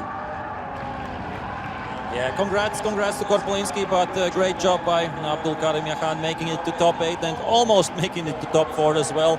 So right now we're getting the track ready, the drivers are getting ready, and we have a really amazing top 4 coming in just a few moments. It will be Nasser Al-Karbali Urias representing El Salvador against the local Latvian Daniels Baumanis, and another local Latvian, Nicholas Bertans, will go against Pavel Korpolinski. So yeah, amazing top fours coming up, and then of course the battles for third place, the big final. That's all still to come at FIA Intercontinental Drifting Cup 2025 here in Riga, Latvia.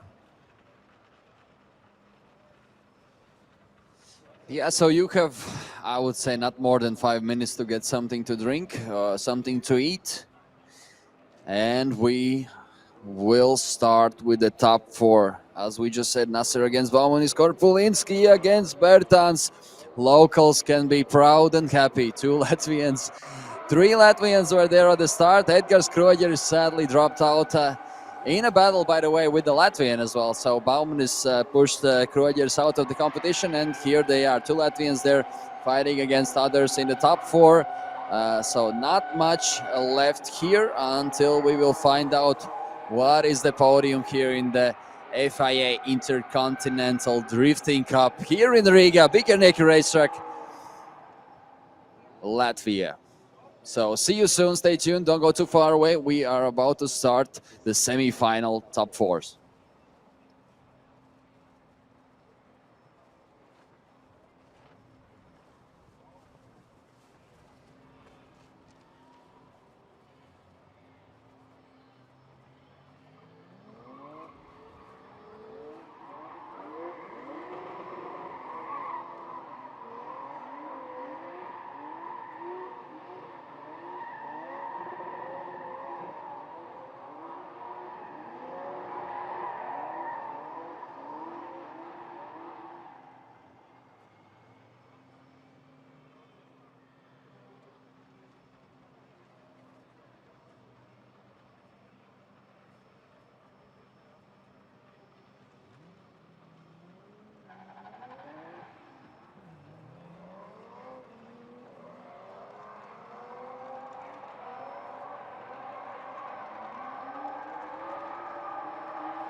Okay, we are getting ready for the big battles.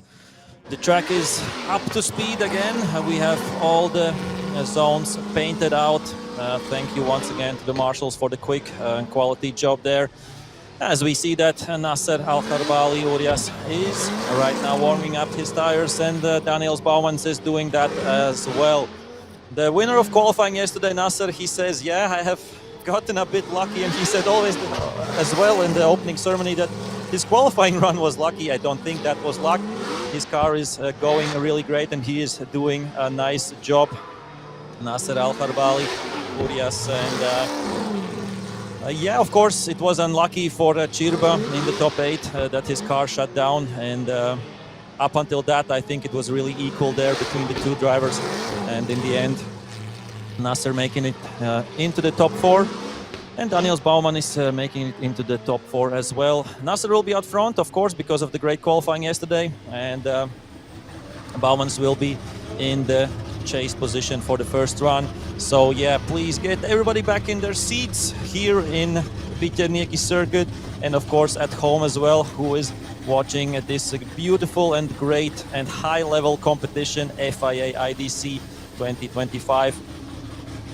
As we see, tires are warm, the drivers are warm, and of course checking that everything is in place, and we are ready to go. Still two top 4 battles, and then of course the battle for 3rd place and the big final as well. So we are ready, the drivers are ready, the spectators are ready, the spotters, the teams, everybody is ready to have these big fights going on the track right now. And Nasser out front, Daniels Baumann is chasing. What will it be as they are coming on to the initiation? Nice wide initiation by Nasser, really wide line there. Baumann is really close, and right now, a bit of a mistake there by Baumann as he is trying to keep up, and he wasn't in the right position right now. We see Nasser cutting a little bit of that corner, and now Baumann has the chance to come back, to come closer again, as Nasser tries to be as wide as possible, and he is doing a good job there. Really wide line, a bit of a contact there between the two drivers, but still they're keeping it real over the line, and a bit of drama there in the end. What is going on? What a battle already from the start. How Baumann is putting his car sideways right at the start. Oh man, we got to take a look at the replay again, and what a great job there by Nasser, and Baumann is here. Take a look how Baumann is puts his car right next to Nasser's car here. And on the transition, we saw Baumann is not in the place where he should be, and as well Nasser here in the middle of the track, not going wide enough. Then of course that unsettled Baumann is for sure, but still he managed to get it together. He got closer there. And the ending of the tandem, what was that? Yeah, look at that transition. He already hit him there. Then we can see for some reason Nasser hitting the brakes when he's already in the middle of the track. That was an interesting move there. Yeah, I think there was, of course, the contact going into the wall. Like the transition of Baumann wasn't perfect. Maybe at that point we will see from here much better from the drone shot. As we see, Baumann is trying to come closer, and now. Yeah, there was some slowing down maybe by Nasser, and then there was the hit against the rear of Nasser's car. Nasser was like driving and wavering here after the finish line to check if the car is straight or not. And But this is what we want to see, right? It was so close battle. Yeah, a bit too close for comfort at some point there for both drivers, we would say. But as we said, we have 3 professional judges who will see at this incident, this contact, and they will say their words afterwards. And right now, the starting judge is checking with both drivers if somebody of them maybe needs a competition timeout or not. We will hear about that, and we will give you the info straight away. Yeah, we can see Baumann is talking on the radio as well with the team. Maybe there's something to adjust there. And we'll find it out shortly from the drivers there. Marshall is communicating in the radio as well, but we are patiently waiting for the second run, because this was what a show this was. And now Nasser will have to chase Baumann. And then Korpolinski against Bertans. Some fans still hanging there. I hope you guys are warm there. Stay strong. Few battles left for today. And of course, as locals know, they can visit this racetrack again tomorrow for a local drifting championship as well. Pro class tandems, Pro 2 class, street class. And simultaneously we can see that marshals are talking with the drivers, figuring out. I'm not sure that I hear it correctly before, but I think for one of the drivers it could be that the tires debated, but we'll find it out shortly. We can see that Bauman's car has some scars from this battle.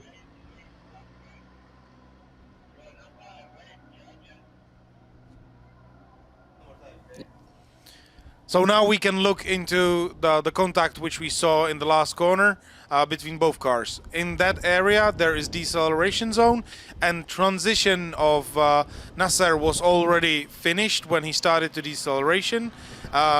Daniels was not having his transition finished, so that's why he had Nasser just before outer zone 8, and we are blaming for that contact Daniels, so now Nasser is having 10 minutes for repair. Okay, really great explanation as usually from our judges. Thank you, David. And so, yeah, Daniels Baumanis was deemed at fault for this contact. And yeah, Nasser wasn't completing his transition or he was completing his transition at that point. Daniels did hit him. And yeah, that's why right now the rules are so that Nasser can take 10 minutes right now to fix his car before the second part of this battle. And then we will see them going against each other once again in the second part. And I think the rear left tire was debated after the contact, right? I think that's what I heard from the radio. Yeah, I think, yeah. And of course, it wasn't his fault that the tire was debated, so that means I'm sure he can change that as well. And right now we will be getting ready, I'm sure, for the second top 4. That is Pavel Korpolinski and Nicolas Bertans. And yeah, a lot of drama once again happening at this event. Throughout the whole event. Yes, plenty of action. I haven't seen so many 5-minute timeouts. One more times as well. It's been a productive day, to be honest. Yeah, and we had drama already from the first top 32. Remember when Nasser and Christos Kantsaras had their contact there against the wall. And we see the tires are warming up for Pavel Korpolinski and Nicolas Bertans. So Poland against Latvia in this second top 4.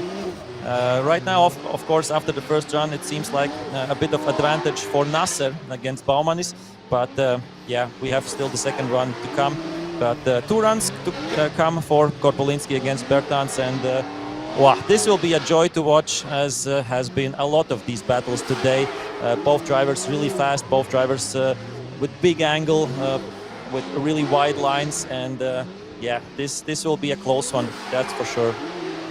Yeah, this will be a close one, just like the final and the fight battle for the 3rd place as well later on, but we still have to find out who will advance to the final.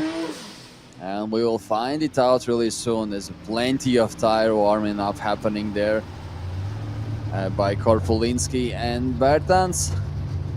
Both fast drivers, and as I said before, Korpolinski is doing nice lead runs throughout the weekend. He's going really wide all over the track, so Bertans has just to keep it cool and chase as close as possible. And we've mentioned before that the car is so grippy that it takes some skill and patience to put it all together, but I think we're ready. Korpolinski leading, Bertans chasing. Yeah, the tire warm-up is really important, and as we saw previously, one run that Nicolas said the tires weren't up to heat, but right now they're going, and the battle is heating up right now. Korpolinski out front, Bertans we see is really close right beside him, right from the initiation, really wide line by both drivers. Going off track with 2 wheels is Korpolinski, but keeping it together. Bertans adapting to that, and right now they're side by side against the grandstands. This is a big transition, a big moment for both drivers, not 100% on the outside, but we see Bertans coming closer again. Korpolinski right now has and there's a contact between the 2 drivers at that transition, but they're still keeping it. clean, keeping it real, and right now side by side, the last corner, Korpolinski, Bertans, what a dream finish there. What a battle again. We see some bumpers flying off, and I believe the transition was just so close that Nicholas swiped off the rear bumper of Korpolinski's car with his front bumper. Oh, wow. We got to take a look on the replay. But yeah, additionally, we have to note down the first mistake. Korpolinski dropping a wheel or two outside of the track. Take a look again here on the replay. Yeah, it's at least one wheel Almost there. 3 wheels there. So kind of a mistake there by Korpolinski, but still, Bertans putting up a lot of pressure. And I haven't seen this mistake by Korpolinski today, and I think the pressure is just there from Bertans, and here this transition was super close. I'd say Bertans was lucky that it wasn't closer, because then it would unsettle Korpolinski's car, but they managed to finish the run nicely, and yeah, let's see how they do on their second run. Yeah, we know how flexible these bumpers are and how easily they're flying off, and that's for purpose, yeah, that if you hit something that the bumper just flies off, not to like impact your drive, impact your line and your angle. And they're back on the grid, and we will see a really swift second part of this. Let's go. Yeah, we can see Korpolinski already trying to not stay too far away. And here we go, initiating in the first turn. Bertans, what a nice lead there. A lot of smoke there. Nice transition. Korpolinski is right there on his tail. And again, a nice transition. And Korpolinski is right there. He just appears through the smoke, and here trying to get an advantage, cutting the track a little. And meanwhile, Bertans doing a solid job on his lead run and final transition. How this will end up? Bertans going right next to the ball. Korpolinski pushing him as well. What a great tandem. What a great run. What happened there? Still more and more drama to unfold in this top 4 battle between Bertans and Korpolinski, as the crowd is cheering for both drivers. And let's take a look at the replay. Oh, yeah, they have to be. Okay, let's take a look at the replay.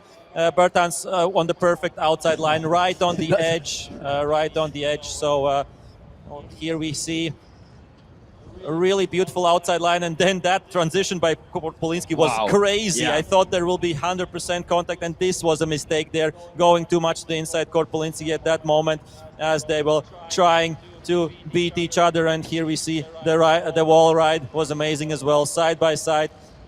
Wow, this is drifting. This is FIA IDC, and amazing battles. Yeah, this transition by Korpolinski was just great. How he appeared through that smoke, and here, yeah, a mistake there, maybe transitioning too quickly and finding himself in a spot where he shouldn't be. But solid job by both drivers here, Korpolinski and Bertans, fighting for the ticket to final. And will we get a result? And the winner in this battle is Nicolas Bertans.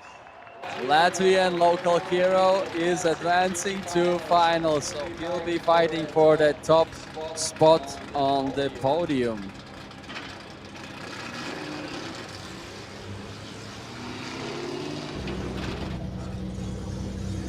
And right now, of course, we are waiting for the battle for the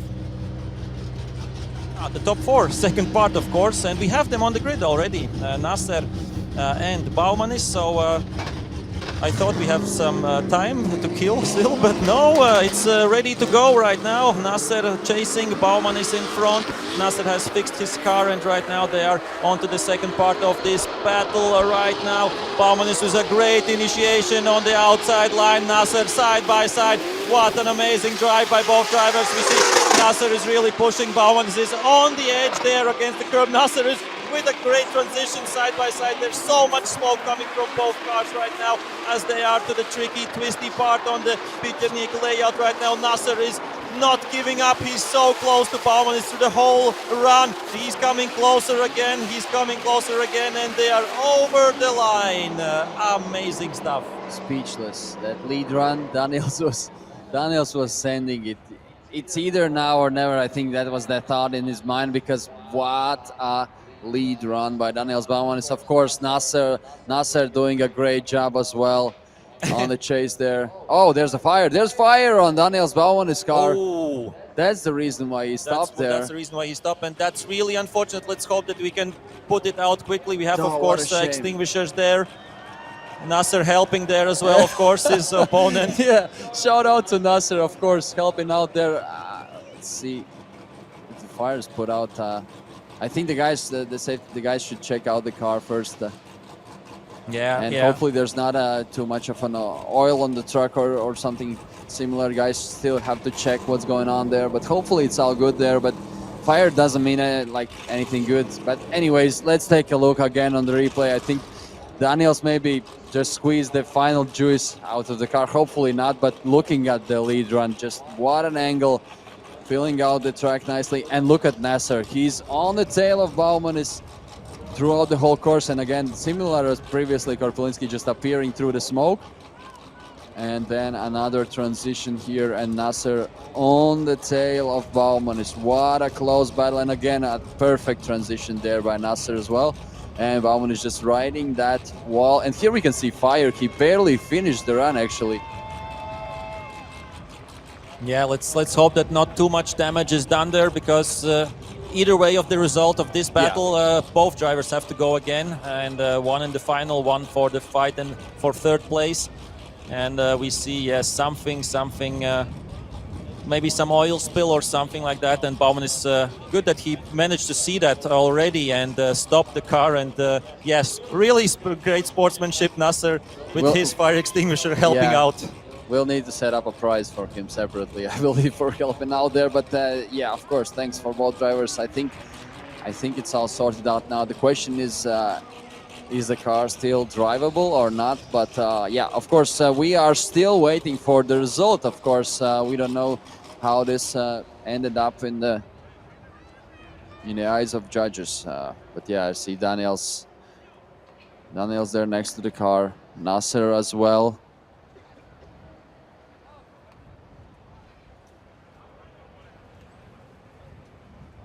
Yeah, and we'll be waiting for the result, and I hope to get a comment from judges as well after the result there.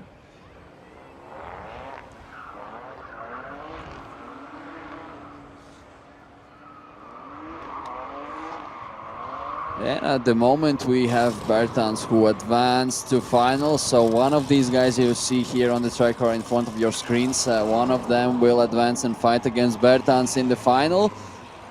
And the one losing this battle will still have to fight for that third place against Korpelinski.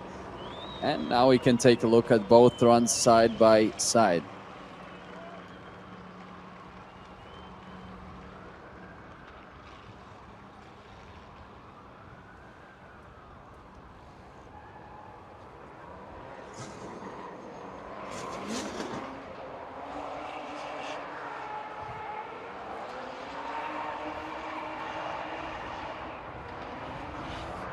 Yeah, so really close fight between these two drivers, as Daniels Baumann and his car are still there at the finish line. So yeah, not sure why it's not being brought back to pit lane. I'm sure there is a reason, but we'll get to that in a few moments. Nasser is smiling, of course. Nasser is having a good time, and Baumann's car is moving. Okay. That's great to see as well. So maybe it's in a good running condition. Hopefully it is, because as we said, either way this ends up, both drivers will still have to do their runs there. And of course Daniel's waving to the fans there and arriving for that final result announcement, and it is a one more time. Guys, you'll see them again. It's a one more time. They have to go against each other again, and hopefully Daniel's car is in good condition and can drive, but Nasser just has to swap out the tires for new ones and be ready to fight again.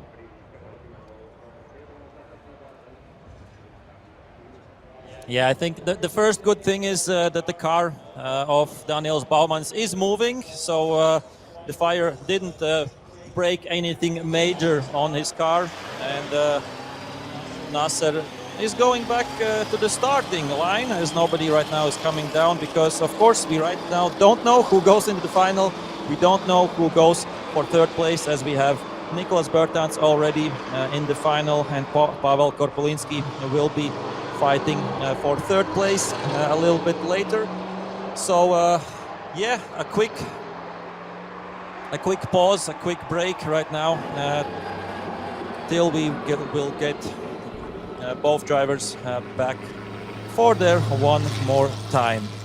Yeah, because we don't know who's fighting against Bertans and Korpolinski, so either way we have to wait for them to get back on that starting grid. So we'll be ready in a few minutes. So again, get something to drink, to eat. Don't go too far away, because we'll be back soon, and we still have to find out who's advancing to final. Is it Nasser or Baumanissen? And who's fighting for the third place? We'll be right back.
And we are having beautiful drone shots from the pit lane. We just heard the info that Daniels Baumans is back in the pits, getting the tires, new tires on the car for the one more time, and of course getting some fuel in, as we see the beautiful Bitjaniki circuit from a bird's eye, we could say. We have still a lot of spectators waiting for the final battles. Yeah, it was going battle by battle by battle, and of course in the end we have a bit of technical break here and there. We have one more times here and there, and right now Bertans and Korpolinski both are waiting for their respective opponents, and yeah, one more time between Nasser and Baumanis, and I don't know if we have the time. Maybe we can hear from the judges about this battle, why there was a one more time, and I'm sure there is a valid explanation for this.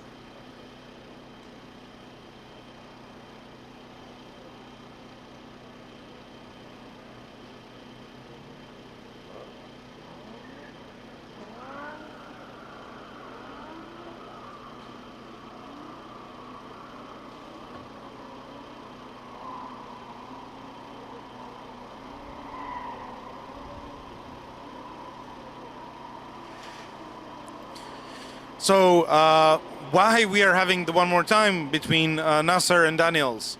In first run, we saw that Nasser was not fulfilling all the zones completely. However, his pace and fluidity was pretty good.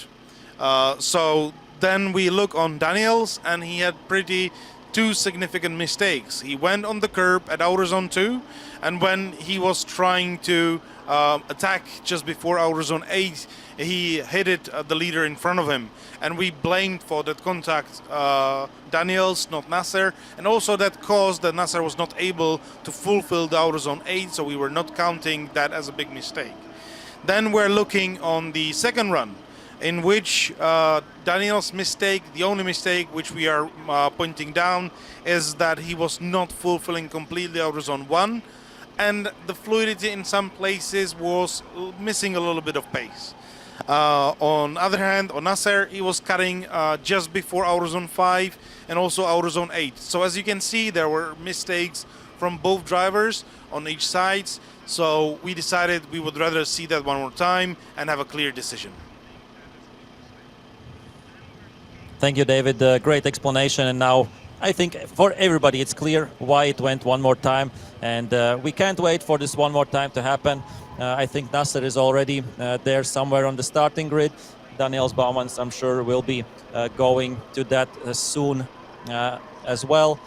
And yeah, what a dramatic FIA IDC 2025 it has been. And we have still the big battles coming up in just a few moments. So the one more time in the top 4 between Nasser Al-Kharbali, Urias, representing El Salvador, against, of course, Daniels Baumans from Latvia. The judges said both did quite significant mistakes, so that's why the one more time was awarded. And on the other side of the bracket, we have already the finalist, Nicolas Bertans. He was already a silver medalist, coming in second place 4 years ago here at FIA IDC. That was happening in Riga as well. This time he can do one better. Of course, he has the silver medal guaranteed for him this weekend, but he can, of course, take home the gold as well, or first place in FIA IDC. For third place, we have still 3 choices, we could say. It could be Pavel Korpolinski, who is already in that battle for fourth place locked in, and it could be Nasser Al-Kharbali, Urias, or Daniels Baumans, who are right now warming up their tires for their one more time. So we are getting back to racing, we are getting back to drifting, we are getting back to action on track, and it's really important to warm up not only your rear tires but your front tires as well, and that's what both drivers are right now doing. And wow, the first battle was already drama-packed. I'm sure the second battle won't disappoint us, no. No, for sure. I'm sure it won't disappoint us. Yeah, that was Baumanis against Nasser Al-Kharbali. And they received the one more time ticket here. And yeah, all the best for both drivers. We want a close battle here. It was, Daniels was asking Marshals, can he drive without the bonnet? Could be connected with the issues he had, and yeah, for now it looks good. Something smoking there, but hopefully that's nothing major. It looks like maybe some oil was spilled there, and that's why still there is some smoke, but everything is all right. And yeah, the technical, our technical delegates, marshals, said that it's okay to drive without the bonnet. It wouldn't be okay to drive with a half-open bonnet or something like that, but as the bonnet is off, we are ready for the one more time. Nasser Al-Kharbali, Urias out front, Daniels Bauman is chasing, and this is a big one. This is for the final. Who goes into the final? Who goes in the top row? And a mistake there by Nasser, driving not in the right direction at some point, and right now Daniels Bauman is with a bit of a distance, flying through the track. Will he get closer? It looks like he can do it. Nasser Al-Kharbali, not the greatest lead run up until this point, as Daniels Bauman will try to not make the mistake to be too close as he was previously on this last transition. And right now we see they're coming really close to the wall. They're really close to each other. And this is, I think, a much, much better battle for both of the drivers. But we have to see what happened in the beginning. Yeah, we saw that Nasser was turning the wheel up on opposite way there on the first turn. Luckily, he saved it and managed to keep it together, but surely that was a mistake. Let's take a look again on the replay here. Nasser initiating, and then we can see the wheel turn almost the other way. Yeah, I would say completely the other way. So that was a mistake, and but still he managed to keep it all together and finishing the run, going wide enough there. Nice transition throughout the straight part of the track, and Bauman is not too far back and chasing Nasser nicely, and the final transition jumping close enough to Nasser to finish the run there. Yeah, that's what I said. You have to warm up the rear tires, but the fronts as well. And it looked like maybe the fronts burned up to temperature there for Nasser Al-Kharbali Urias because it was understeer into the corner, and unfortunately that's a big mistake there. Let's see what the second part of this battle will bring. As usually, they will switch positions. Baumanis will be out front, the Latvian driver, and Nasser Al-Kharbali Urias, the chasing driver from El Salvador. Both are ready, and we are ready as well.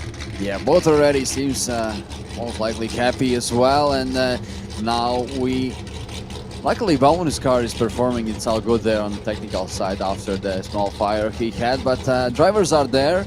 I believe they are ready. Some final adjustments there by the marshal, and yes, we are good to go. Let's wait for the green light, and it is Baumanis leading. Nasser chasing, guys, their second run in this one more time.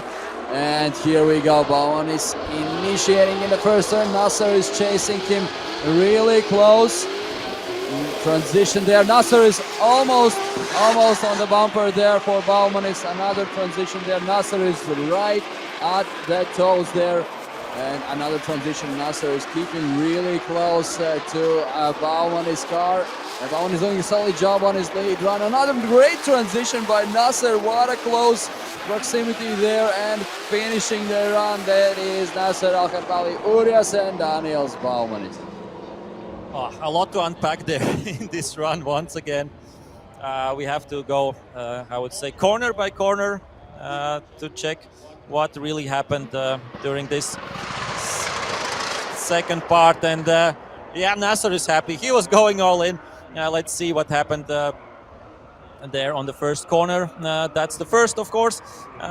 Yeah, not the greatest initiation there, but still was okay. Nasser is still happy. Daniels Baumanis is happy as well. He did a great chase. He should be happy. That was a nice chase run. Looked all right. We see some left foot braking there.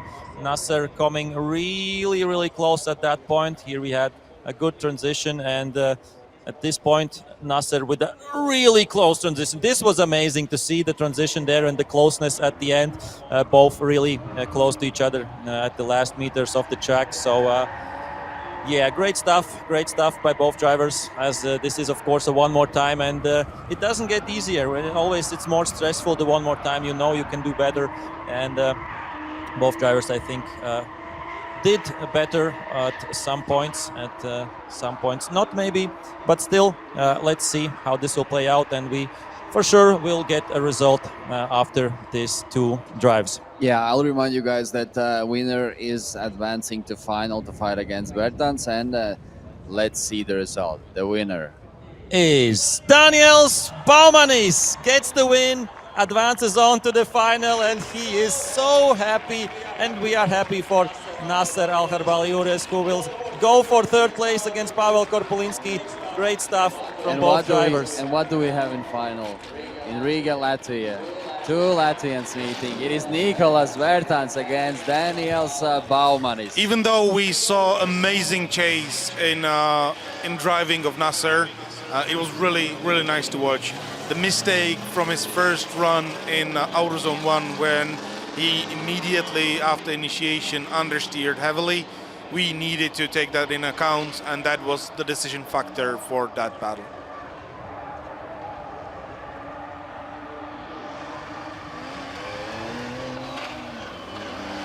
Yeah, and after the second run, we almost forgot that Nasser did this big mistake in the first run with this. I still remember it, but even with that, his chase run was great.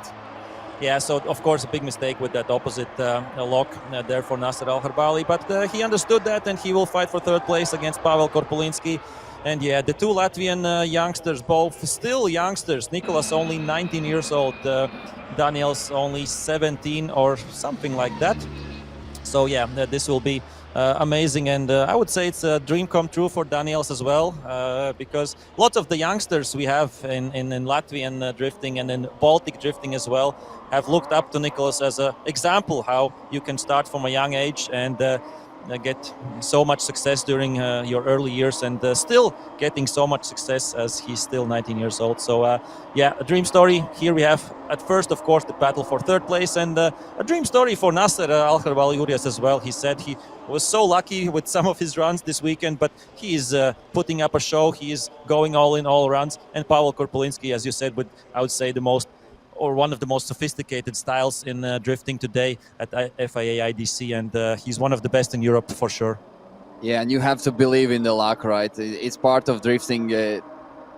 Even though it doesn't matter how much you want it, but at some point luck needs to be there, because there are some mistakes you can do, and then on the second run you're lucky that the other driver does it too. So that's just part of drifting, and that's where we have ended up. It's Korpulinski against Urias, fighting for the third place, and a big final, Bertans against Baumanis.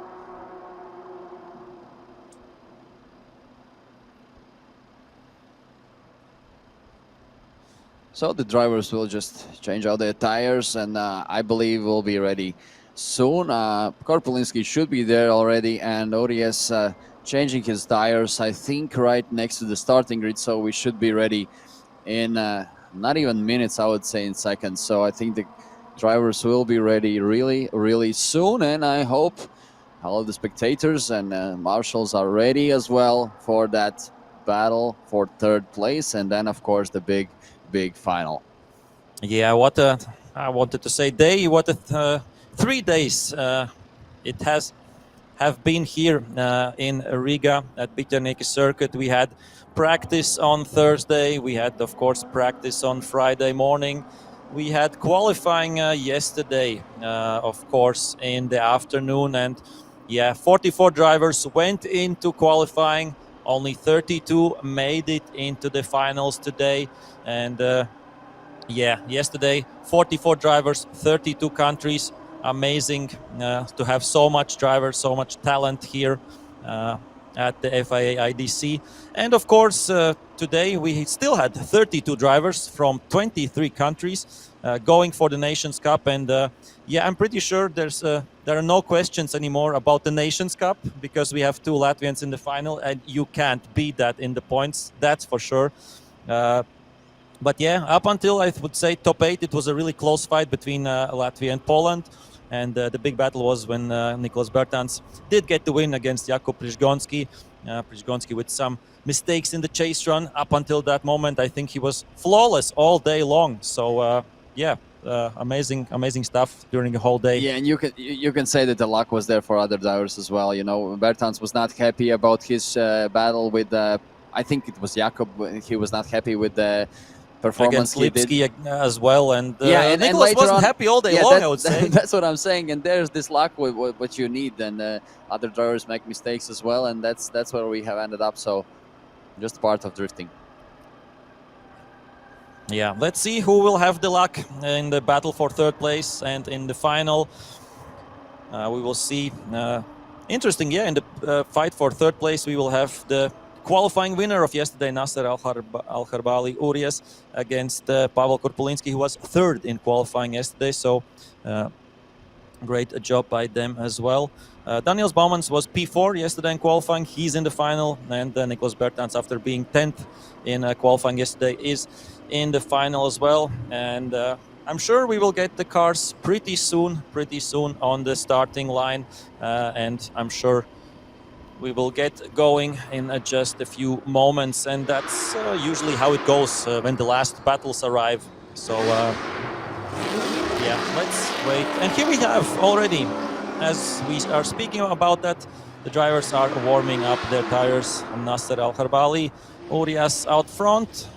Pavel Korpulinski will be chasing, and Nasser is waving to the starting judge. Maybe he's asking where he has to go. Yeah, we'll find it out soon from the marshals, but I think we should be ready in a few seconds. So fighting the battle for the third place.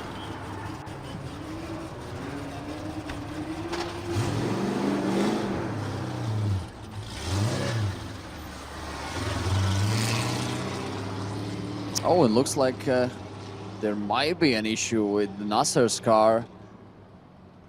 And I believe he's taking the 5 minutes timeout. We'll confirm that soon, but it looks like at that moment.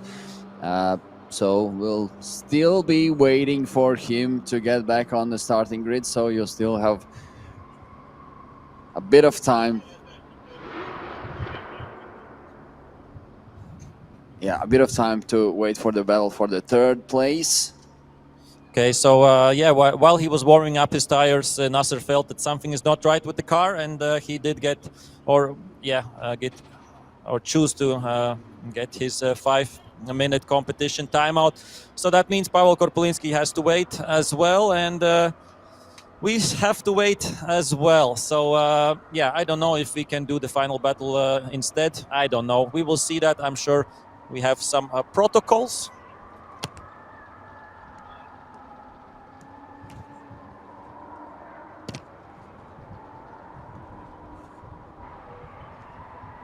Okay, so we got the confirmation that we will go battle by battle. So first we have the battle for third place, and then we will go to the big final. So right now, a bit of patience from everybody, please, from the spectators here in the grandstands and from the live stream spectators as well.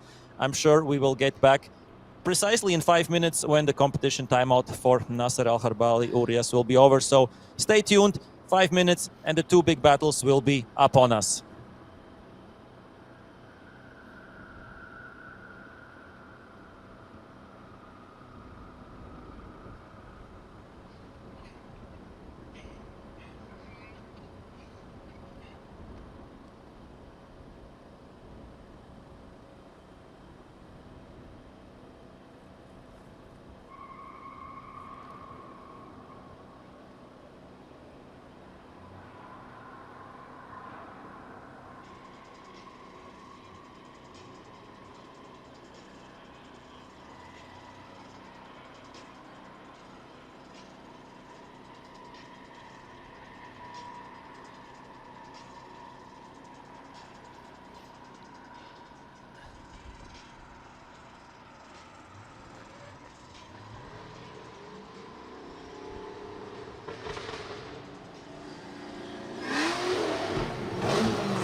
And turns out that the car is ready for Nasser, so we are ready for the battle for the third place. So guys, get back to your seats, pay all attention to the screens or the track, and we are about to find out who will get the third place in today's battles. That is Nasser warming up his tires, and Korpulinski there in the background as well.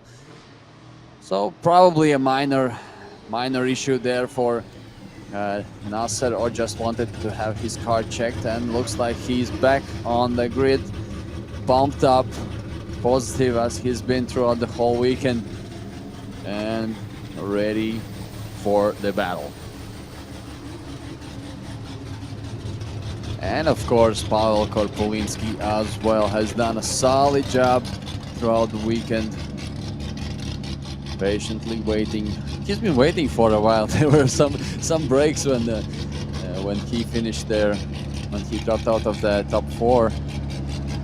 Yeah, I think, of course, there was the one more time. Yeah, one more time between Nasser and Baumanis. So Korpulinski, I don't know, hasn't been driven for half an hour or something like that.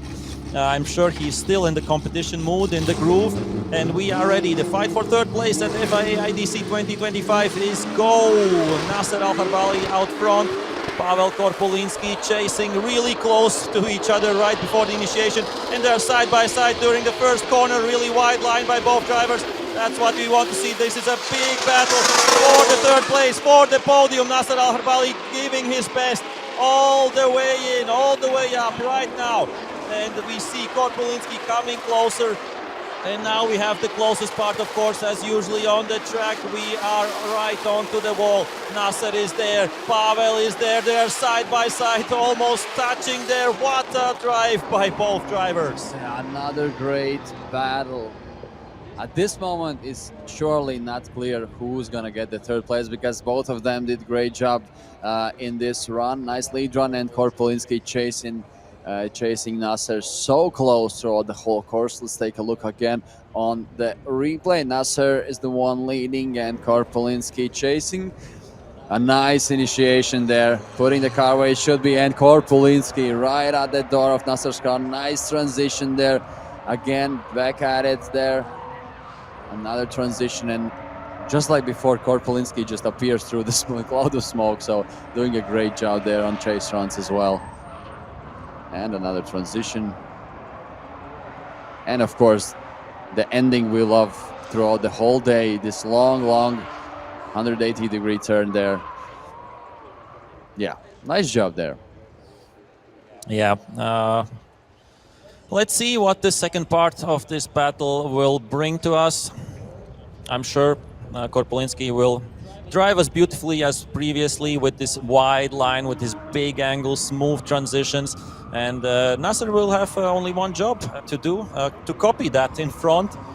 Sounds easier than it is. And they're both back on the starting line and both are ready to go. Only one of them will get onto the podium of FIA IDC or FIA Intercontinental Drifting Cup. The other will go home with the 4th place, which is still a big success. But right now we move on to the second part of this fight for 3rd place. Yeah, we are ready just as the drivers, and Korpolinski leading and Nasser is chasing. You can see him try and chase him up as much as he can, and nice job there on the initiation. A bit shallow angle for Korpolinski. Not the best first transition there, but still doing a solid job there. Nasser chasing up on him as best as he can with a nice angle there. Another transition there by Korpolinski. Nasser chasing him even closer, and the final turn, how this will fold up, and Nasser chasing Korpolinski, and both of them finishing their run. Yeah, close battle there. Let's go, of course, to the replay to see how that played out there.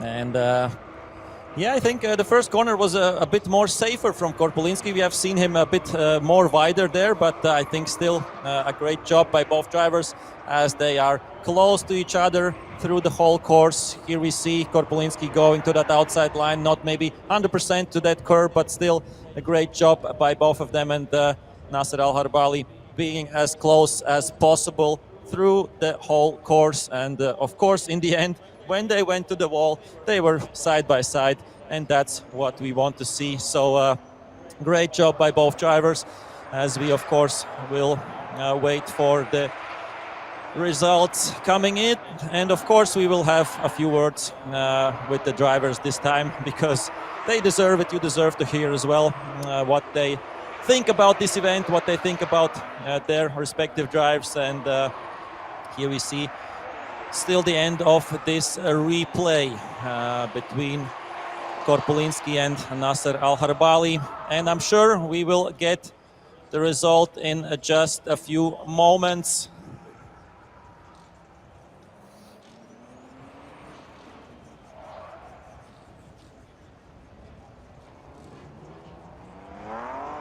And the judges will look side by side, and that's of course the time. Maybe we can grab a few words.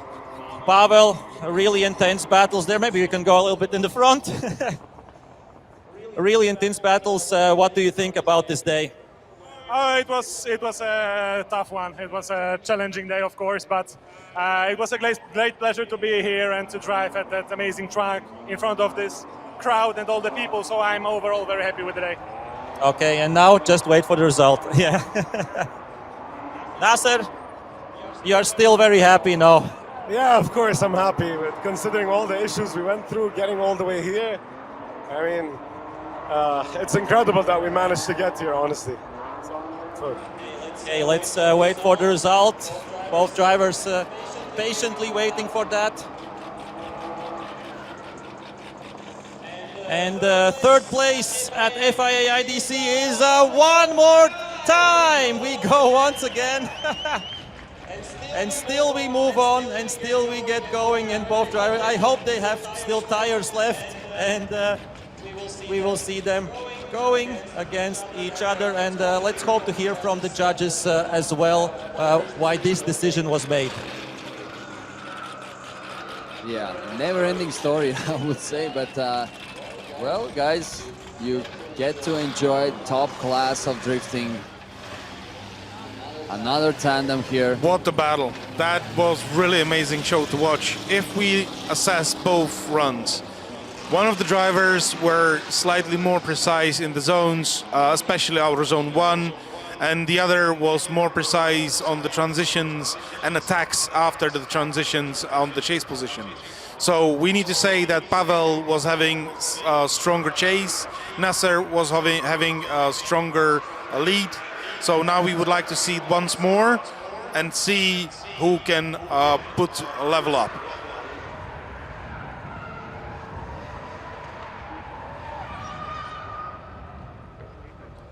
Yeah, I think that's what we saw as well, everybody, that the lead by Nasser was better, the chase by Korpulinski was better, and equaling out both their runs. Okay. We still have still have 2 battles coming up. We thought this is it for the 3rd place, but no, we go one more time. And yeah, I think Nasser has had a lot of one more times recently. Let's hope his car keeps up, because he had some issues while he was warming up tires for this battle for 3rd place.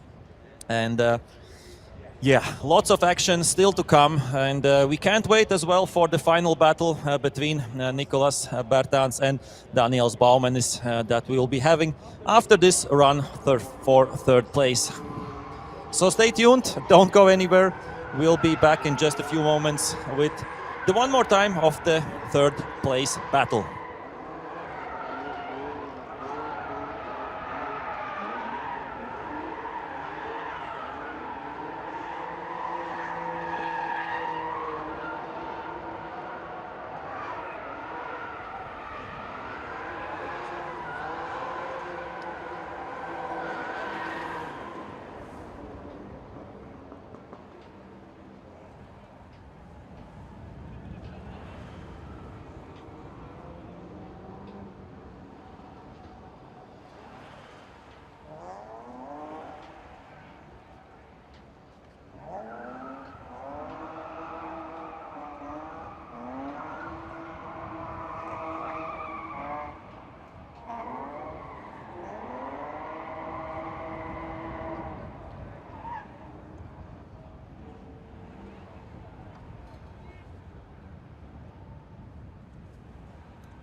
And of course, yeah, still while we're waiting for the battle for 3rd place, we can maybe quickly go through the battles each of the drivers had to go through.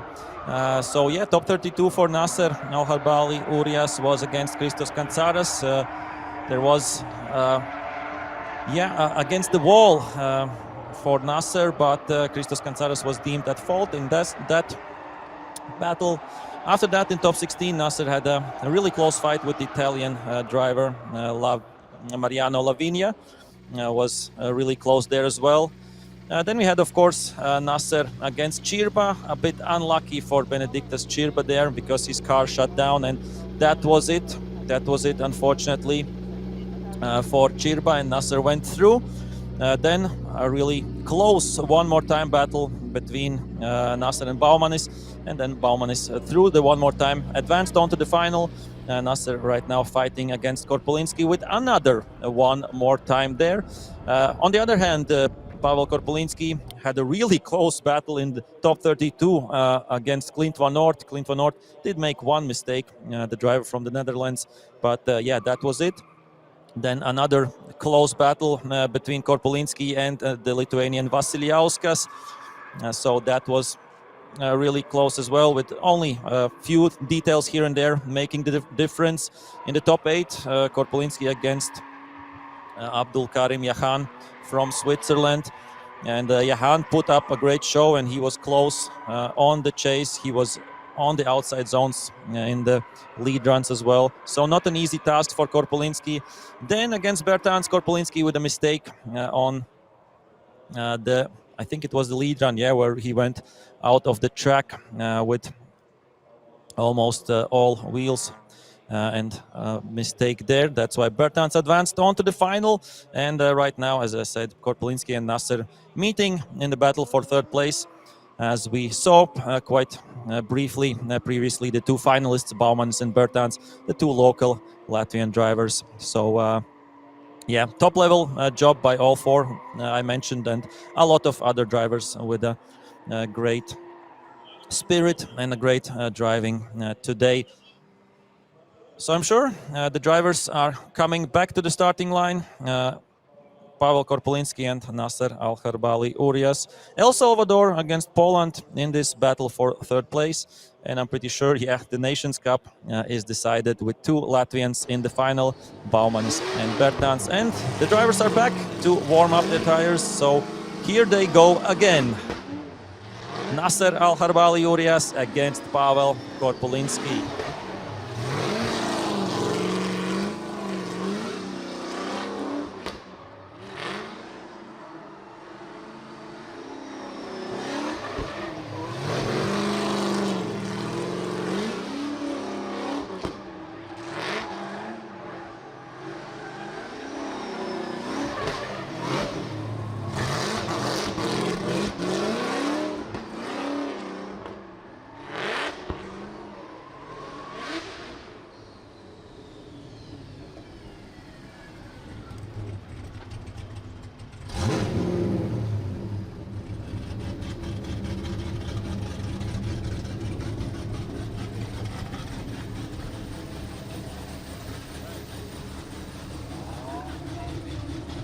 And we are ready for the one more time.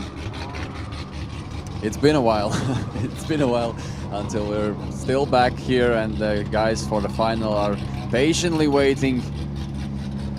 Nicholas Bertans and Daniels Baumanis, we just saw them in the background there, but we have to find out who's gonna get the third place on the podium. We were about to announce it, and then we found out that it's a one more time, but here we go. And Nasser against Korpolinski, fighting for that third place, gaining some speed there. They are ready and angry. What a close battle there. Korpolinski again doing a great job on the chase. And of course Nasser doing a solid job on his lead run as well, but Korpolinski doing these transitions beautifully there. Another one there by Korpolinski, then Nasser just putting it down the throttle there. And another transition going a bit shallow there, but Korpolinski is at Nasser's door again, and they finished their run beautifully. Wow, I think this was better than the previous both run. improved. Yep. So I think the judges made a point and the drivers made a point back right now. Yes, we can do better. Yes, we can. So we will take a look at the replay. But beautiful driving by Nasser and Korpolinski. So let's see. Great initiation, really timely done before the line, painting out that outside zone perfectly by Al-Harbali. And as we see, Korpolinski, of course, maintaining that proximity through the whole course. And maybe at some places here and there, Nasser could have been wider at the previous outside zone. But otherwise, I would say top job by Nasser, and what a top job in the end by Korpolinski again.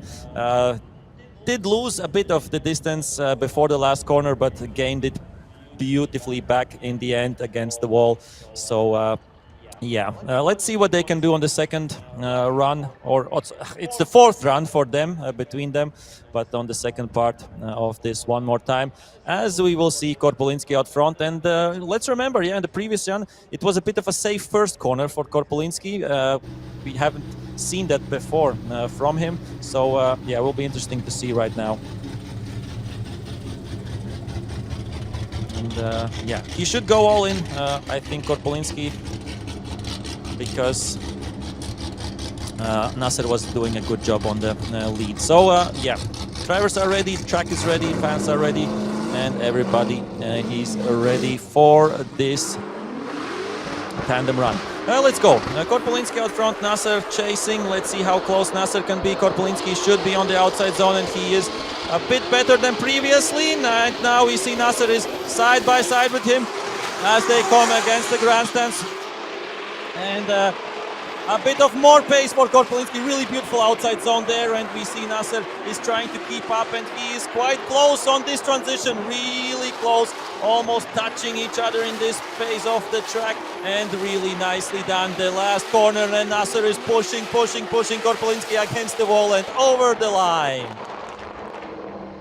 And another, as you said, already fourth battle between these guys. Fourth run in total, and another great run, of course. Nice chase by Nasser, great lead by Korpolinski, and it's all up to judges right now. No major mistakes by both drivers, so it's all up to details there. And again, in the replay, Korpolinski leading with an early initiation there. Nasser a bit further back than Korpolinski previously was behind Nasser. But that's not the only thing that the judges are looking for. Of course, they'll compare the lead runs, the chase runs as well. But Korpolinski doing a smooth job again on the lead run. Nice transition, easy to chase. And nice transition, of course, by Nasser. Great job there, and finishing it with a small distance there between both cars. Yeah, it's I really would say touch and go, really close between the two drivers. I think Korpolinski did a better job this time on the lead run for sure. If we compare it to the lead maybe of Nasser. And on the chase, both were quite close. I think Korpolinski was maybe a touch closer through the whole course, but let's wait for the results. And third place in FIA IDC is Pavel Korpolinski. The Polish driver gets third place. I think Nasser still is happy with the fourth place. He did win qualifying yesterday. He got fourth place today, and I think well deserved for Nasser Al-Harbari Urias from El Salvador, but well deserved third place, and I think he is happy, Poland is happy. Pavel Korpolinski gets third place, and now we are ready for the big final. Yeah, the third place was well deserved. Korpolinski did a great job. Of course, Nasser, his first place in qualification as well. But yeah, overall, nice job there. And we can see already, guys, for the big final there on the starting grid. And those are no one else but two Latvians, Nicolas Bertans and Daniels Baumanis, two great drivers. Oh boy. Yeah, Nicolas, of course, with a lot of titles under his belt. He was second in last time when we had FIA IDC 4 years ago, and he can be first. Or Daniels Baumanis could be first in his first time here at FIA competition. So we wait for the green light, we wait for the first part of this battle, and it is go. Bauman is out front, Bertans chasing, both really fast drivers, both really nicely styled drivers on the track, and right now on the first corner, both really side by side, big angle by both drivers as both are pushing it over the limit and right beside the curb. Right now we see Bertans a bit of adapting to the driving of Baumanis, but Baumanis with all the outside lines that he wants to do. And right now we are on to the wall, both drivers closely against each other, side by side, Baumanis and Bertans. Oh wow, spectators, shout out to both drivers. What a great tandem. And you know what I saw, that I was hearing Bauman is just not even releasing the throttle. He was just going all in. And what I remember that Nicolas Bertans did the same in the E36 he was driving before. He was just going all in there. And this is a completely different car, and you can hear him playing around with the throttle just to try to chase Bauman. So it's really interesting how the second run will turn out, because I'm pretty sure Nicolas' car is a bit faster, but still it will be eventful for sure. And what a great job by both drivers. Yeah. We can, of course, go into details and analyze things here and there, but we can do that after the second run as well. I think for the local spectators, it's a joy to watch these two youngsters battling it out in the final, and I'm sure both will be happy about the result. either way it goes, and we will see that a bit later. Wow, what a rocket ship the HGK Eurofighter is at some point when he comes so close to Baumanis. And yeah, Baumanis slipped some zones a bit, but otherwise a flawless job by the youngster. And yeah, we are ready for the second part of this. I'm ready for sure. I cannot wait for the second round between these two drivers. I believe spectators cannot wait as well, and we might just find out who is the best today between these 32 drivers, between 44 in total, by the way. Yeah, in qualifying we managed to find the 32 best ones, but still, this is the big final, guys. This is the second round. Nicolas Bertans leading, Daniels Baumann is chasing. Will he manage to keep up to Nicolas Bertans? And let's see, initiating in the first turn, a bit of a distance between both drivers, but I'm sure Baumann is still catching. What a huge angle there by both drivers. Baumann is catching up nicely there. Bertans just pushing it to the limits, smoking the whole course there. Nice line, nice angle by both drivers. We have a cool track with smoke here after these two guys, and another transition, and here Bertans slows down a little bit. Baumann is catching up on him and going door to door, and this is the big final, guys. Make some noise. Yes, give it up for Baumanis and Bertans. What a great run, the second part of this, and yeah, the whole track is filled with smoke, and yeah, two smoke machines there, Bertans and Baumanis. And let's take a look at the replay while we are at it. So yeah, a good initiation, and we see the speed of Bertans in the first corners. He's doing great as well. Baumann is trying to keep up there, and yeah, big cheers from the local crowd for these two youngsters as we see the end of this battle. And I think a really great transition there in the end. And we hear the fans shouting, Latvia, Latvia.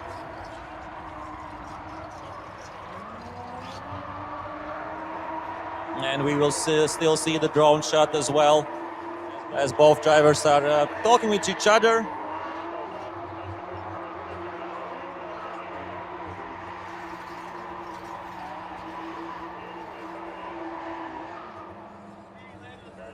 Okay, Daniels says he can't switch his engine off. It needs to cool down a little bit still, but we will get some words with both drivers. I'm sure after the results will be presented, and we see that the results will be presented, and the winner of FIA IDC 2025 is Nicolas Bertans. Gets the win.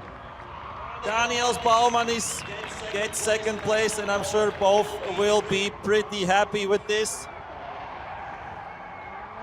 And yeah, thank you, the amazing crowd. We will try to get some words from these two youngsters. Nicolas, congratulations. You were second, now you're first in IDC. What does it mean for you? It's a good step up in life and another title in the bag, so I'm really happy that it ended the season with a good note. So thank you all for cheering on. Thank you, Daniels, for the amazing final. I've been looking forward to drive with him all my career, because he was only beginning when I was in pro, and now we are on the final, on the big stage, so I'm really happy. And yeah, we had the most fun run, I think, in the whole weekend. Yep, congratulations, Nicolas Bertans and Daniels Baumans as well. Second place in FIA IDC, not so bad, right? Oh my God, it means a lot to me. Like, I've always looked up to Nicolas, and he's always been one of my favorite drivers.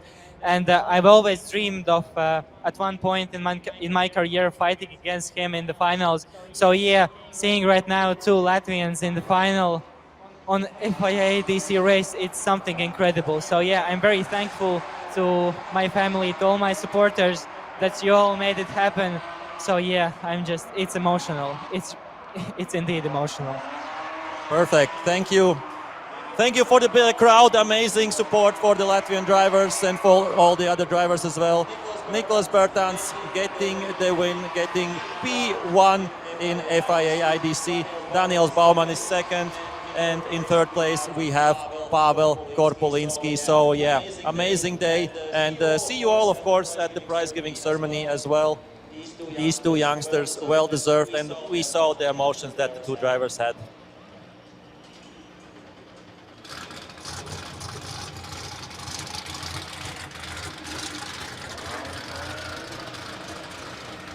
And here we see once again the replay of the final. We saw the first run, Daniels Bauman's out front, Nicholas Bertans was chasing really close. And yeah, I would say this was a real final. This was for first place, amazing by both drivers. And it has been a really class event, high competition, high level drifting and high level organization as well. That has to be said here at Bitternik Circuit in Riga, Latvia. FIA IDC is back, and I'm sure it will be back for many years. With every year the competition is getting higher and higher. Drifting is evolving as a sport. So yeah, thank you everybody for tuning in. Thank you everybody who was watching the live stream. And yeah, it's time for the prize giving ceremony. So this was a blast, as the two drivers are still enjoying themselves and saying a big thank you to the crowd while we are still watching the replays. So yeah, amazing stuff. So yeah, see you all at the prize giving ceremony. Thank you very much.